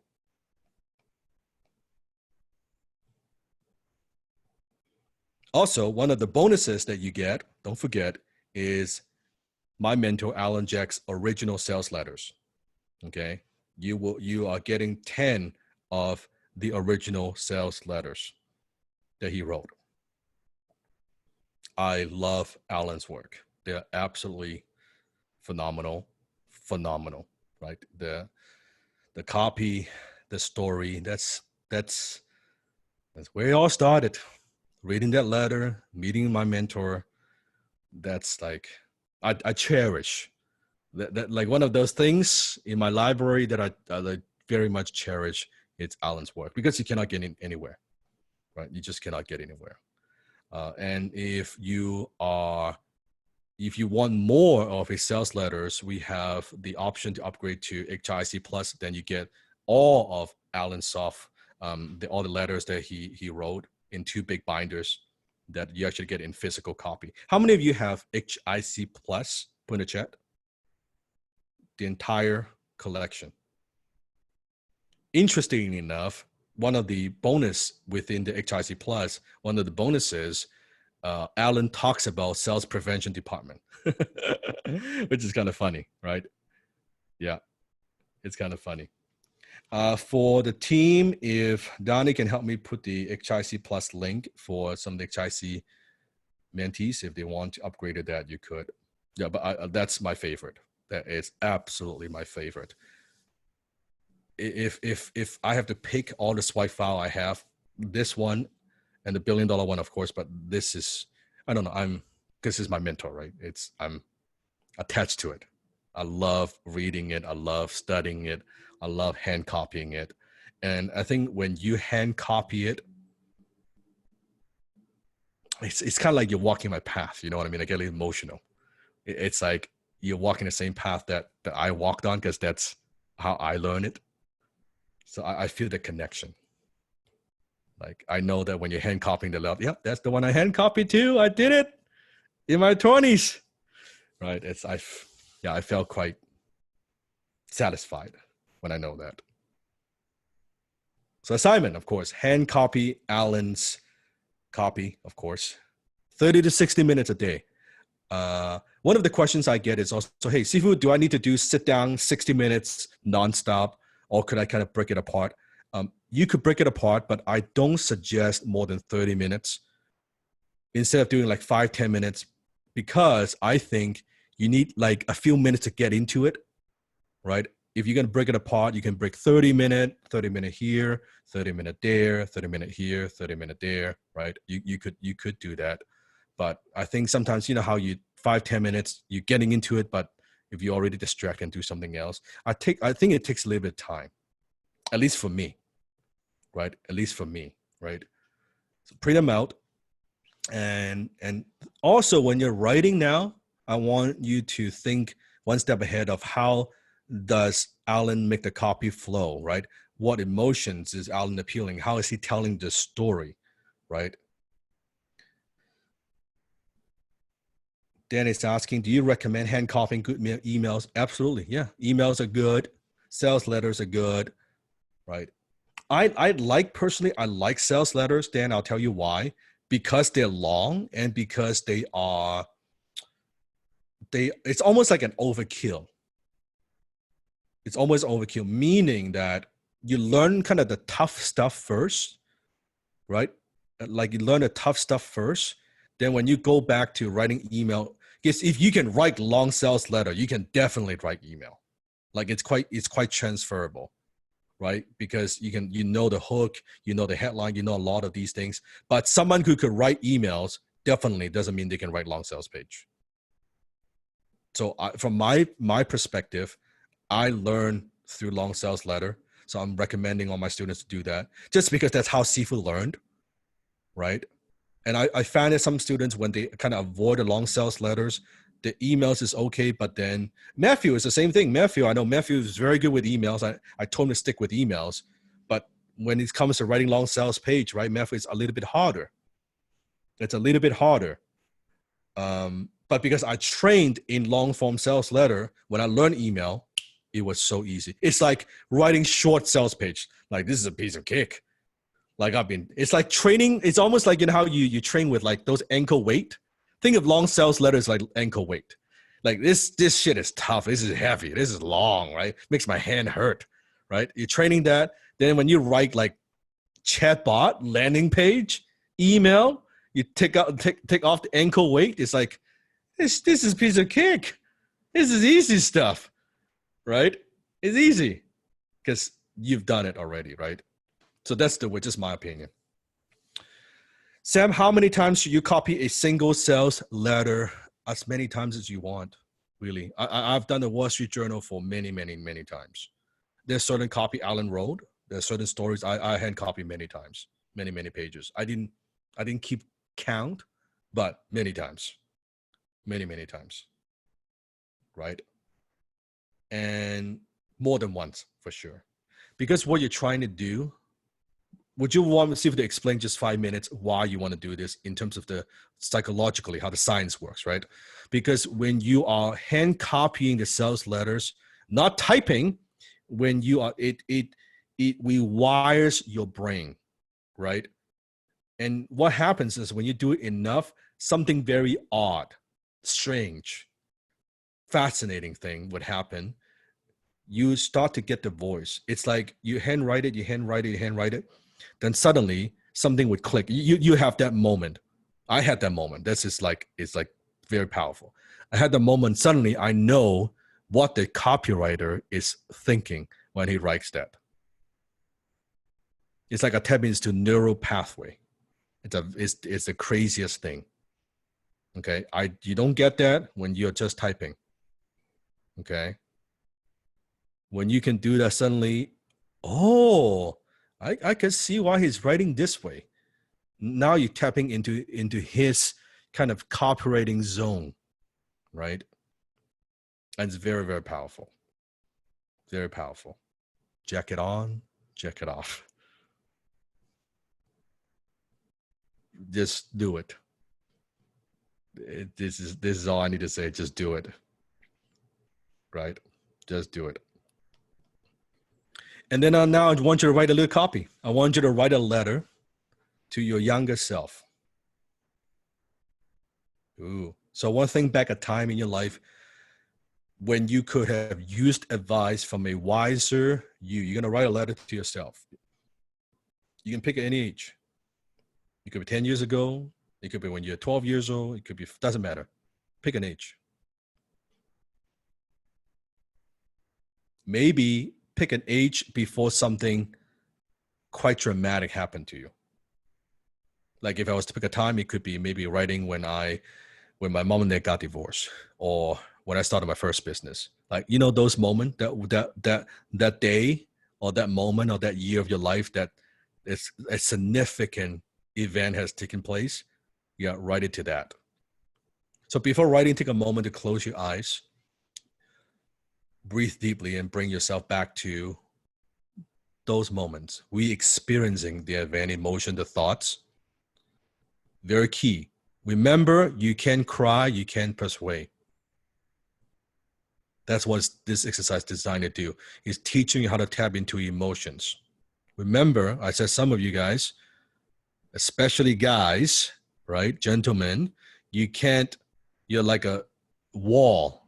You got no emotions. You can't transfer emotions when you got no emotions.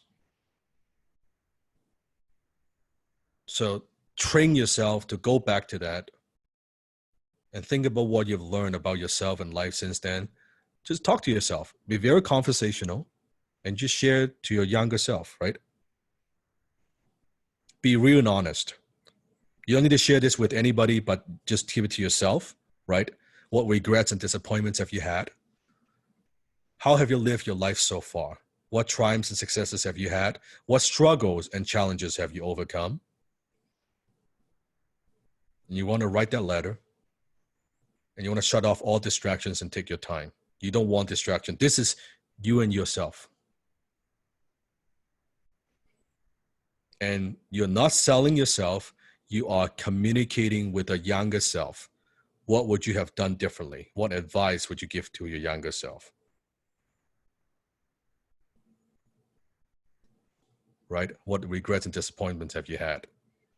How would you live your life differently? What decisions would you make differently?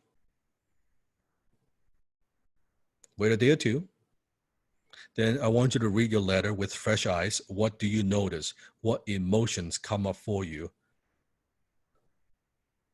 And what might you change in your life today as a result of what you wrote?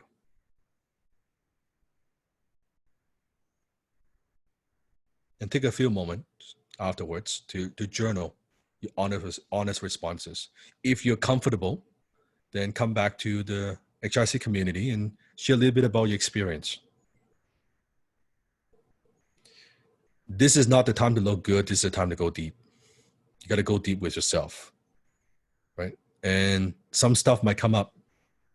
Maybe some emotions. Some emotions you've been bearing for a long time that you don't want to think about it.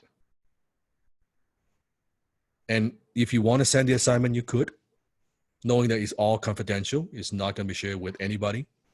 If you want to do that, you could.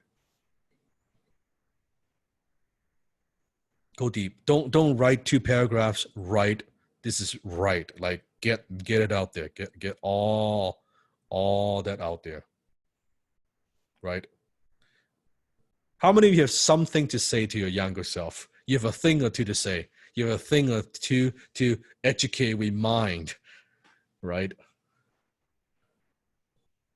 There you go. There you go. So we're looking to the past. We're looking at what would you do differently, right? What would you do? Take a day or two, come back, look at it. How do you feel? Not only are we going to write a letter to your younger self, we're now going to write a letter at the same time to your future self. So 2 letters we're going to write. We're writing. So imagine writing to yourself, your future self, 3 years from now. So from today, 3 years from now, what would you say? So after you've done your younger self, now we're going to write a letter to your future self. What kind of person by that time would you be?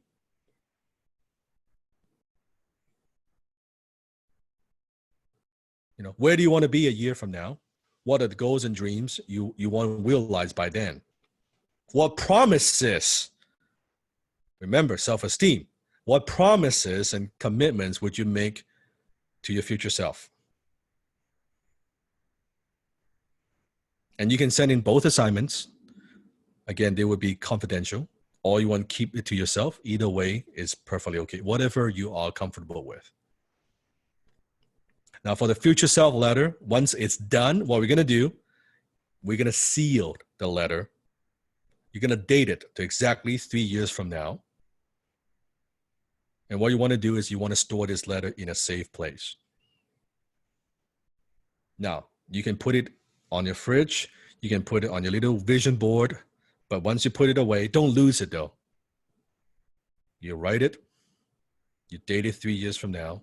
A letter to your future self. Now, how many of you think it would be pretty interesting 3 years later when you open the envelope and you read what you wrote and see how many of those things you've accomplished? Are you on track? Are you off track? How happy would you be if you realize all those things, everything you wrote? Would you feel grateful? Doesn't that also add a level of accountability? Maybe you will, back then, you're single, 3 years later, now you're married. Maybe you've got a kid. Things have changed, right? Isn't it also interesting to see where were you back then, the state of mind, to now, today? How much you have grown as a person, becoming that better version of yourself. Pretty powerful exercise. And then if you want to, you can submit the assignments. If you don't want to, it's okay. You can keep it to yourself. But definitely share your aha moment from doing the exercise. Also share the aha moment, what it means to you personally, not summarizing the lesson within the Facebook group. And we will post the attendance rate within 24 hours. We'll see how we do this week, right? And any questions you have, post in the group. And yes, I do read your posts. You see me commenting, see me liking it. Actually, I don't spend a lot of time on social media. Although Siva has a huge social media presence, I actually do not spend a lot of time on social media. The only place I spend time on now, pretty much, it's our group. I belong to a couple Facebook groups, and also I go into our own groups. Look at your post. That's it. I don't go into comment, social media. I don't do any of that. Good. Great class. Love the class. Beautiful. It's an advance. I know it is overwhelming. It's a lot to take in. Almost 4.5 hours. You did good. So next week, when we come back, we are going to talk about how to get clients. How to actually get clients. And who wants to do more role play? You want to see more role play? I'll bring Desmond back on. We'll do some more role play next week if you want to. All right. Okay, let's do that. Awesome. I appreciate you. I love you. Keep growing, keep learning. Don't compare yourself with others. Focus on what's in front of you, progress. Just inch by inch. Inch by inch. Do your best. Forget the rest. And remember, you write your own destiny.